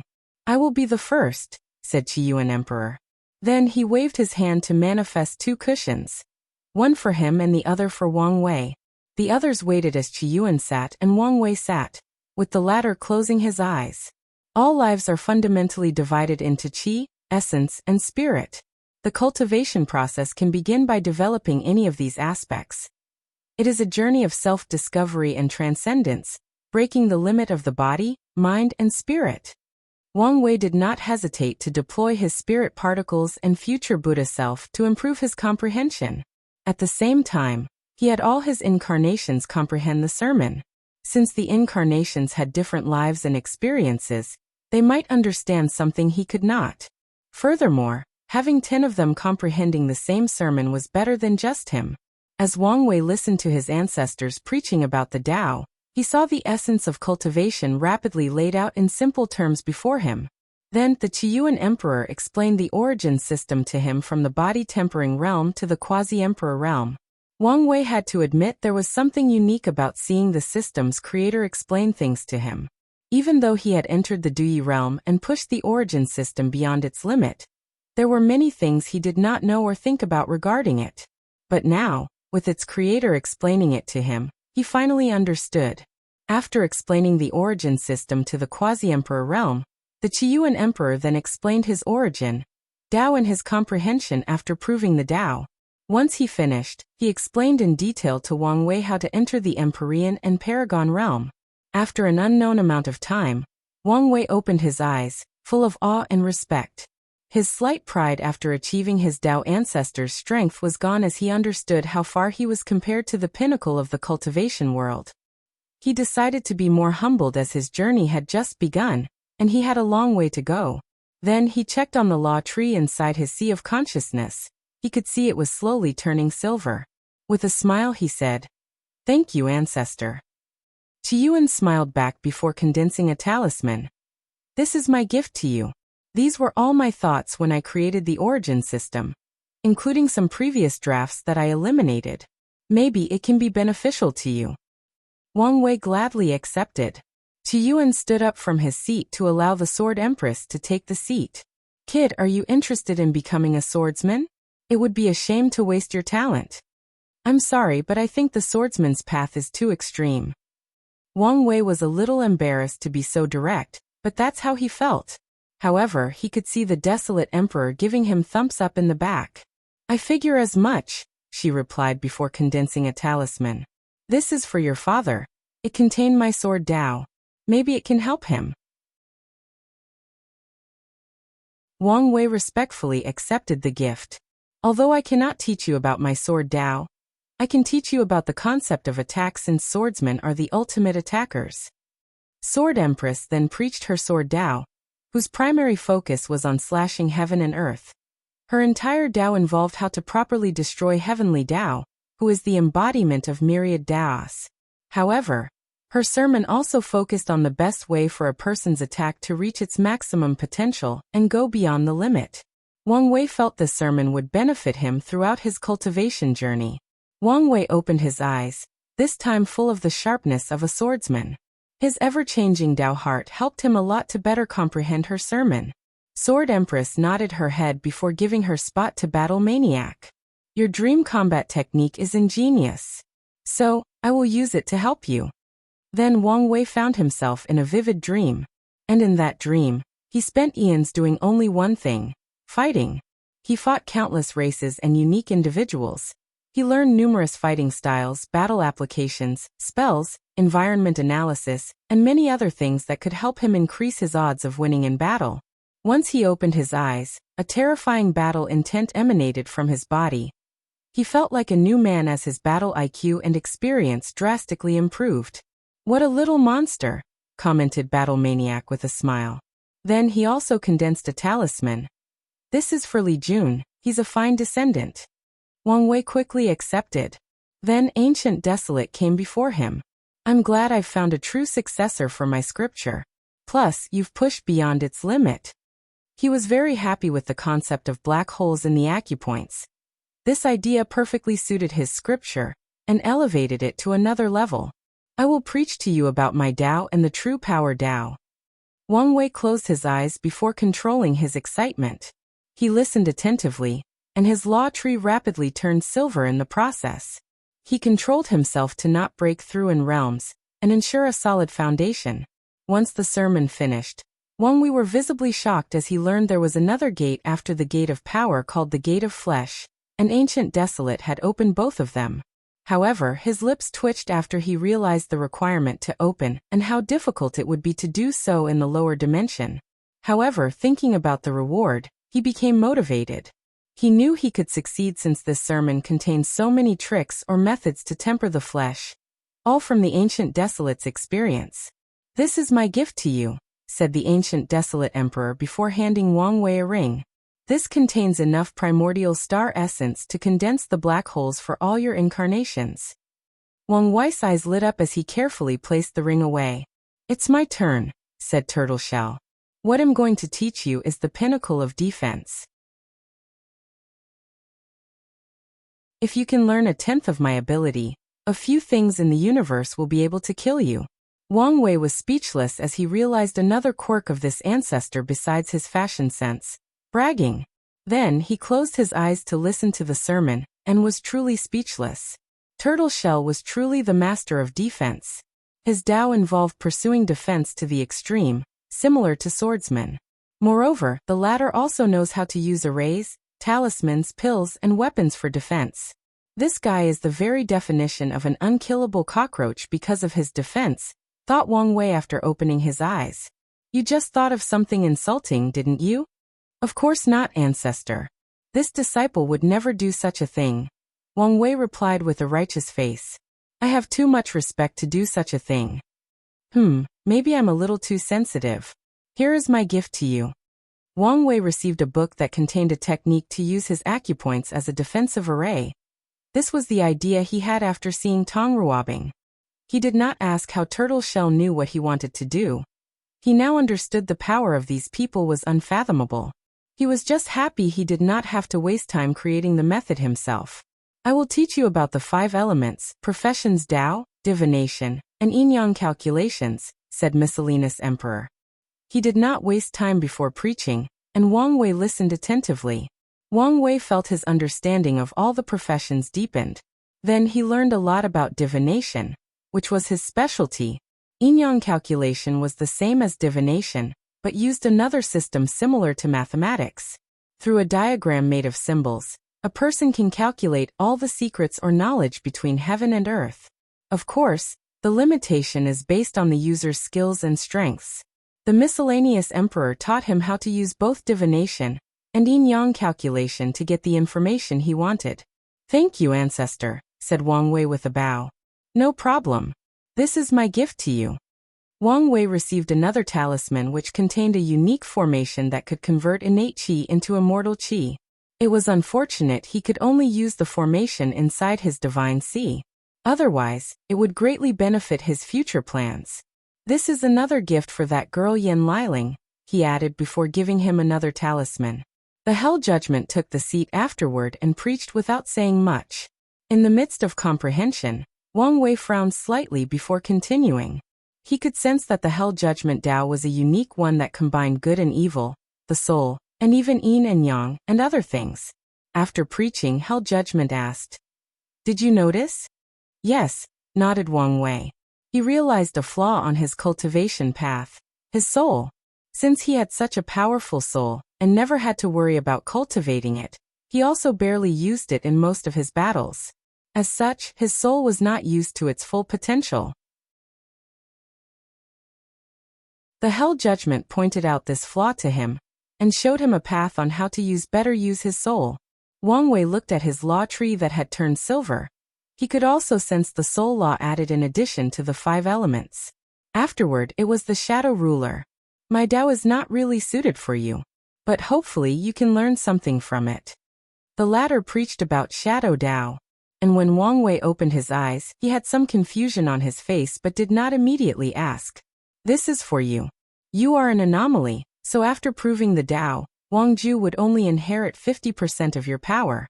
However, she could inherit between 50 to 70% with this method. Wang Wei took the talisman with respect. It's finally my turn, said Rainbow with excitement. I pursue the pinnacle of speed. I can tell you that although I cannot defeat any of my seniors, none of them can catch me if I want to run away. The others' lips twitched slightly as they felt slight shame. She was correct. Wang Wei listened to the sermon with fascination. She taught him to use different methods to increase speed.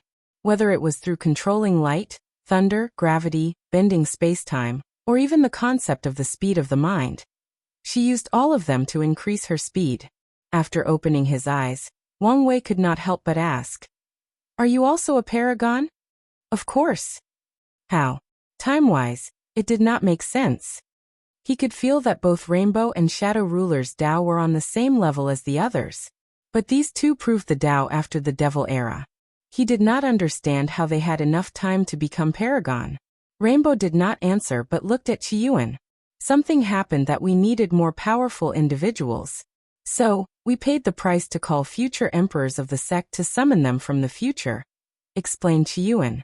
These two came and became paragons in the past. Did I come? Asked Wang Wei. No, replied Qiyuan with a smile. We could not summon anyone past the 9th emperor. That's a shame. Not really. It's good you don't have to bear the karma of our failure, replied Qiyuan with a sigh. A few more things before you leave. Do not kill all the participants before the heaven will battle. I know you have the strength, but don't do it, even secretly. Oh, why? Wang Wei never planned to do so since there would be too many complications. But there seems to be something else. The lower dimension has changed, preventing forces in the upper dimension from intervening, including paragons. The Myriad Emperor world will become the center of an upcoming change.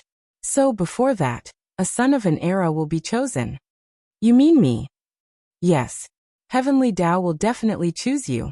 However, if you kill the other participants, your actions will be seen as an act of weakening the world, thus forfeiting and decreasing your chance of being chosen. Now, I understand you might not care about the title of Son of an Era, but the destiny it provides will benefit you until you become an Empyrean. Don't waste such an opportunity, because of how you feel about Heavenly Tao. I see, nodded Wang Wei. Although he did not like Heavenly Tao, he knew the trial was nothing personal. Furthermore, he could control his emotions and do things he did not like for the sake of benefit.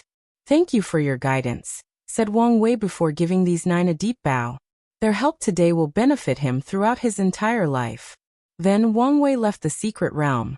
While alone, the Hell Judgment Emperor said, Are you sure he's the one we are waiting for? This kid has too many secrets. He's right, added Miscellaneous Emperor. Forget all the taboo aura on him. I can sense the aura from the prehistoric world from him. And there is a 90% chance he is the reincarnation of the Myriad Devourer.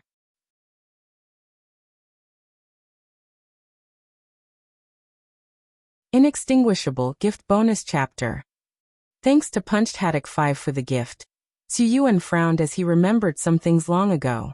The prehistoric world was a unique, normal chaos world floating in primordial chaos.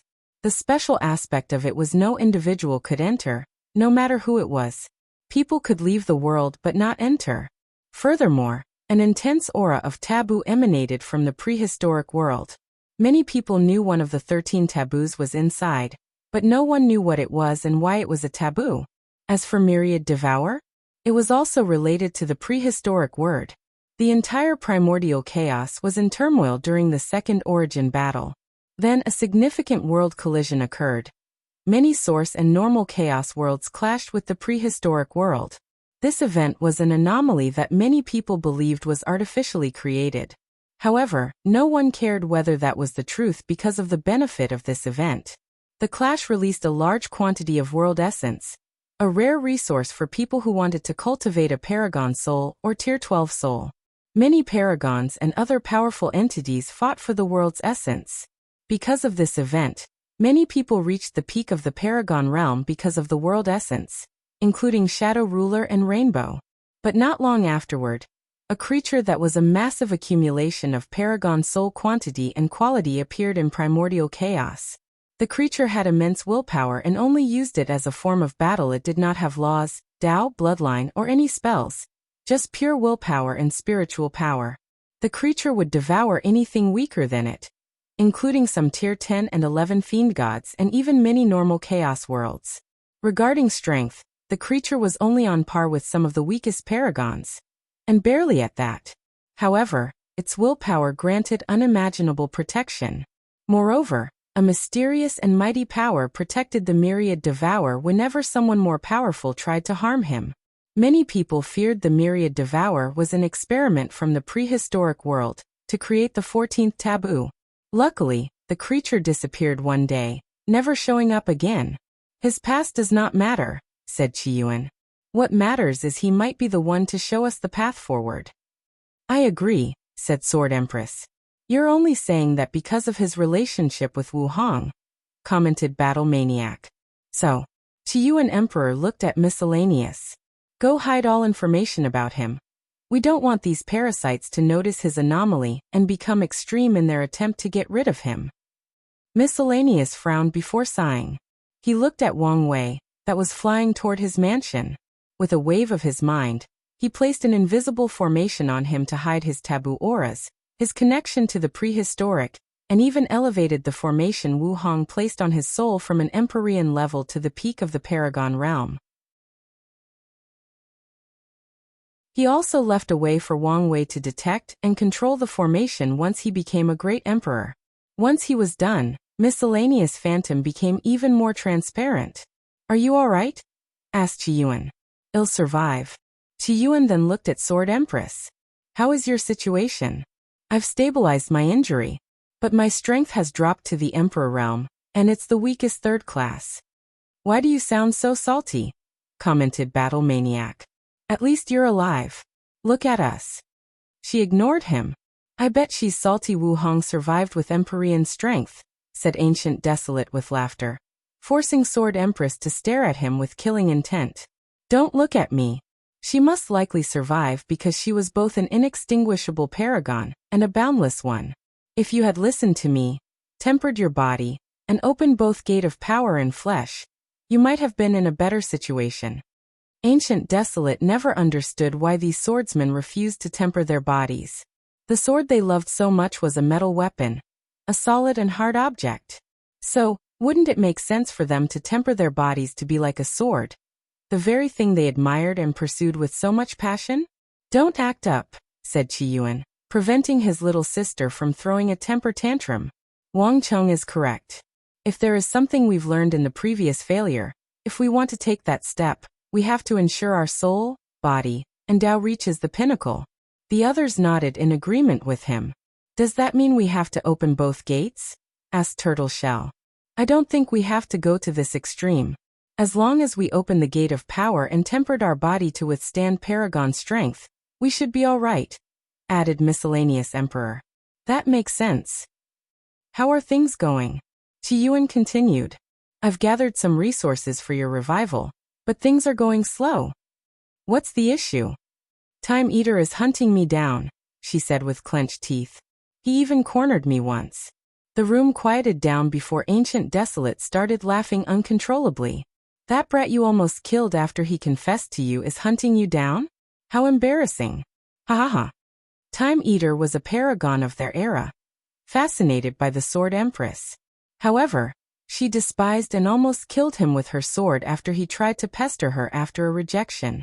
Unfortunately, he did not participate in the ultimate taboo, and became one of the 7 parasites weakening the world today.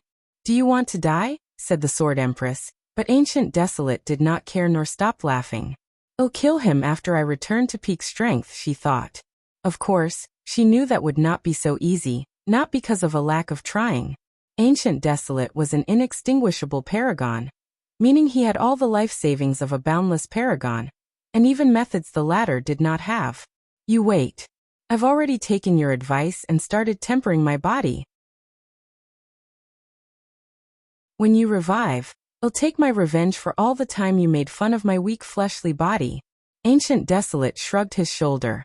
He always thought she had wasted her potential by now tempering her body. He thought she would have learned her lesson after losing to Wu Hong by one move, because of her fleshly body. But no. Instead, she doubled down on cultivating her sword Dao. Luckily, the recent failures made her realize the truth. And his years of advising her to do made the Sword Empress realize the truth. As for getting beaten once they revived, he did not care since he could take it. Anything else to report? Asked Qiyuan, who was used to these two bickerings. Supreme Unity found me, but Methreya stopped him. Methreya? I thought she had joined with the 7 parasites? Asked Battle Maniac. She's not like that, Sword Empress said. I don't know why she kept the power balance for so many years, but she must have her reason. I think she's also waiting for someone. Or power changed her. Added Hell Judgment with a sneer. Look what happened to Supreme Unity. Don't say such a stupid thing. I'm afraid it's only because of her that all of us in Limbo have not been hunted down by Supreme Unity. No one commented regarding this. We already knew the method Supreme Unity got was flawed, so it's not surprising that he changed, added Shadow Ruler. But what about Methreya? Before leaving, she told me there might be something wrong with her method, but she was willing to take the chance, said Sword Empress with a frown. Do you think we should have settled for a flawed method? Said Rainbow with a slightly lowered voice.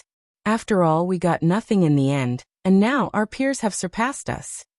The room quieted down for a moment before Qiyuan said, We made a choice and should live with it. You don't have any regret? Asked Turtle Shell. No, because I see hope. You mean the kid? Do you really think he could show us the way forward? Qiyuan was quiet as he looked at Wang Wei in the distance. In the Chaos universe, we know 2 people have succeeded. And he can be the third. And as long as he succeeds, we can learn from him and succeed as well. If he fails, we will start the 3rd battle of origin and try again. After that, the 9 disappeared as if they had never existed. It was rare for them to appear in the lower dimension without being detected by Supreme Unity. Unfortunately, they also could not stay for long. Battle Tower. Wang Wei had just finished fighting a 6-leaf immortal venerable. He lost, but he did not mind. After the sermon, his main body reached peak 4-leaf strength. With his battle experience, he can survive for dozens of years in a battle with 5-leaf, and a few days with 6-leaf. After checking his strength, he left the tower. 90,000 years passed inside that secret room, but only a few hours passed outside. Wang Wei guessed it had something to do with the pool behind his ancestors. Then, he sent the gifts to Li Jun and Yan Liling before continuing to look for information on Gu Xian. Regrettably, not long afterward, he received the notice someone had come to see him from the trial.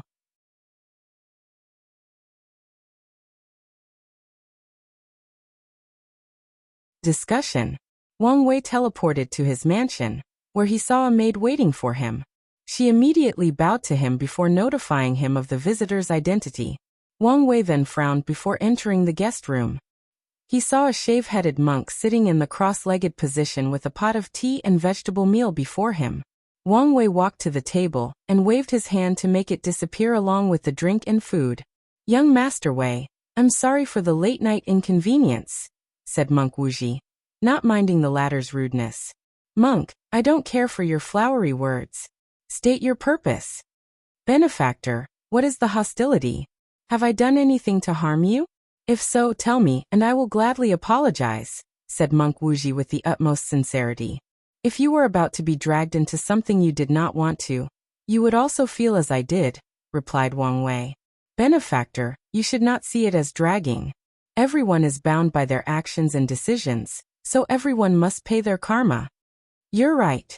But there is a difference between willingly paying it and being forced to do so. You have free will, benefactor. So, no one can force you to do anything. Do you genuinely believe that? Asked Wang Wei, staring deep into the monk's eyes.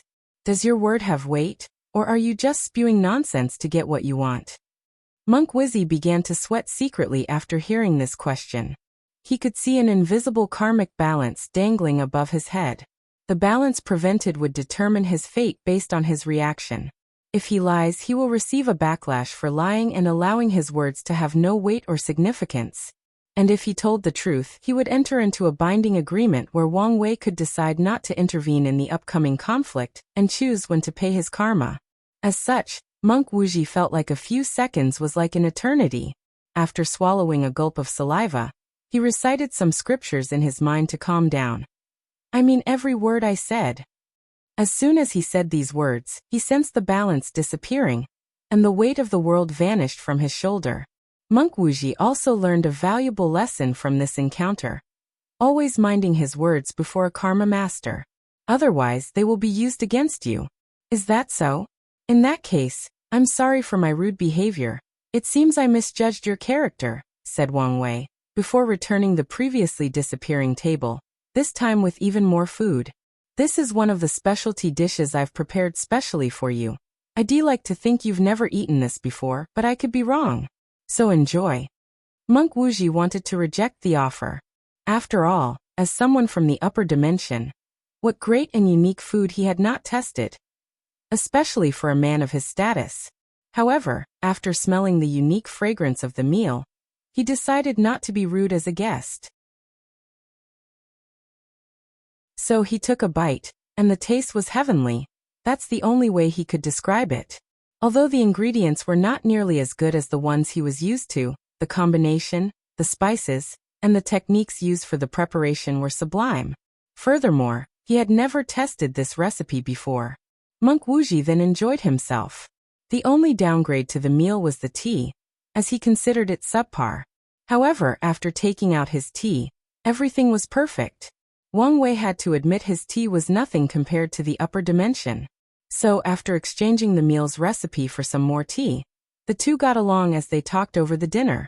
And when they finished a few hours later, they finally got to business. Little Wuxia, what brings you to see me today? The monk was now used to the latter's shamelessness. He did not even care when his seniority was reduced to a younger brother despite being older than the latter by a few 100,000 years. I need your help keeping Feng Heng safe. I guess it would be related to him, Wang Wei replied casually. Does that mean Zhang Yuqing wants to eradicate him? Yes, and I cannot allow that to happen. I cannot directly help you, said Wang Wei. If you are worried about picking a side, I don't think you have much choice. I'm fully aware of this. But there is a difference between active and passive participants. So you can help me but not directly, reiterated Monk Wuxia. So, how do you plan to help? I can promise to help spread Buddhism in the lower dimension. And if something happens to Feng Heng, I will officially take his place after proving the Tao. You can give me an honorary Buddha title, or something to help me better lead the faction. Monk Wuxia pondered for a moment. He did not mind giving the latter an honorary title to lead the lower dimension Buddhism sect. He also did not mind the latter being the leader and controlling Buddhism in the lower dimension. Ultimately, he still had to ascend.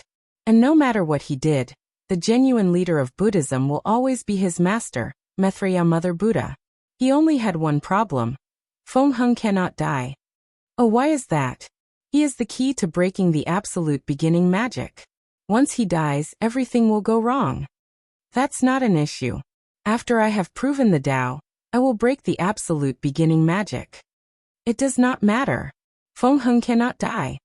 Wang Wei squinted his eyes as countless thoughts rushed through his mind. He remembered some of the history lessons from Earth.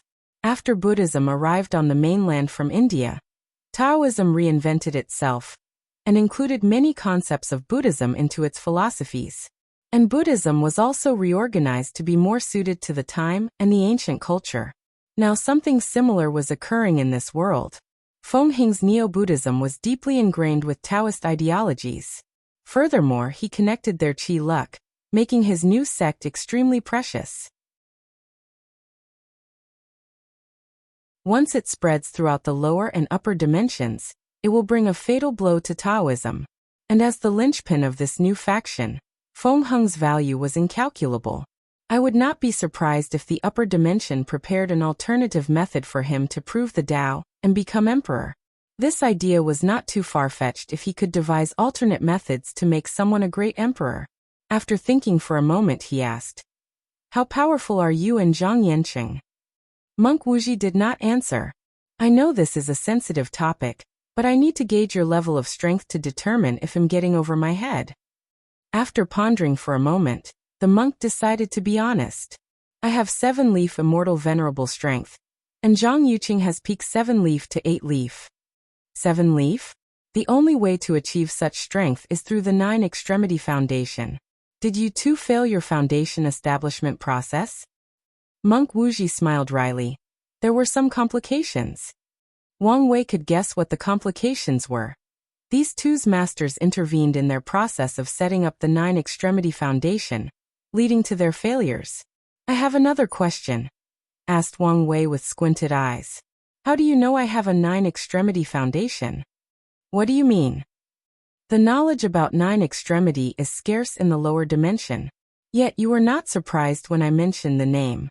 Monk Wuxi became quiet. Wang Wei did not think the latter thought he was simply knowledgeable. "Did your master tell you about me?" "That's correct." "Does that mean Zhang Yuqing also knows?" "My master has done her best to hide your information. However, there is a high chance he knows or guessed something. But I'm not sure." Wang Wei frowned. His ancestors told him about the upper dimension's 7 rulers and 2 supreme rulers. They also hinted that these 2 might have transcended the Paragon realm. The Sword Empress even hinted that he should not be too reliant on Wu Hong since she cannot protect herself from these 2, let alone protect him. "It seems like I owe Mithriya Buddha more karma than I thought Wang Wei, relieved for the protection and annoyed at being entangled so soon with all these almighty entities. "What about Xiao Tiandi? How powerful is he? Did he succeed in the 9-extremity foundation?" "From what I know, he did not even try it." "Why?" "I do not know," replied the monk. He only knew it was a great sensation when the innate Tao Source physique owner did not try to establish the best foundation for cultivation. "So you 2 are stronger than him?" "Well, not necessarily," replied the monk with slight embarrassment. "Xiao Tiandi only has 6-leaf strength. However, he has mastered many secrets techniques that could elevate his power to 9-leaf and beyond. I'm sure you 2 have similar methods." "It's not the same," replied the monk. "He has mastered so many of them that it's unnatural. Furthermore, those secret techniques usually have a price to pay, but also mastered other secret techniques that negated the price." The monk smiled wryly, lost in thought. "There is also a high chance he knows a secret technique that can nullify his opponent's secret technique. And if he does not, he can analyze and create one during battle. Anyway, we have never beaten him in battle."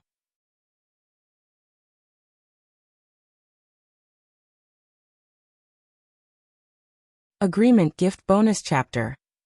Thanks to Heaven Will Daoist, Daoist_brother_91, and Gorev_Perihar_7759 for the gift. "Why do I feel this innate Tao Source physique is even better than my Paragon soul?" thought Wang Wei as he felt like Xiao Tiandi was one of these protagonists that could cheat life. They use reckless techniques that should kill them, but miraculously, they have another miraculous technique to negate the negative effect. Doesn't matter. Let's see if I can get some secret techniques from him, he thought. What about Shu Ruolin? How powerful she is. "All I can say is her Emperor Bone has a disgusting ability," replied Monk Wuxi, with determination in his eyes not to say anything else. Wang Wei instantly could tell the monk was not happy with him leading the entire conversation. This was his way of wresting power. So Wang Wei did not ask for any more information. He theorized that besides Xiao Tiandi and Shu Ruolin, the other upper-seated players were not on par with Zhang Yuqing and the monk. They were only classified in that spot because of some political intrigue that Gu Xian was playing. And since they were only for their mission, they did not care about their rankings. "Benefactor, are you going to help me or not? Do you really need my help?" "What do you mean?" "From what I know, Feng Heng no Shifuyu is an expert at hiding." Wang Wei once read Feng Heng's fate line and knew some information about him and his past as the monk, Shifuyu. And from the sleeper's information, He knew of a monk that lived during the incense era. The sleepers noticed him since he was the last survivor of Buddhism in the myriad emperor world. Of course, it did not help that the monk was sloppy in his early days when he tried to convert some talented individuals to Buddhism. Although the sleepers lost track of him after a certain period, it was still recorded that this monk was an expert at hiding. It even evaded the search of a few pseudo-eternal emperors from the Tai Profound Gate. "Do you think he can escape from our master's eyes?" asked Monk Wuxia in response. And Wang Wei had to agree with the latter. These two's masters were one of the reasons he did not want to be so noticeable in their competition. What if their masters will descended and use their bodies during their confrontation? He will be directly under these people's eyes, which makes him uncomfortable. One last question. What will happen to Feng Heng's status in the Tai Profound Gate? Monk Wuxia pondered for a moment before saying, "In the best-case scenario, he will remain where he is from. If not, it will not affect the overall plan." Wang Wei squinted his eyes as he could analyze much information from those two sentences. Feng Heng had very likely already converted many upper echelons of the Tai Profound Gate into his Neo-Buddhism sect, including some immortal-level powerhouses. Secondly, Zhang Yuqing's master has not had access to the myriad emperor world for quite some time now. Otherwise, he would have long alerted the Tai Profound Gate, and not let the situation reach such a late stage. Wang Wei took out a talisman he had made that contained his full strength. After seeing and sensing the power inside, Monk Wuxia's eyes lit up. He knew he could defeat Zhang Yuqing with that power. "I will help you, but I have one condition." "What is it?" "I want to study your 9 nirvana heart." "Impossible, don't overreact, monk. Plus, it's not like it's going to hurt you." "I refuse." "Fine. But you're on your own. Once Feng Heng dies, I will take on his cause to pay my karma." "You," said the monk before calming down. Then he looked at Wang Wei with a sneer. "You don't seem to have a grasp of the situation. Any heavenly chosen from the myriad emperor world is on a watch list to determine whether to immediately execute them after they ascend. The entire eternal ascension world has been blocked, preventing anything or anyone from entering and leaving. As for you, you are an anomaly. All the things you have achieved make you a glowing light in a dimly lit room. And your light has not been extinguished in advance because of my master. If one day she decides to no longer protect you, Empress Wu will barely be able to save you from the other paragons in her current state. And if my master does not stop supreme unity, your only fate is destruction. You will leave your life only in despair." "Is that supposed to scare me?" Wang Wei calmly asked back. "What you consider despair for me is at best an inconvenience and worse, a problem I have to think a little longer to solve." As he said these words, his body instinctively released a terrifying pressure that made Monk Wuxia's heart shake. "Maybe it's because you've lived under your master's protection for so long, idolizing her power. But you seem to forget that some cultivators, some people, would rather die than compromise their beliefs and ideologies. But let me remind you, I would rather die than become a pawn in whatever game your master is playing. Believe me when I say I have this level of conviction." "Ba," muttered the monk as a golden light shone on his body, seeming to calm him down. Then he recited his sutra for half a minute. "It seems my state of mind is not as calm and peaceful as I thought. I've built hidden arrogance deep inside my heart due to my status and background. This is a learning experience for me to become better enlightened." Monk Wuxia closed his eyes as a peaceful aura emanated from his body. A few minutes later he opened his eyes, full of wisdom.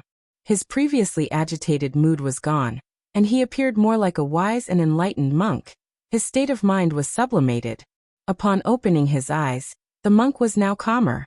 "Benefactor, I'm sorry for the outburst." "No, I'm the one who should apologize. You're a guest, and I should treat you as such." Mon Wuxia shook his head and did not continue on the issue. "Benefactor, why do you want to study my physique? You have to understand a person's physique is special to them. If someone else knew it too well, they could cause great harm. I'm aware of this, and I know my request was disrespectful. As you can guess, I wanted to create a longevity technique based on your physique to acquire 9 lives after proving the Tao. And I promise to share this technique with you, granting you an additional 9 lives. Wang Wei had this idea the moment he learned about longevity resources. He wanted to use his 9 incarnations to each grant him an additional life after proving the Tao. And if he could study Monk Wuxi's physique, he would have a higher chance of success. That's not a bad idea, thought Monk Wuxi. Before today, he had never thought about that since he knew he would have 9 lives the moment he proved the Tao. And these 9 lives would accompany him to the Paragon realm. And if he had an additional 9, even if they were only available in the Emperor realm, it would help him tremendously. I agree with your condition, said the monk after thinking for a moment.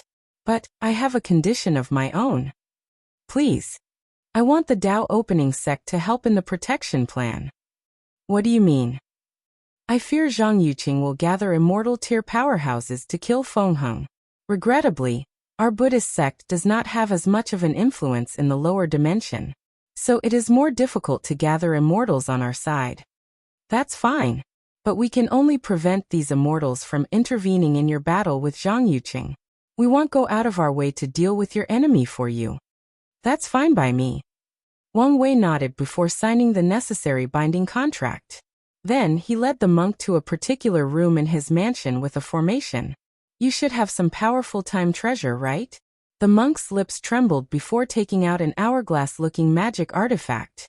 Wang Wei then sent him inside with the formation, gathering information for 500 years, while an instant passed outside. In a few seconds, the monk disappeared next to him before reappearing, and the aura on his body seemed stronger than before. Meanwhile, Wang Wei had a talisman in his hand with a bunch of information from scanning the monk's body and soul. Since our transaction is finished, there is nothing left to talk about.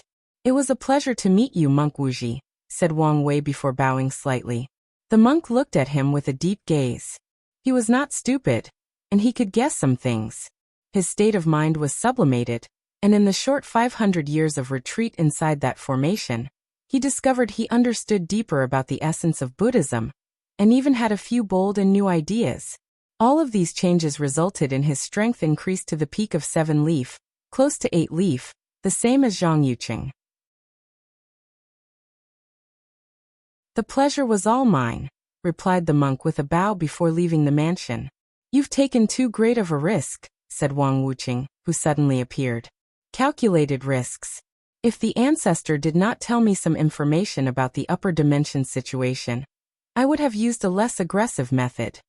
It's good you have thought things through properly, but how about getting the sect involved in this battle? There is a high chance that Methreya is why Supreme Unity has not hunted down our ancestors in limbo. So we have already picked a side. Wang Wuqing sighed out loud. These things were beginning to be above his weight class. So he left to gather other people to enter this mess. Alright, let's see if there were some actions in the middle of the night, muttered Wang Wei before activating the quantum arrays to spy on people.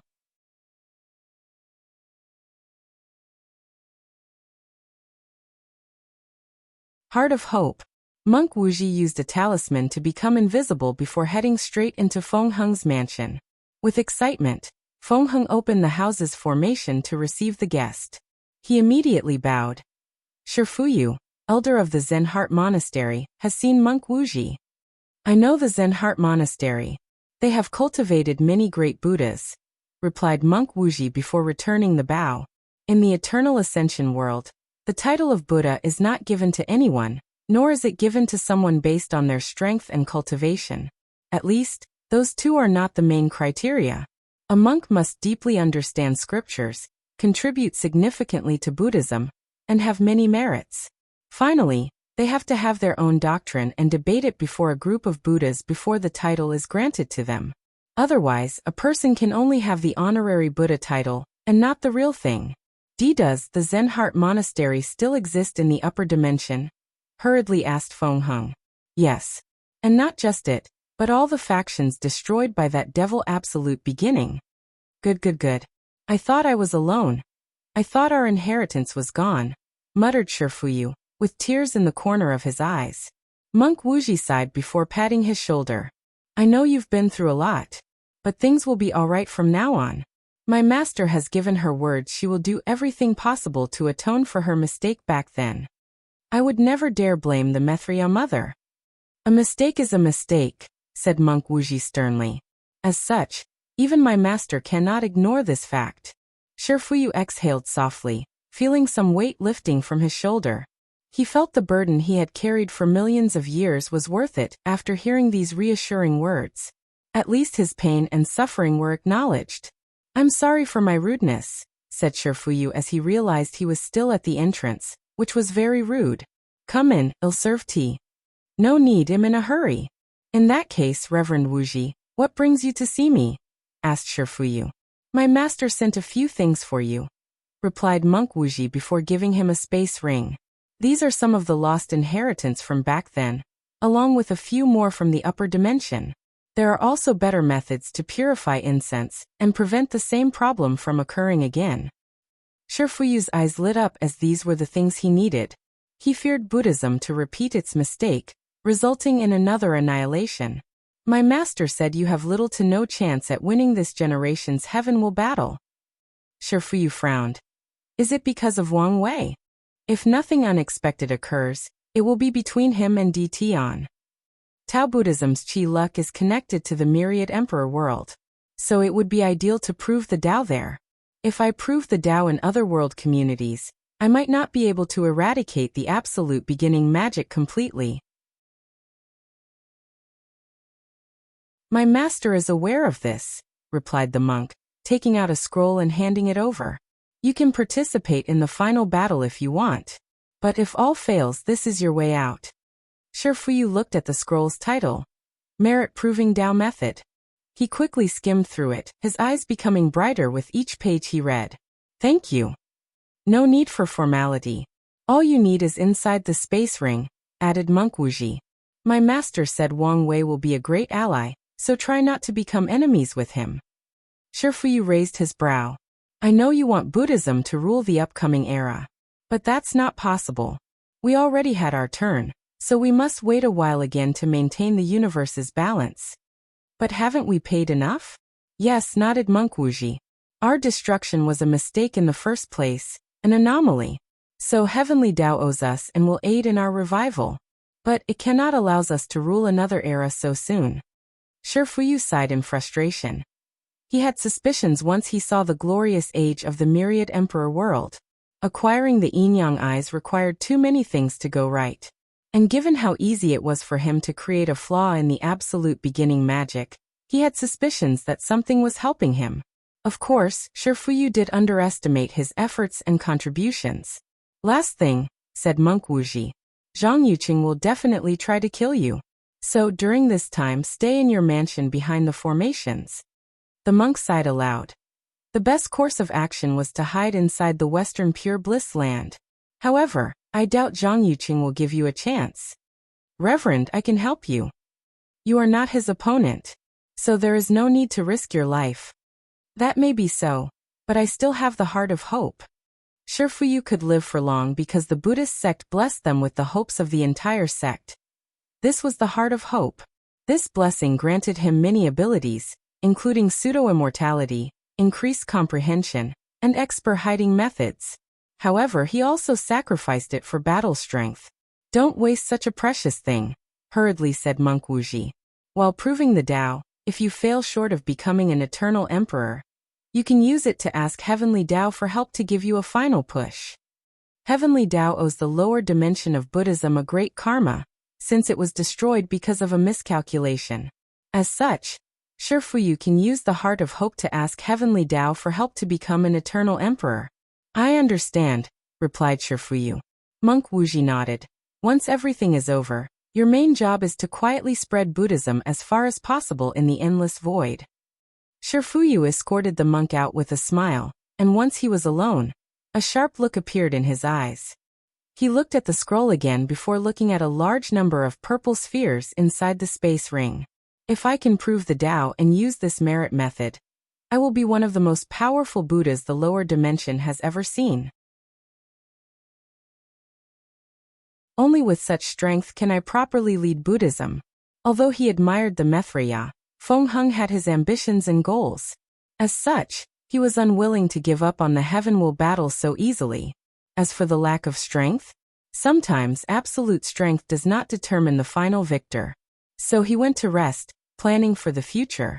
He decided to be cautious and stay in his mansion until the people from the upper dimension left. Wang Wei's mansion. Through the quantum array, he saw monk Wuxia sneaking into Feng Heng's mansion. He also saw the recording of Su Shi and Hua Fenghuang's visit. It was easy to guess Su Shi's motive because she was obsessed with her husband's revival.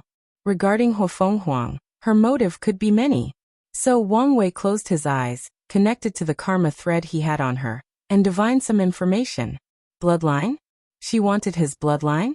He thought. It seems the negotiation did not go as planned. Regrettably, this was all the information he could gather since Ao Tianyi seemed to have some weird power protecting him. Nevertheless, he was satisfied. Nonetheless, he was satisfied with the information he got. He felt it would be a few days before the situation with the oath was resolved. So he decided to use this time to increase his strength. He went to his space-time incarnation to enter a quick retreat. Using the primordial star essence from his ancestor and the human mushroom, he finally opened all 269 million acupoints, and his true power Dao realm strength reached 33 primordial dragon force. Wang Wei clenched his hand as he sensed the surge of power flowing through his veins. According to his calculations, he had 6-leaf immortal venerable strength if he used all his might, including domain and soul. And with the previous flaw in his Dao heart removed, he was in peak shape, ready for any challenge. After exiting his retreat, he received information that the trial would resume in 2 days. So he checked on his other incarnations. Nothing much changed in such a short time. However, the Fate incarnation finally created the method for establishing the spiritual foundation/Fate Palace. And the other incarnations have already begun to create their Fate Palaces. They also began exchanging the materials that tempered their bodies with chaos ones. According to his calculations, Wang Wei believed after the final fusion with his fleshly body, he would have the strength of 5 root Dao ancestors with 4.99% grand Dao source, the very pinnacle of Dao ancestors. Then he will use science and technology to reach the 10th extremity. As for how to achieve that, he had some ideas. He would use the Emperor's blood and a unique spirit race. In the heavenly abode world, he found a stone bathed in Emperor's blood during his battle with Dtion. Over the years, the stone gave birth to a spirit race born from Emperor's blood. Wang Wei has been nurturing the spirit race since he believed it could be helpful later. And after hearing his ancestors preach, he believed it could be used for him to reach the 10th extremity. 2 days later, Wang Wei flew to the trial's gathering place. Midway to his fly, he suddenly stopped before teleporting somewhere. Boom! He punched with all his strength, not holding back in the slightest.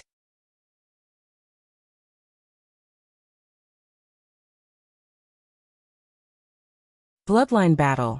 Wang Wei frowned as he looked at the crater he had created.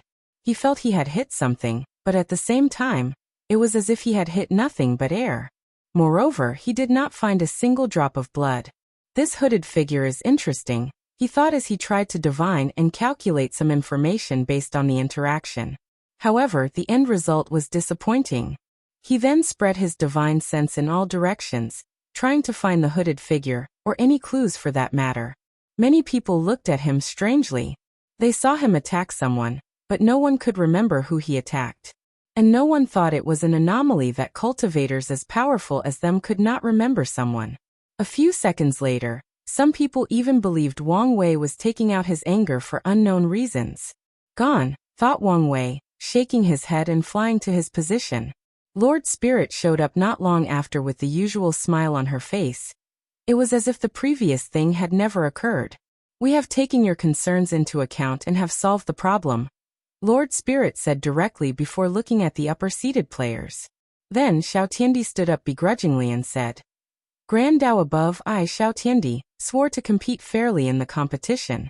And if something happened to me, my sect and anyone related to me would not seek revenge, directly or indirectly. If I fail to keep my word, I will die a horrible death. As soon as he said these words, a purple lotus appeared from the sky, turning into a scroll with words written on them. Then it entered Xiao Tiandi's sea of consciousness. Meanwhile, Wang Wei frowned as he had already seen the flaw in this oath. If the faction of these geniuses decided to abandon them, they would be the ones paying the price. Their faction won't pay any consequences. However, he decided not to say anything since he knew of the change currently taking place in the lower dimension. As long as these factions could not readily interfere with him, everything else did not matter. Wang Wei then looked at Tong Ruobing, who was looking at him. He knew she also detected the loophole and wondered if I would do anything about it. So he only smiled mysteriously, knowing she would probably overthink his action. After Xiao Tenai swore their oath, others did the same, including Monk Wuxia and Zhang Yuqing. And none of them were happy about the situation.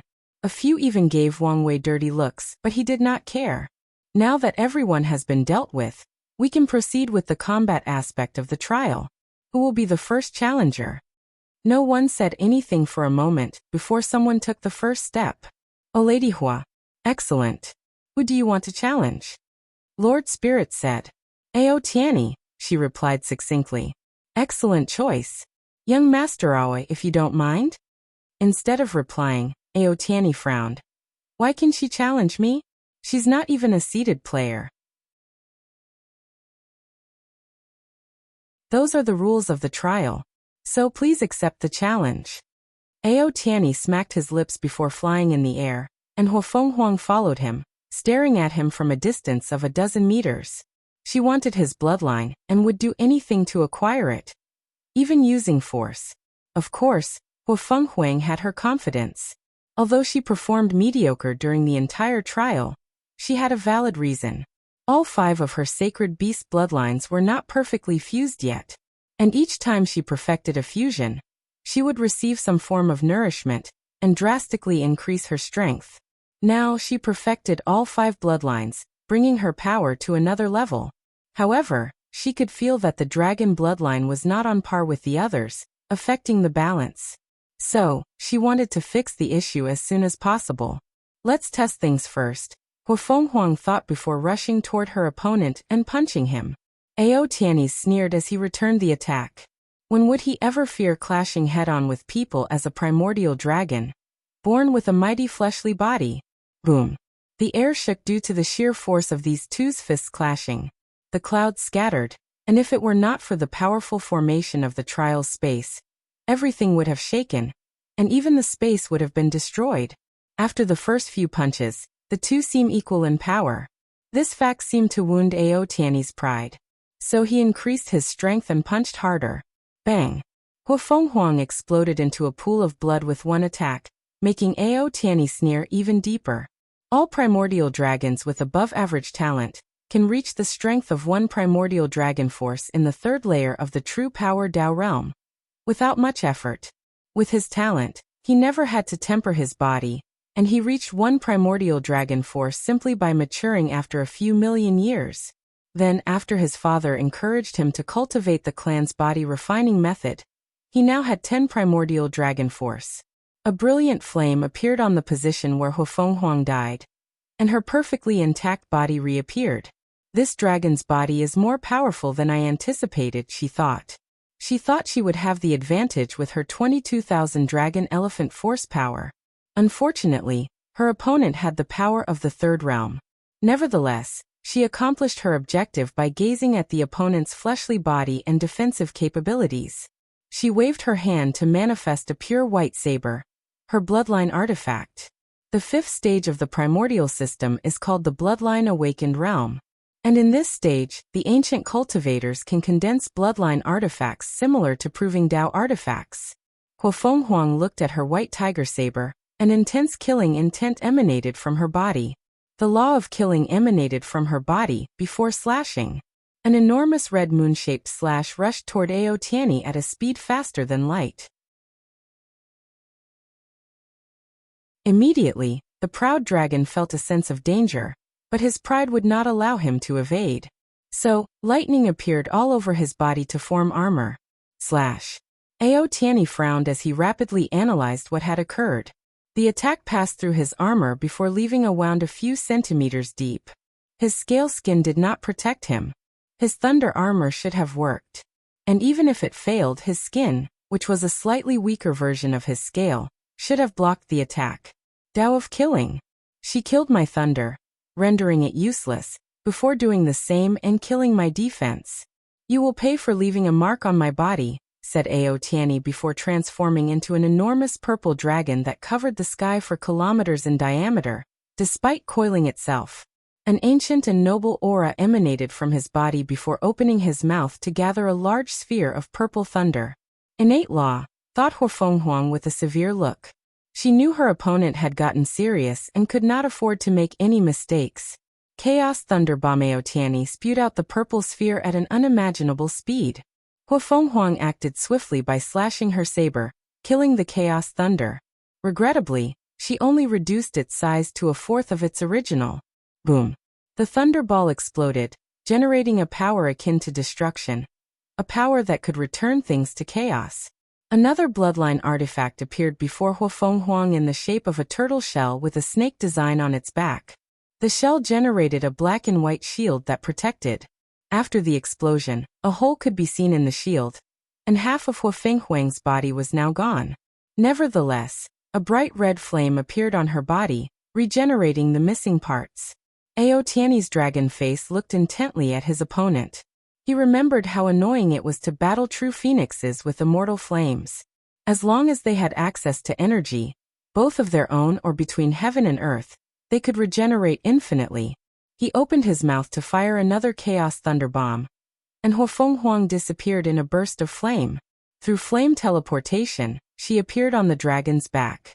However, the latter seemed to have anticipated this move as trees instantly sprouted from his back. The branches immediately went to capture Huofenghuang, who tried to evade. Unfortunately, a tree branch caught her foot. She immediately felt she could not teleport, and the tree absorbed her vitality. Furthermore, it also seemed to be rapidly sealing her regeneration abilities. Huofenghuang did not panic. Instead, she generated an intense flame. According to 5 elements generating theory, wood fuels fire. So, she wanted to use the trees to fuel her fire and destroy them. Unfortunately, she quickly learned that they were not ordinary wood as her immortal flame only burned small parts, having little to no effect. Meanwhile, Ao Tianyi was not surprised. His wood attribute was the yellow chi wood. The yellow chi tree was one of the first trees in existence, capable of holding and nourishing all things in existence. With his unique yellow chi wood innate law that had a special, he could do many things with the tree. Huofenghuang's mind worked rapidly, knowing she needed a powerful attack to escape this situation. So, she acted decisively.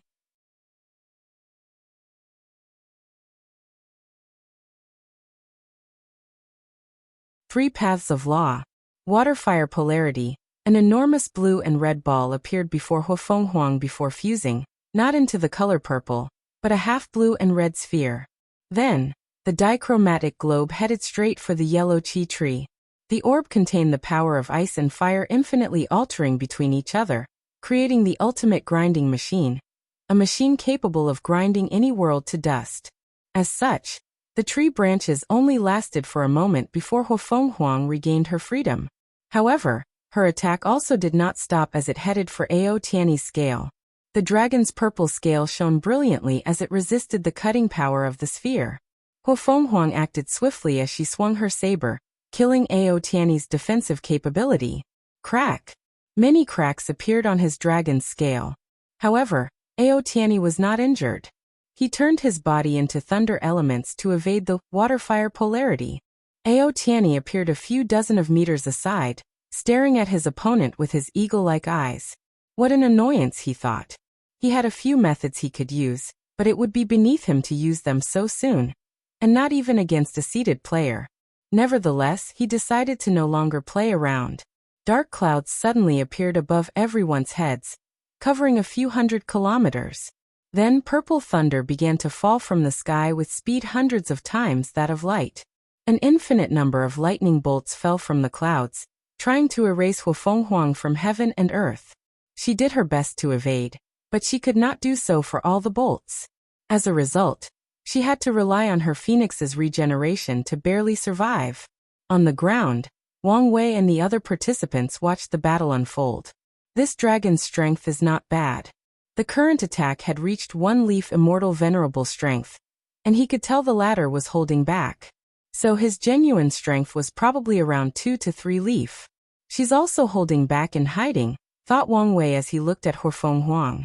Her bloodline might have evolved to the point of giving birth to innate laws. Wang Wei squinted his eyes as some idea popped into his mind.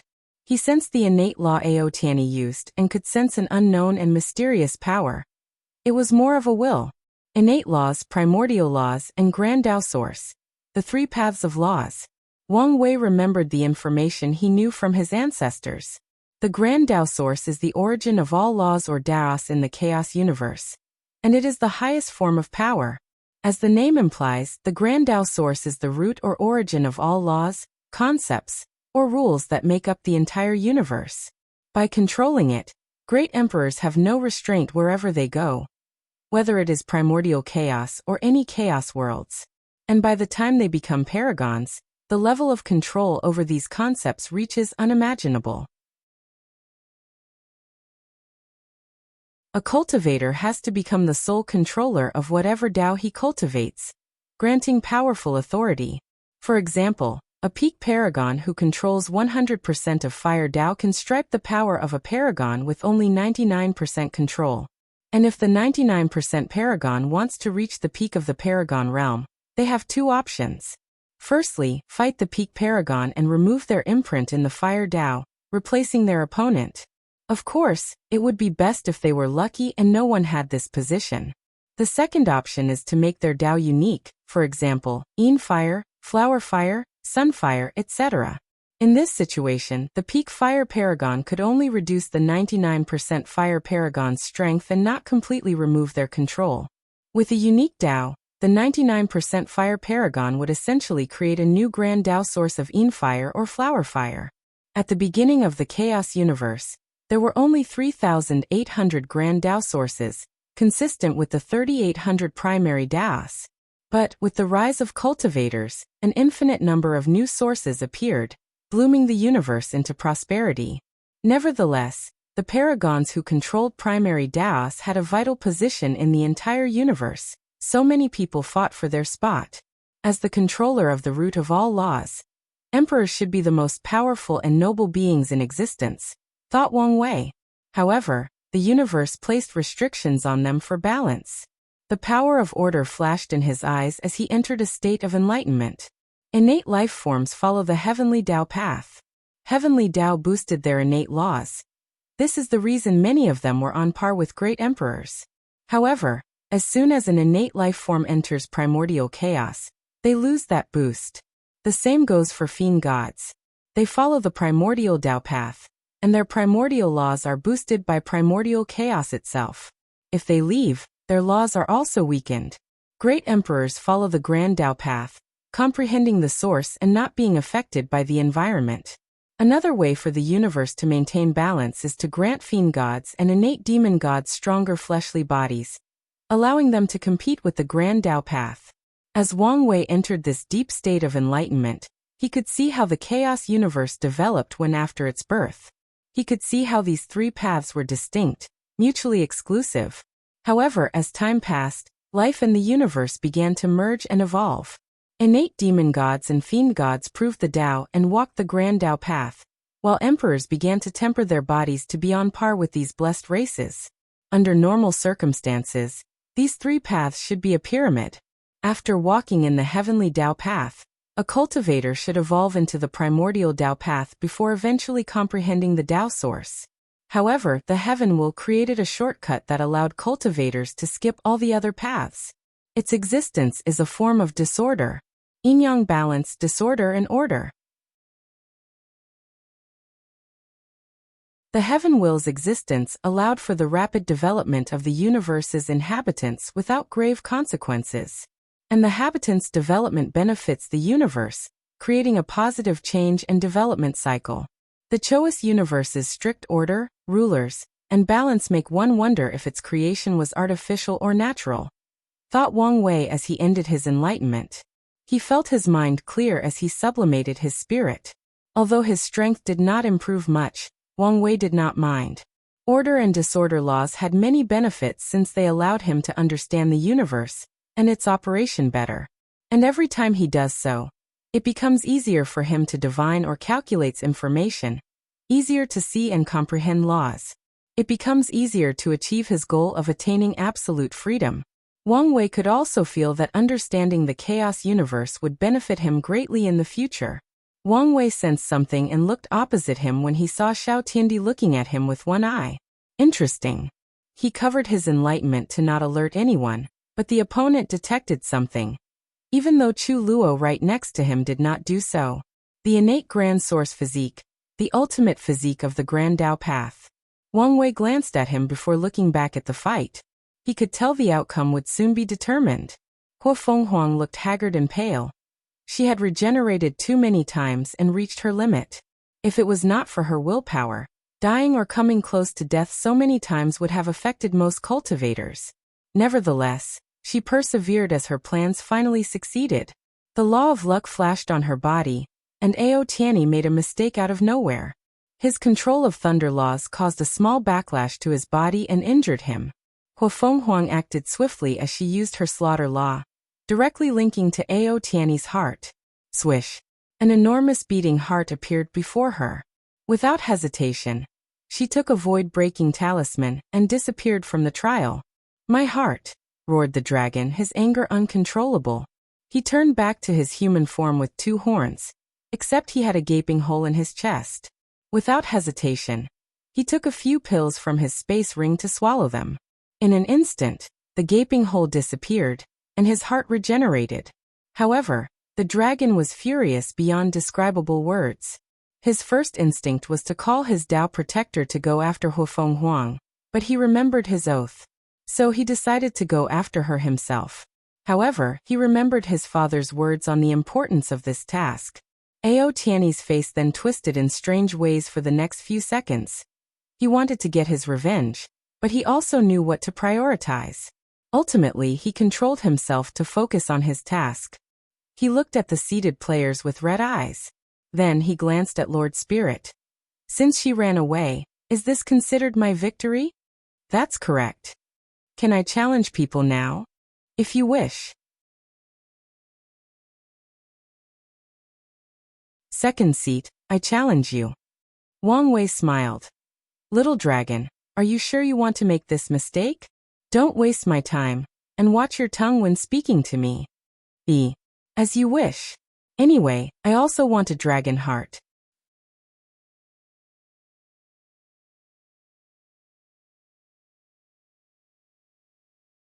Domain's power. Wang Wei flew to the sky, looking oddly at Ao Tianyi. "What's with the look? I feel pity for what is about to happen to you. You could have lived your entire life without suffering as much as you will today." "You. Enough nonsense," said the prideful dragon. He did not waste time and immediately transformed into his original shape. Meanwhile, Wang Wei instantly deployed his domain, assuming control of the surrounding. Then he received a divine hint and used his mother's darkness power to isolate the sight of everyone watching this battle. He even installed many formations inside the domain to prevent other forms of spying. As such, the participants on the ground can only see a massive sphere of darkness covering thousands of kilometers in the sky. Many people with secret techniques tried their best to see if they could see through the darkness. Unfortunately, even Xiao Tiandi could not see anything inside. Of course, he also did not try much. After his first attempt failed, he gave up using other methods. As for Ao Tianyi, he frowned after sensing he was in a domain. He immediately used the technique of law oscillation to make his innate laws vibrate and resonate with the surrounding, effectively rendering domains useless to him. Regrettably, Ao Tianyi soon discovered his method was useless. His technique did not even weaken the effect of the domain. "Interesting," muttered Wang Wei. He had never seen this technique before. He wondered if it was unique to the upper dimension, or if some other cultivation system that did not have domains also had it. Most people will use domain to combat domain, or use brute force to break them. Maybe the primordial system had such a method, but it was lost to history, rapidly thought Wang Wei. Meanwhile, Ao Tianyi sensed it was his opportunity when the enemy was distracted to attack. So he created numerous tree branches before coating them with his chaos thunder, creating a thunder aura around the branches. This attack was the perfect combination of his two innate laws. Unfortunately for him, with just one look, his attack stopped as if frozen in time. And to his horror, Ao Tianyi realized he also was immobile. Wang Wei then waved his hand, and the tree disappeared. There are so many ways I could end this battle, Wang Wei said. For example, death. As soon as he said this word, a dark aura suddenly enveloped Ao Tianyi, and he could feel his body begin to decay. His scale became as thin and fragile as a piece of wood. His majestic dragon body became as thin as a dry mummy, and his vitality diminished at an unfathomable speed.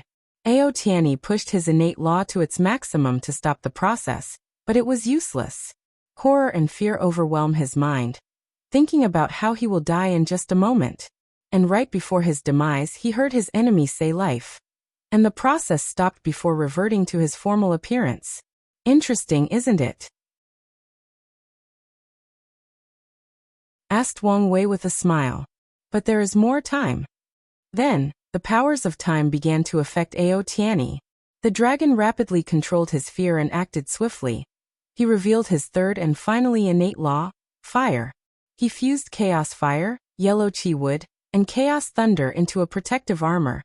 He planned to use chaos thunder fire to burn or destroy time itself, while the yellow chi wood protected him from any residual power. Unfortunately, his attempt was useless. Wang Wei's time law overwhelmed his innate laws, and Ao Tianyi found his body rapidly aging backward. His kilometers-long body began to shrink until he was the size of his adolescent year, pre-adolescence, and early childhood. But to his horror, things did not stop there. Under that power, he eventually returned to the egg stage of his development, while retaining his memories and consciousness. While inside that egg, all vulnerable and powerless, Ao Tianyi could feel he would cease to exist with a thought from his opponent. He would turn into a state as if he was never born. Wang Wei snapped his finger, reverting the dragon to his original state. However, Ao Tianyi could not move simply out of fear. Wang Wei slowly flew before the dragon while talking. Domains are horrifying when the power gap between two people is overwhelming. Wang Wei stood in front of the dragon's eyebrow between his two deer horns. He slowly raised his hand to touch it, and Ao Tianyi jerked his head back. At least he tried to. However, when he saw the cold stare Wang Wei gave him, the overwhelming fear once again flooded his mind, rendering him immobile. This was not a technique or the power of the domain. It was pure fear. Wang Wei calmly placed his hand on the dragon's forehead and pulled out a phantom version of Ao Tianyi. It was his soul. Under Wang Wei's control, the soul quickly shrunk until it was the size of his palm. "Let's see what is in your memory," he muttered as he reviewed the dragon's life. From his time as an egg to the present, Ao Tianyi has lived over 100 million years, and Wang Wei skimmed through them rapidly. He learned many things about the upper dimension in greater detail. However, there were many powerful seals in Ao Tianyi's memories, some of which he did not dare approach. Wang Wei frowned as he was not satisfied with the cultivation techniques he got from the latter's memories. He wanted some secret techniques that were truly powerful or unique. "Let's try something else," he thought before a small black and white wheel appeared next to the dragon's soul. The wheel rotated as it shone on the soul, and with each rotation, Ao Tianyi underwent reincarnation or samsara. Through repeated reincarnations, Wang Wei wanted to wash away the seals in the latter's memories. "My experiments failed," he thought after forcing Ao Tianyi to undergo hundreds of reincarnations in just a few seconds. He wanted to know if he could use this method to wash away karma. And his method succeeded. Unfortunately, an unknown power acted and stopped his actions. So, Wang Wei guessed Heavenly Tao would not allow a mortal to wash away karma for people through this method, since such power is only allowed by great emperors. Another experiment he tried was to see if this technique could help others go through the orthodox path of the Nine Extremity Foundation. However, this part did not work even a little bit. Nevertheless, Wang Wei was satisfied since he broke some powerful seals inside. So he learned what he could. Most of them were useless to him, except for one particular one. It was a memory of Ao Tianyi and his father, Ao Jing. The latter explained in detail a secret technique of the primordial dragon clan to boost the bloodline process of tempering the body. This method should help me optimize the Fiend God 12-body revolution, thought Wang Wei as he listened attentively. Then something odd happened. The older dragon suddenly looked directly at him. The memory of it suddenly became alive. "Young lad," said the dragon directly toward Wang Wei. "Interesting. Is this some form of mimetic power?" Wang Wei remained calm before answering. "Are you Ao Tianyi's father?" "That's right," replied Ao Jing. "You don't seem scared." "If the lower dimension were not blocked, I would be." "You know a lot," replied Ao Jing. "I won't stay for long. All I have to say is don't kill my son. You can make him suffer, but don't kill him." "That's very unexpected." Wang Wei really did not expect these words to come out from Ao Tianyi's father. "My son's cultivation journey has been too smooth. It's about time he suffered some major setbacks." "No problem. But how far do you want me to go?" "You can break his Dao heart but don't completely annihilate it." "No problem," said Wang Wei. "You're a good father." "I try my best," said Ao Jing. Raising a son alone was hard without his mother. But he tried his best. "All right, I'm leaving," said the older dragon before disappearing. And Wang Wei was kicked out from Ao Tianyi's sea of consciousness. "This should be a lesson to me. I should not so easily try to search the souls of these geniuses from the upper dimension," muttered Wang Wei before looking at Ao Tianyi's soul. "Now what should I do with you? Let's begin by wiping your memories." Since he knew these upper-seated players wanted to observe the lower dimension geniuses and learn about their capabilities, he could not allow Ao Tianyi to remember everything that occurred during the battle. So he erased the latter's memories, including the trace he used samsara on his soul. He even placed a method on the latter's soul in case someone tried to use the power of time to see Ao Tianyi's past memories. He used counter-divination methods and counter-yin-yang calculations, then sealed and removed all traces that he had modified the latter's memories. Of course, he left the trace of searching through Ao Tianyi's soul since his father already knew. "Well, all these methods might be useless against some of these powerful cultivators," muttered Wang Wei as he realized a problem. Then, he shrugged as there was nothing he could do about that. It was now too late, and there was nothing he could do to fix this problem. After all, no matter how clever he was powerless before the might and method of a paragon. In that case, let's just leave it to luck. Wang Wei knew he was a lucky individual, so it was not a problem to rely on it. Furthermore, even if it did not work, the only consequence was his existence would be known to the 7 parasites sooner than later. So he placed Ao Tianyi's soul back into his body. I should probably give them some information as a misdirection. It could help with the situation. After coming up with this plan, he decided to have a brief fight with Ao Tianyi, revealing some of his strength or hidden trump cards. Plus, I also need to torment this man, break his mind and Dao heart so his great father can fix him.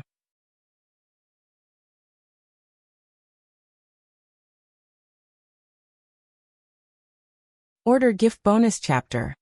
Thanks to Gordon_4421 for the chapter after dealing with Ao Tianyi's memories, Wang Wei began to fight the latter as if it was their first battle. After opening his eyes, the only thing the dragon remembered was he was in a domain, and his technique was useless against its power. So, he prepared to use brute force to deal with the situation. Meanwhile, Wang Wei pondered what information to reveal. The information needed to be new and somewhat valuable, not garner more suspicions. "I'll reveal my order law." His order and disorder law were not mainly used for battle, but he could if he wanted to. Order, no transformation, only human shape. As soon as Wang Wei said these words, a mighty power descended on Ao Tianyi, canceling his dragon transformation. He tried very hard to resist, and for a brief moment he did succeed. But it only lasted for a few seconds before Wang Wei overwhelmed him. Then he returned to his human shape. Ao Tianyi was unhappy as he could only exert 70 to 80% of his strength in this form. "Little dragon, do you want to give up? Give me your heart and scale, and everything will be all right." Ao Tianyi suddenly felt an uncontrollable fire in his heart. He opened his mouth to fire a Choa's Thunderfire bomb. With a calm look on his face, Wang Wei said, "Order, immunity to chaos, fire and thunder." Boom. The attack hit on him, generating a powerful explosion. However, Wang Wei appeared to be completely intact. He looked at the tiny burn mark on his skin. Interesting. Because I have a chaos flame, I was immune to its attribute. However, I've only got 99% immunity to the thunder. He found some restraint to his order laws besides the ones he already knew. For example, all the orders he executed applied to him and his opponent in the domain, meaning he also could not use any form of transformation. The only way to negate this rule is to use disorder law, but that's also limited. Alright, let's try some other things. Order. No laws of any path can be used. Disorder. The exception is the person with the highest soul strength. Ao Tianyi's face changed as he sensed the power of order working on him. However, he relaxed when he discovered his innate laws were not affected. You truly overestimate yourself. How could a mortal affect innate laws that heaven and earth itself bless? I see, muttered Wang Wei, ignoring his words. Innate laws are unique, and if I want to affect them, a price of equal values is needed. Order law banning. Disorder. Highest soul power as exception. Price. Divine punishment thunder. Instantly, Ao Tianyi felt he lost control of his innate laws. The power of order sealed them. Meanwhile, Wang Wei felt he could not use the divine punishment thunder sealed inside his body. No, no, no. Impossible, roared Ao Tianyi as he tried everything possible to eliminate the restriction. Secret technique. Bloodline burning. A terrifying power came deep inside his body, drastically increasing his aura. Ao Tianyi's strength reached the beginning of a mortal venerable 3-leaf in an instant. And with newfound power, he tried removing the restriction on him. Your blood is too valuable, so this cannot be allowed, said Wang Wei. Order. No secret techniques. Thing. Ao Tianyi's techniques ceased to work, and his power dropped to 1 leaf. A look of despair appeared on his face. He had lost many battles before, especially before his bloodline became mature. However, this was the first time he felt so powerless when dealing with an opponent. It was like he was nothing but an ant whose fate and destiny was out of its control. He hated the feeling to the core. Order. Only the fleshly body can be used in this battle. Disorder. After one clash, the person with the strongest body will be the only one capable of using it. So, little dragon, are you ready? Asked Wang Wei with a smile that seemed devious and terrifying to Ao Tianyi. He bit the tip of his tongue to use the pain to overcome his trembling heart. He gathered all the strength of his fleshly body before rushing toward his opponent. He knew the latter was powerful from the information he had collected. However, he still had a chance. After all, as a chaos life form, he was born gifted with a strong body. Boom. Crack. Ao Tianyi's arm twisted behind him in an odd and terrifying manner. He did not scream, or even wince in pain. However, he looked defeated, like someone whose worldview was shattered. And as he sensed the power in his body leave, the sense of despair he felt skyrocketed. You had no chance from the beginning, commented Wang Wei. Although the confrontation appeared fair, it was not. When Wang Wei prevented the use of transformation, Ao Tianyi could only use 80% of his power. The argument could be made that he was also at a loss since he could not use the ancient desolate transformation. However, his transformation boosted his strength, while the dragon form was Ao Tianyi's natural body. Labeling it as a transformation was a technical loophole. Wang Wei knew these techniques, rules, or restraints of order law were the advantage of this law. If used correctly, he can make the environment benefit him while weakening his opponent. Of course, once he meets an opponent on equal ground as him, the power of order would not be as absolute. But he had already thought of other ways to use it. For example, applying the order rules only to himself and not involved. For example, he would allow his domain to only work on him, use order to boost his attacks or spells, and do a bunch of other things. It could even be used as a defensive measure. Wang Wei looked Ao Tianyi directly in the eyes. How does it feel to be as helpless as a mortal? I could crush you as easily as an ant in your current state.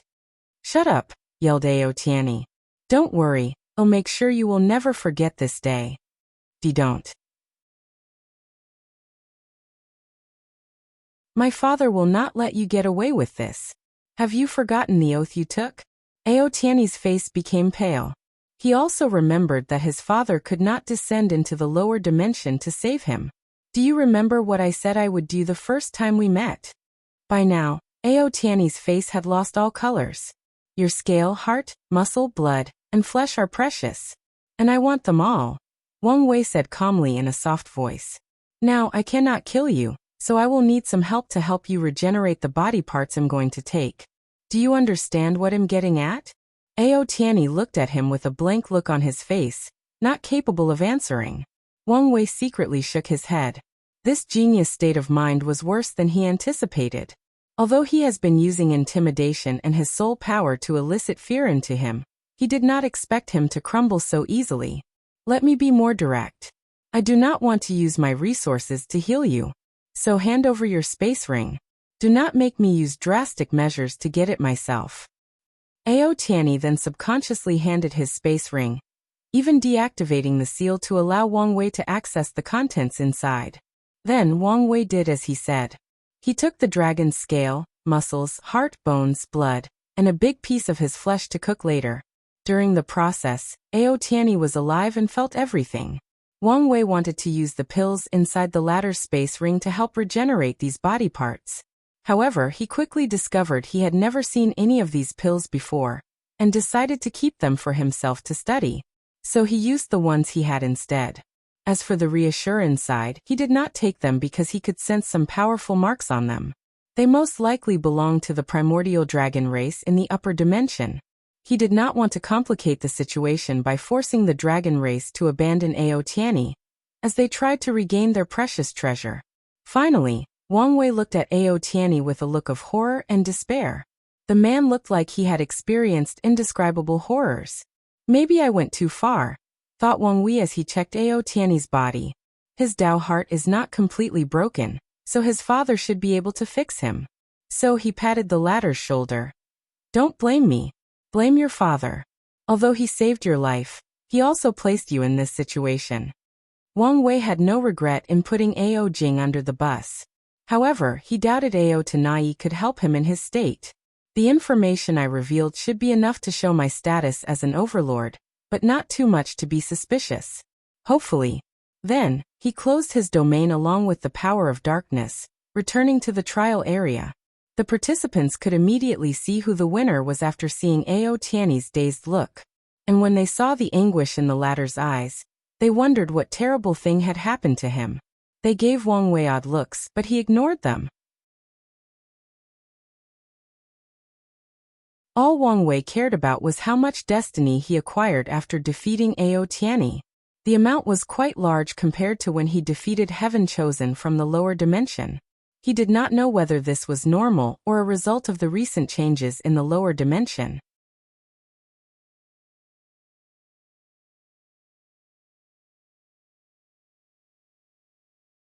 Sword will clash.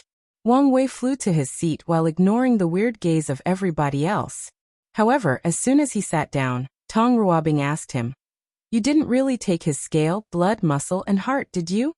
She remembered the conversation on the first day, and based on what she knew about Wang Wei, it would not be below him to do so. "You sly wench, don't accuse me of doing such horrible things," replied Wang Wei with righteousness. "He's only like that because I placed on some powerful illusion." Tong Ruobing sneered. She watched the fight he had with Ji Song, and how he essentially cooked the latter in a fit of rage. As such, he would never underestimate this man's cruelty. His behavior of hiding his fight is weird, she thought. Could it be he did not want others to know what he did to the dragon? Or is there another reason he wants to hide? Tong Ruobing decided to wait and observe. Although she wanted to test her strength in comparison to these upper-seated players, and acquire some destiny and luck in the process, she also did not want to drag her faction into some conflict beyond their means. And since she had already detected the loophole in the Dao Oath, Tong Ruobing wanted to be more careful. Maybe this trial's inheritance was not worth all the effort. Anyways, during this trial, she has benefited greatly. Her soul mutated, allowing her to use the power of the origin talisman better. Immortal child Shi Qian was fidgeting inside despite her calm exterior. She did not have the guts to fight any of these geniuses, even with the oath. Her parents were only two loose cultivators lucky enough to be blessed by a great emperor and achieve immortality. Although she appeared noble due to her birth, her background was the worst among all the people present. With her dad's death, her background was further reduced. Maybe I should finally join a sect. Her parents have always been proud of the idea of cultivating a mighty loose cultivator emperor. So she never joined any factions despite always being hunted. Shiqian had her pride as a loose cultivator. However, after seeing the participants, she understood the benefit of a powerful faction. It was not just about resources but protection and guidance. If she were from a renowned emperor lineage, her mother would not always have to hide and run. No, there is no need for a faction. My father and mother are proud of being loose cultivators, and I will make them happy by proving the Tao is one, she thought with determination. However, she also realized she had little chance of winning this inheritance, unless something extraordinary happened in the last mysterious trial section. And without the inheritance, she had no chance of proving the Tao in her world community. The only option left for her was to go to a weaker world community and prove the Tao. But she did not want to do it. Maybe I can ask the final winner to owe them some karma. Light race great emperors had a higher threshold for the number of people they could wash away for. So she was precious. And if that did not work, she could promise the final winner with her position for immortal venerables and Tao ancestors, thus increasing their factions. It's decided. Let's do that. Jingwu Hua remained composed, her thoughts only known to her. Although she also wanted to take a bite of Ao Tianyi and get her hands on her bloodline, she did not dare. Her father was on the upper dimension, and she did not know how he was doing. She did not want to take any actions that could affect or place him in danger. So she decided just to watch how things unfolded. Ao Tianyi took his seat with a dazed look. He immediately lowered his head, not daring to look at the opposite side or Wang Wei. Then Lord Spirit spoke. Who is the next challenger? Are you going to challenge Zhang Yuqing? Asked Wang Wei through divine sense. How do you know? You're a swordsman. So of course you would challenge him. I guess that makes sense. But what do you want? I want to warn you that you are not his opponent. If you want to challenge him, I recommend doing a pure swordsmanship test.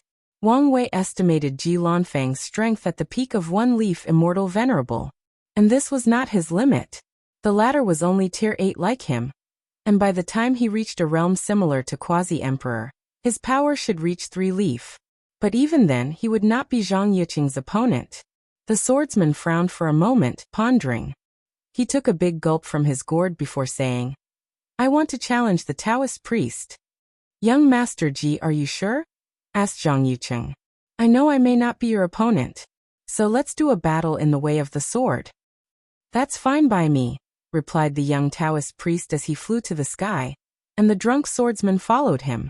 My myriad sword soul physique allows me to learn and use many different sword wills, Zhang Yuqing said as he took out a black and white sword. I've fought and defeated many swordsmen. I've learned from them until I surpassed them. Are you implying I will be the same? Zhang Yuqing only smiled in response. Ji Lanfang shook his head at his opponent's remark. He took out his own sword, which was completely dark with no designs. It appeared like a normal sword forged by a mortal blacksmith with mediocre abilities. My sword will is about speed. I believe speed is absolute, and absolute speed is the ultimate path of the sword. Zhang Yuqing shook his head as he did not like these pure swordsmen. Let's begin with something common. Gold sword will. Gold is the embodiment of sharpness in the 5 elements, hence a favorite Tao cultivated by many swordsmen. Zhang Yuqing swung his sword to create a moon-shaped slash. However, he did not use any energy, fleshly body, spiritual strength, or laws. The slash was the physical manifestation of his sword Tao understanding, the representation of his sword will. Ji Lanfang's eyes lit up after seeing the attack. Not bad, but not good enough. He swung his sword to generate his sword will.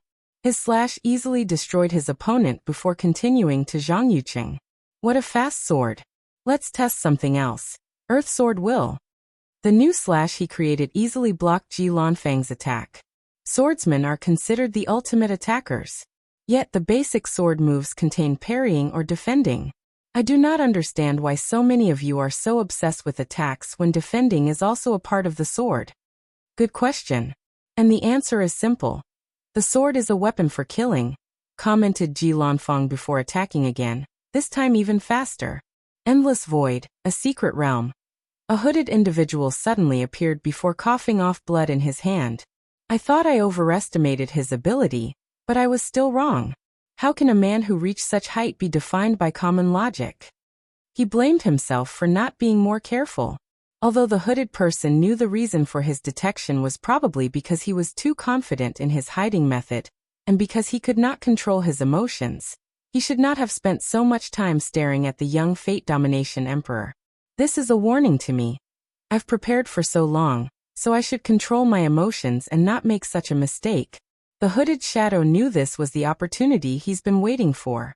The Empress was not with the young Fate Domination Emperor, and the lower dimension of this Choas world was not blocked, preventing outside interference. So after swallowing a few pills, he headed to a house nearby. Inside a secret room, he activated a formation. A few seconds later, dozens of shadowy figures appeared, with no appearances. Avenger, what do you want? It's almost time to act, replied the hooded figure named Avenger. Already? It's only been 10,000 years. I don't care about that, said one of the figures. What about the things you promised us? I will give you another quarter. What about the remaining half? You can get it after you kill the target, replied Avenger. Then he continued in a harsh voice. Do your best according to the contract.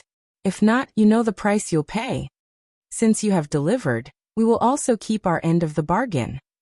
That's good. Remember the plan, be swift and use all your strength. Do not give him time to brief, let alone think or talk. You're worrying too much. Avenger internally sneered. Only he knew how powerful this man would one day become. And with his intelligence, as long as he has less than a nanosecond to think, he will find a way out of any situation. If you want the remaining reward, do as I said. Whatever you say. Then, all the figures dispersed as if they had never existed.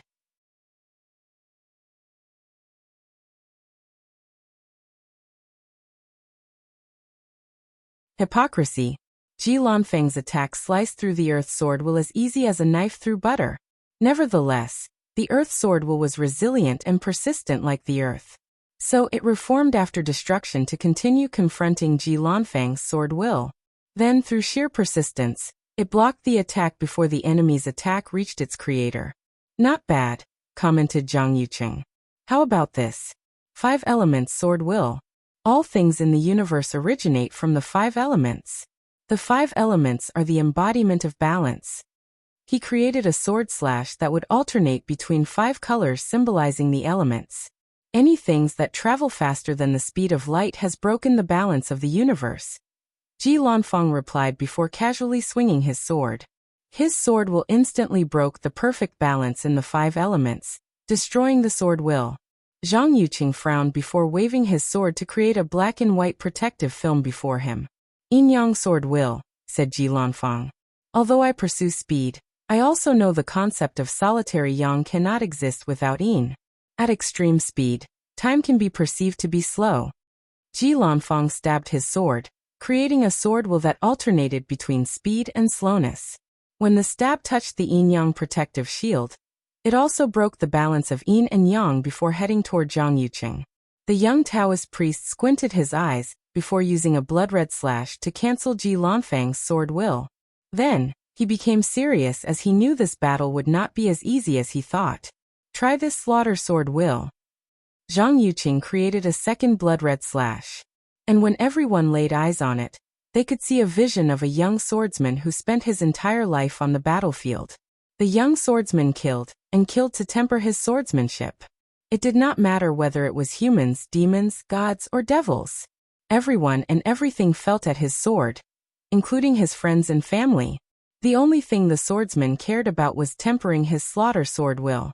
The number of lives in his hand was simply incalculable. At some point he did not care to calculate. A fast sword could prevent slaughter and save lives, said Ji Lanfang. His attack then created a vision of another swordsman in blue. The swordsman appeared before the slaughterer swordsman and cut off his head before he began his mass killing. So his attack once again defeated Zhang Yuqing's sword will. How annoying, thought the young priest before his sword exuded a weird fluctuation and stopped the opponent's attack. I met a swordsman who believed that the sword was not the best tool for cutting, said Zhang Yuqing with a composed face. He believed space was the ultimate cutting tool. Try his space-cutting sword will. As he swung his sword, he bent the space around in the form of a moon-shaped slash. This attack could cut off anything as it was literally separating the space of anything it touched into two. The speed of my swords has transcended time and space, Ji Lanfang said casually. With a swing of his sword, he easily cut the space-cutting sword will. And his attack also did not stop on its track. But then something unexpected occurred. A white slash came from Zhang Yuqing, and before Ji Lanfang could react, he had a slash scar on his chest. He calmly looked at the wound on his chest. Although it appeared as if he had lost, he knew it was not the truth. His opponent used his power despite the agreement of their confrontation only with skill. Fellow Taoist, I'm sorry. It was a mistake on my part, hurriedly said Zhang Yuqing with a sincere tone. No, you did it on purpose, commented Ji Lanfang calmly. Excuse me. Sword will not lie.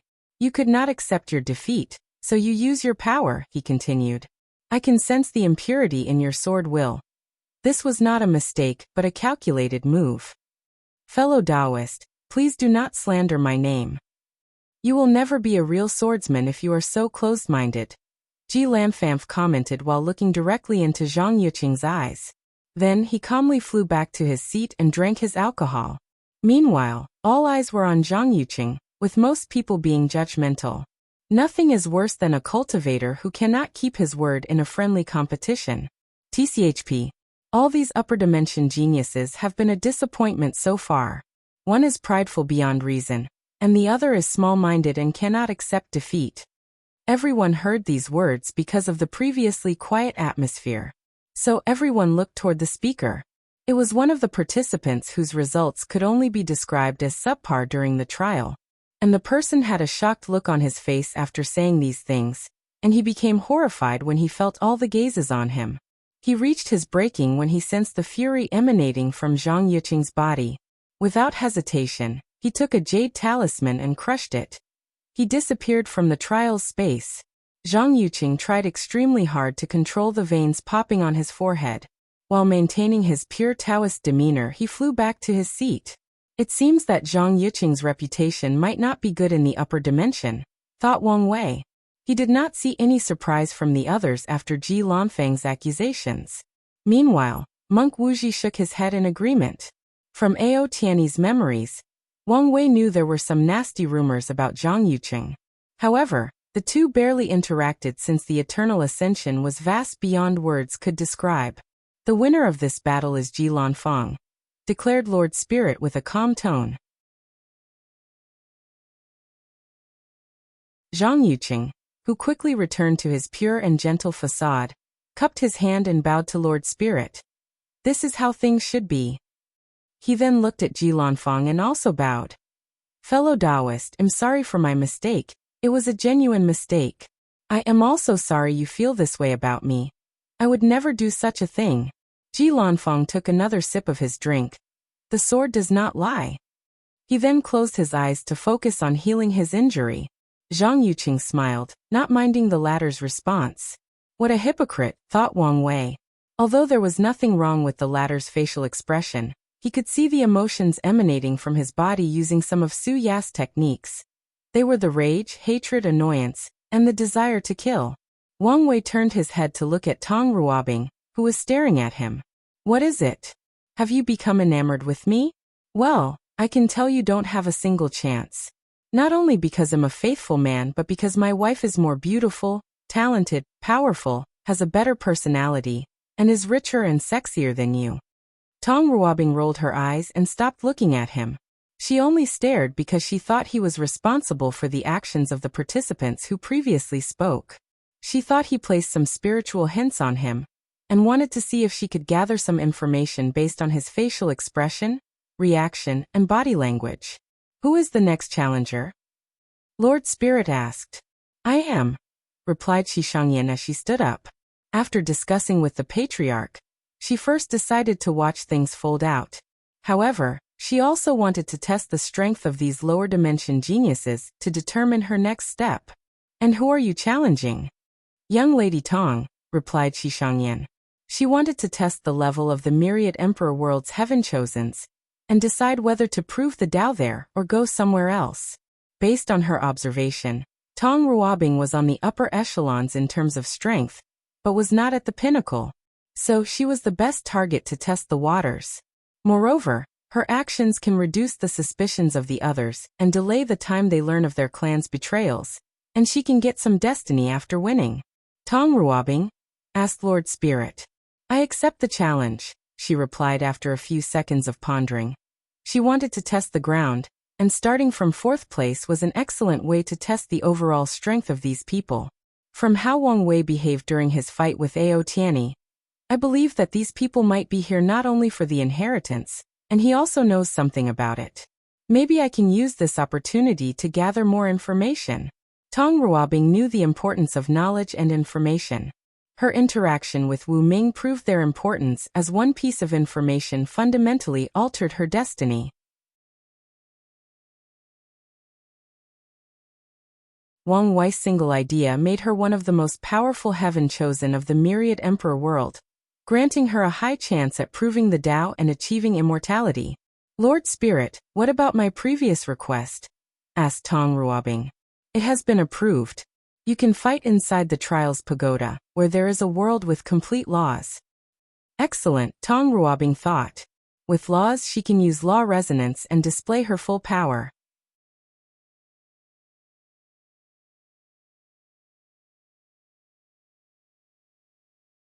Mortal and immortal Qi. Tong Ruobing and Shishangyan entered the pagoda for their battles. A projection appeared in the middle of the participants for them to witness everything. These two found themselves floating above a large plain with mountains and forests in the distance. There were no houses or living habitats, only endless vivid green. They stared at each for a moment, gathering their auras and momentum. Then Shishangyan went on the offensive. She waved her to manifest millions of enormous galaxies. Then she dropped them on her opponent. That attack, thought Tong Ruobing. I did not sense any laws. It's pure energy. It should be star qi. Tong Ruobing pointed at the fallen galaxies and used a decomposition talisman. Her talisman resonated with the laws of this world before activating. It tried to decompose the attack and revert it to its original qi form. Unfortunately, she failed. So Tong Ruobing quickly used another talisman with a frown. Swallowing talisman, a small rune appeared before Tong Ruobing. Then it swallowed all the galaxies in a matter of seconds. However, she was not out of danger yet. As soon as she dealt with the galaxies, Tong Ruobing detected her surroundings had changed. On the left side were millions of black spheres, and the other had the same quantity of white spheres.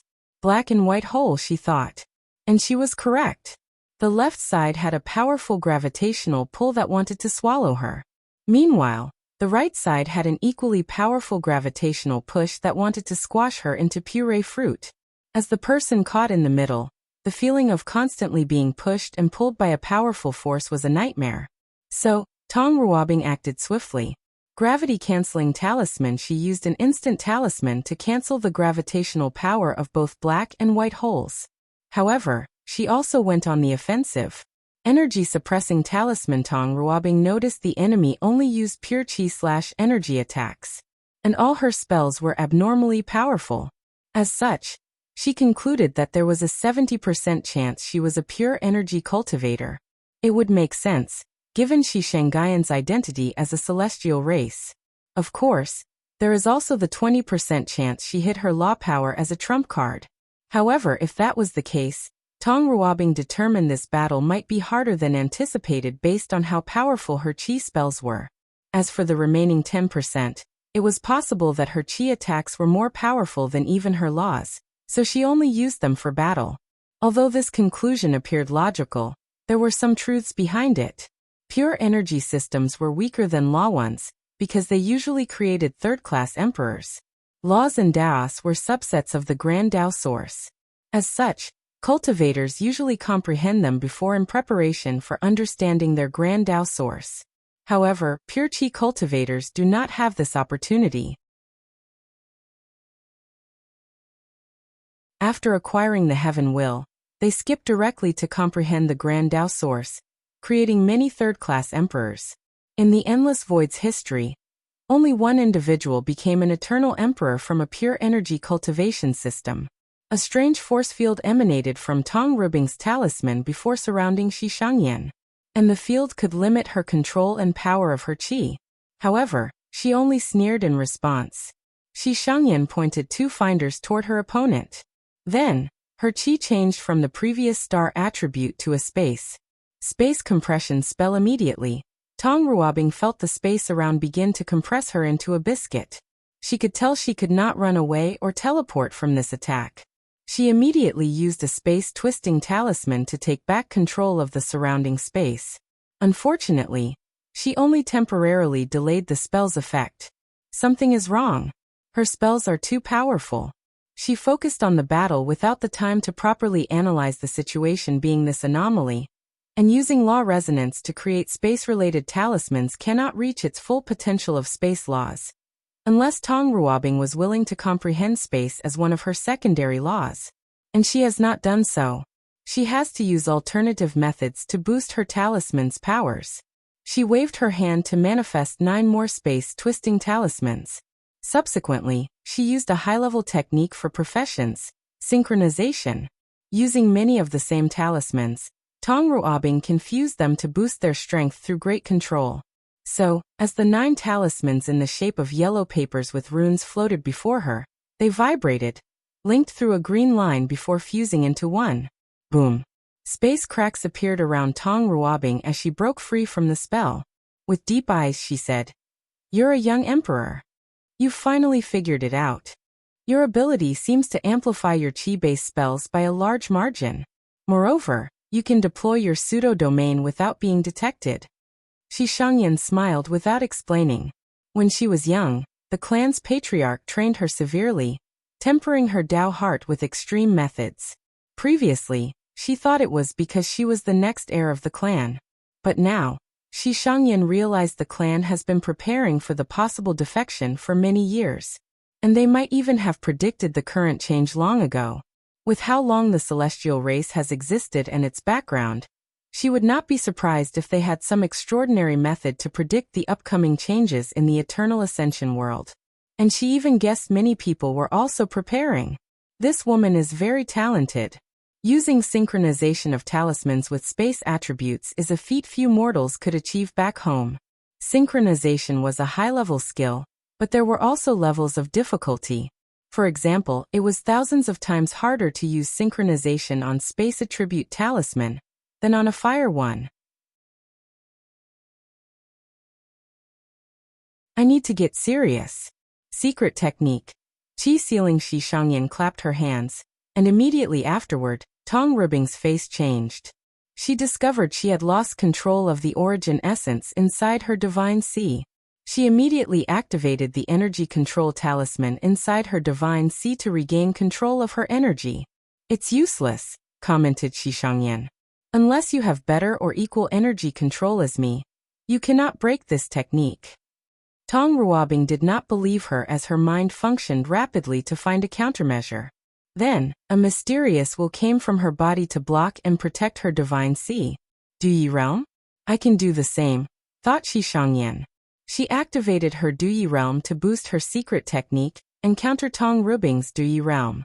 The celestial race has an advantage over others when entering the Duyi realm. Most cultivation system has some form of energy gathering stage. So as long as they can create a unique qi in that realm, they can enter the Duyi realm. Of course, Heavenly Dao placed restraints on them. The qi they created must meet a certain standard before achieving Duyi. Nevertheless, it is way easier for members of the celestial race to enter compared to ordinary cultivators or other powerful races. After weakening her opponent, Shi Shangyan went for the finishing move. Destruction Chi Beam. A dark purple beam flew out of her finger, traveling with incredible speed toward Tong Ruobing, who quickly reacted. Although she lost control of her origin essence, she still had spiritual power which she could use to control her law. Tong Ruobing then created millions of defensive talismans and synchronized them.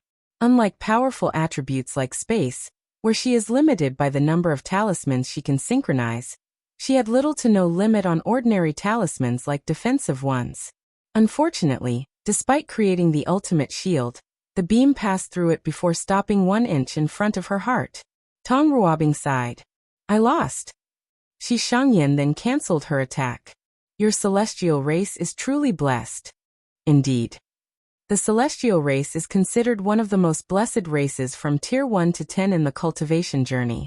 Their races can use many powerful qi to supplement their battle prowess.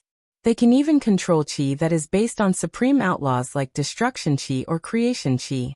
And they do not have to pass the outlaw trial by controlling these qis.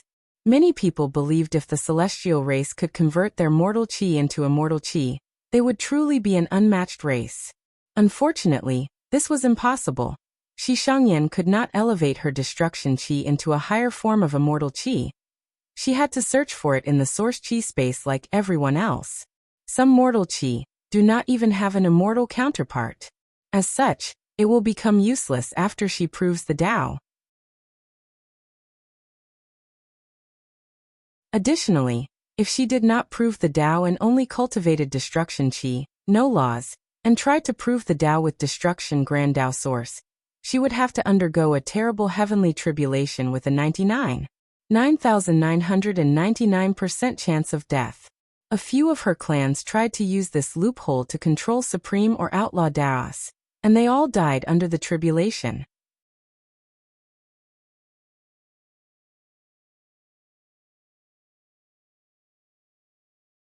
Sovereign Tao. Wang Wei watched the battle, and was not surprised by the outcome. According to his calculations, Shi Shangyan had a maximum of 2-leaf strength, slightly weaker than Ao Tianyi's maximum output of 3-leaf if he went all out, hence the reason she is 4th. As for Tong Ruobing, she has the potential to reach the same level of strength with her talisman rune body, but only untapped potential. Currently, she has not even reached the 1-leaf immortal venerable level. Maybe she could barely reach that realm's power through some harsh sacrifice. The celestial race is a blessed one, thought as he analyzed the strength Shi Shangyan displayed. He could also divine information about how they use qi by watching her use the destruction qi. They had many advantages from Tier 1 to Tier 10, especially in the Great Emperor realm.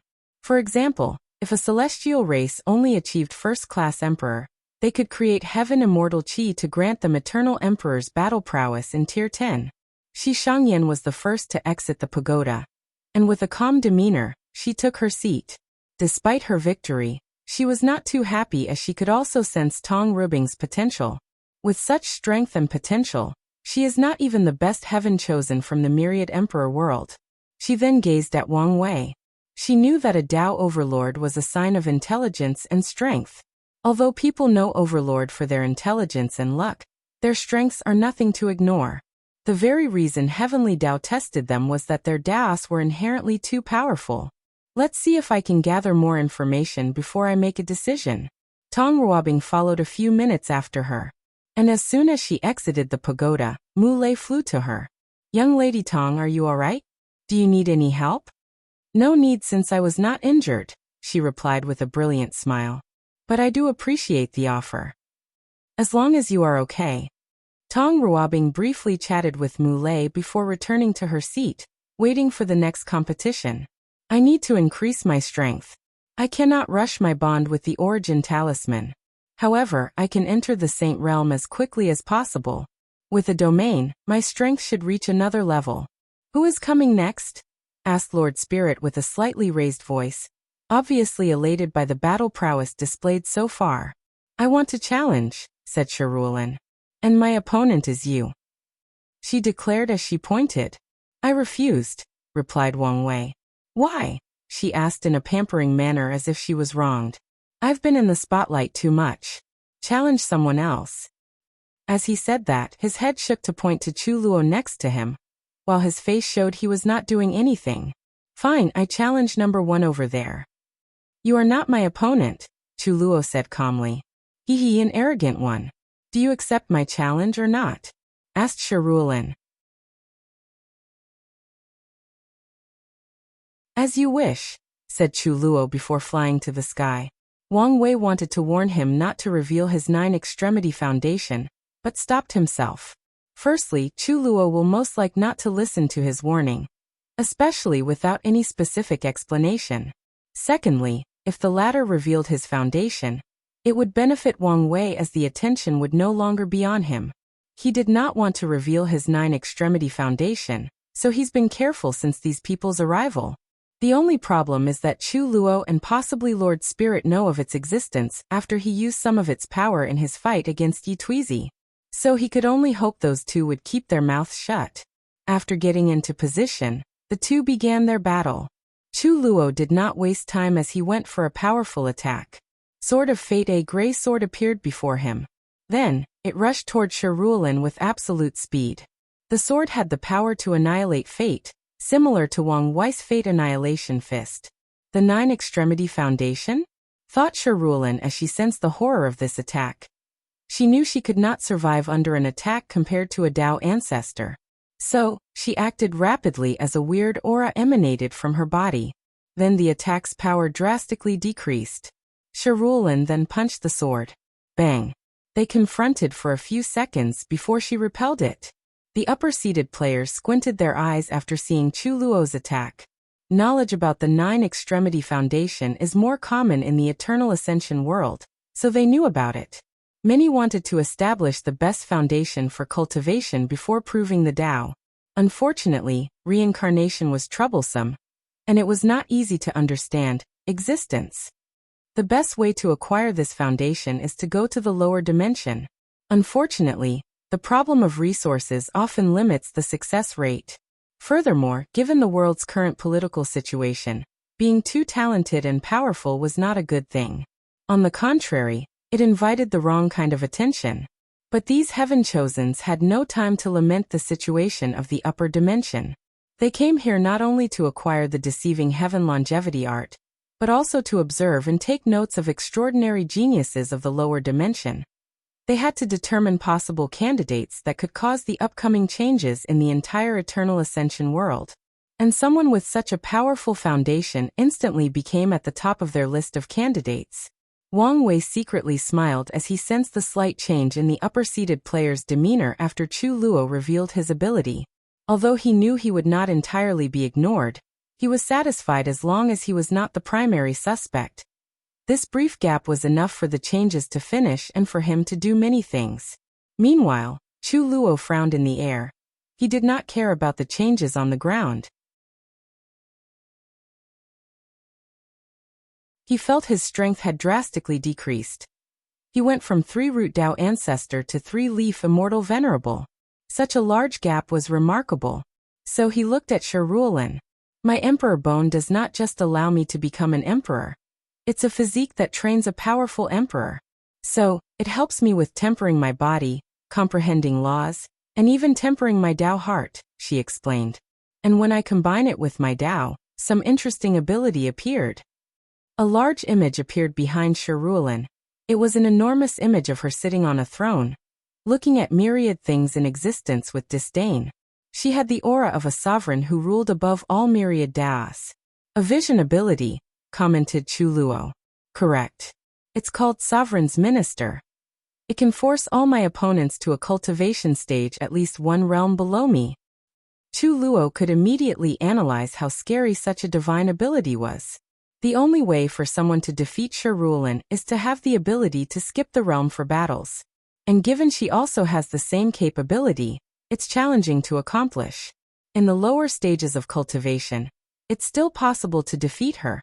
A monstrous genius could accomplish this feat, however, when strength reaches the immortal tier, where one leaf is the difference between heaven and earth. It's nigh impossible to defeat her. Chu Luo raised his hand to create a mirror. Heaven mirror. Through the mirror, he saw numerous information and secrets of heaven and earth. Focusing on Shirulan's ability, He then knew he could not avoid this technique or nulled it because Emperor Bone, as a physique, could acquire certain authority or power of a great emperor if the owner developed it to the extreme. And Sharulin used her authority to make the technique applicable to all mortals, even those with immortal-level strength. She also made it almost impossible to nullify. Chu Luo frowned slightly as the mirror continued providing him with information. Then he created a jade seal in the shape of a dragon. Sovereign seal, muttered Sharulin with squinted eyes. Meanwhile, Chu Luo fused the seal into his sea of consciousness, and instantly, his aura elevated to four-leaf immortal, the same strength as Sharulin. "You're a worthy opponent," commented Sharulin. The flaw of her technique is that it worked on the concept that she is a sovereign, and other people, as her minister, are below her. But if someone could acquire the aura/spirit of a sovereign and have sufficient strength, they can nullify some of the power of her ability, and achieve the same cultivation realm as her. And not everyone can do that. Ever since I last fought Xiao Tiandi a few 100,000 years ago, I've never met someone who could nullify my ability. However, you are still destined to lose. I've never lost a battle in the same realm, even to him. Sharulin was not exaggerating.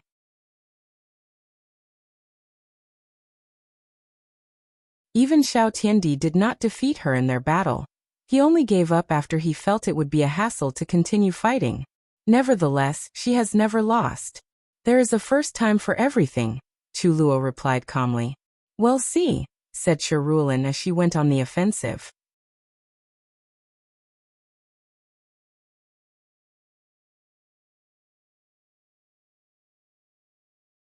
The flaw. 9 golden rings appeared behind Sharulin, forming the shape of a circle. They floated behind her like they were wings.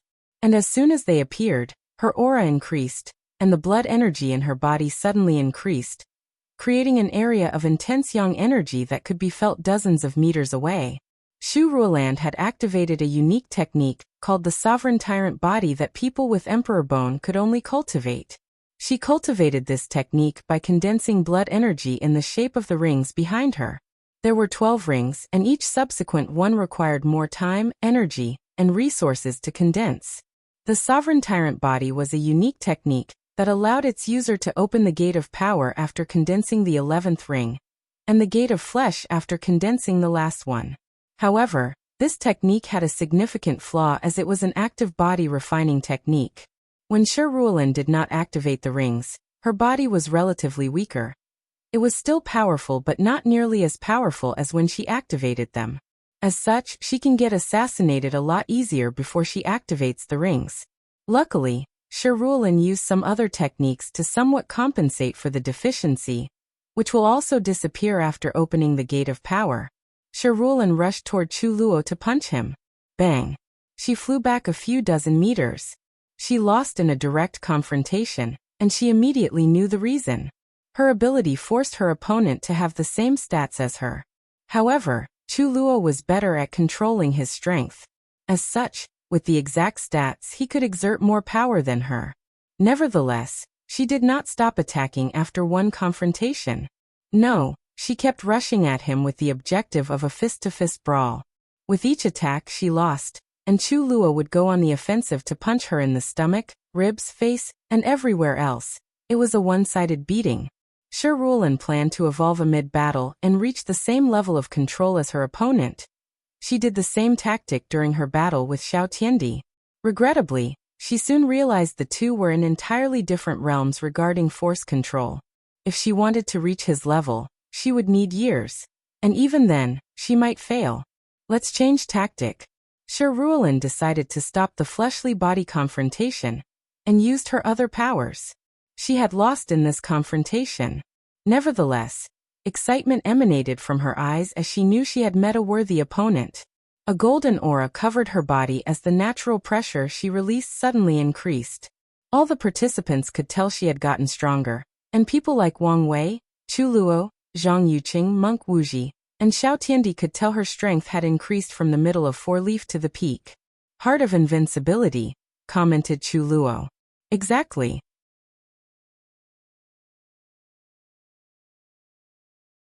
Chu Luo knew of this state of mind that could boost battle since he cultivated one in his first life. Cultivators can cultivate an invincible heart through constant fighting and defeating all opponents, increasing their power in battles. Invincible heart has levels.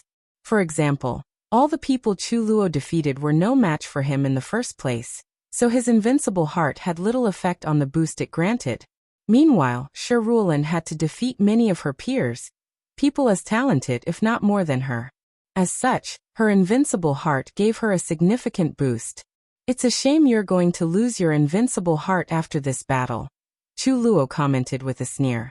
After his first failure to pass the outlaw trial, he lost his invincible heart. And as long as Shi Ruolin lost this fight, the same will happen to her. We will see, replied Shi Ruolin with a big grin.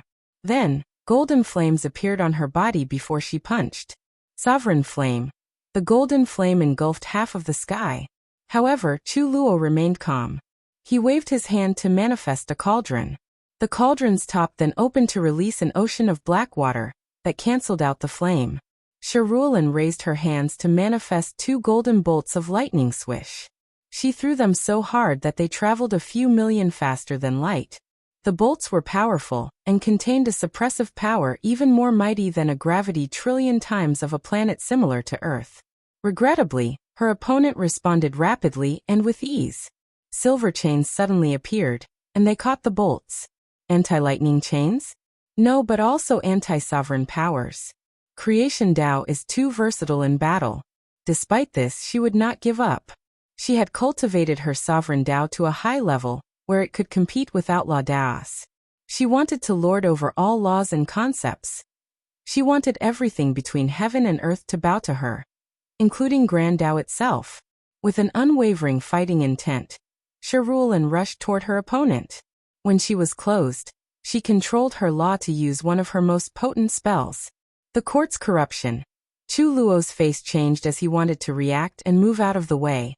It was too late. A sword with dragon designs on the hill manifested in Shi Ruolin's hand, and she slashed him.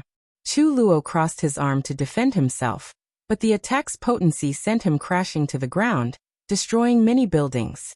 He only took a few seconds to get back up, but he still had a scar across his arms and small parts of his chest. His white robe was tainted by blood. With a serious look, he watched Shi Ruolin in the sky. Corruption. Her attack momentarily corrupted my laws, rendering them useless for a brief moment. Chu Luo was instantly unhappy, not because he suffered injuries at the hands of a person much weaker than him, but because this technique was the ban of his creation Tao that was inherently flawed. As he sensed his body, he could feel some trace of corruption remaining inside his body. Then, a cauldron appeared before him before a few pills popped out from the inside. After ingesting them, his injured healed at speed visible to the naked eye. I know the flaw in your creation Tao, Shi Ruolin said. You can only create items with attributes, but not the attributes themselves. This is why you did not create the black water to extinguish my sovereign flame. You had to create a cauldron that could make water. Ever since Shi Ruolin knew her opponent controlled an outlaw Tao without the aura of a Tao overlord, she knew there would be some restrictions, and was on the lookout for them. After seeing the method he used to deal with the flame, she had her suspicions. However, she confirmed her theory when he used those pills to heal his injuries. If Chu Luo was an overlord, he could just create a pill with healing properties instead of creating a cauldron that made healing pills. And if he could use his creation Tao at an even higher level, he should be able to create the concept of healing to help with his injuries. However, when he used the power of other purely conceptual laws, he also had to create a weapon with the attribute of the concept he wanted to utilize. For example, the sort of fate attack he used. That attack was not a choice, but Chu Luo could not directly create fate-related techniques. He can only create weapons with fate-related powers, thus limited in the scope of what he can accomplish with his creation Tao. So what? Replied Chu Luo, very annoyed. The flaw in his Tao was a sore spot in his heart. It reminded him of all his failures, how he disappointed his parents' efforts, and how he had to watch them sacrifice so much for him in vain. Supreme Outlaw Tao is Supreme Outlaw Tao. No matter the restriction, it is still better than anything you have or will ever have. and I will show its power to you. Hahaha, I would love to see how. Domain activation. Chuluo was in the incarnation realm, and his domain C had evolved into a towering tree and gave birth to the fruit of laws. So, he had a powerful domain to boost his power. A domain? I have one too, said Shirulin with laughter as she activated hers. Then the sky suddenly split into two colors, one golden and the other a misty white and grayish color. A domain confrontation had started. The participants watched with great attention, except for Xiao Tiandi, who only watched with half his eyes closed. Wang Wei also paid great attention since there was some benefit to gather. Empyrean had the power of creation. At the very least, life creation. And to reach that realm, great emperors did not require an understanding of creation Tao beforehand. However, knowledge on the subject drastically increased the success rate of becoming an Empyrean. So he wanted to use this opportunity to learn something from Chu Luo and prepare his path to becoming an Empyrean. You're tuning in to the Li Mei's Wuxia Whispers YouTube channel. We're so grateful for your support, and don't forget to subscribe to join us on this incredible journey through captivating stories. Your generosity through donations truly makes a world of difference, as it's the primary source of revenue that allows me to expand and enhance this channel for you. Thank you from the bottom of my heart for being a part of this adventure.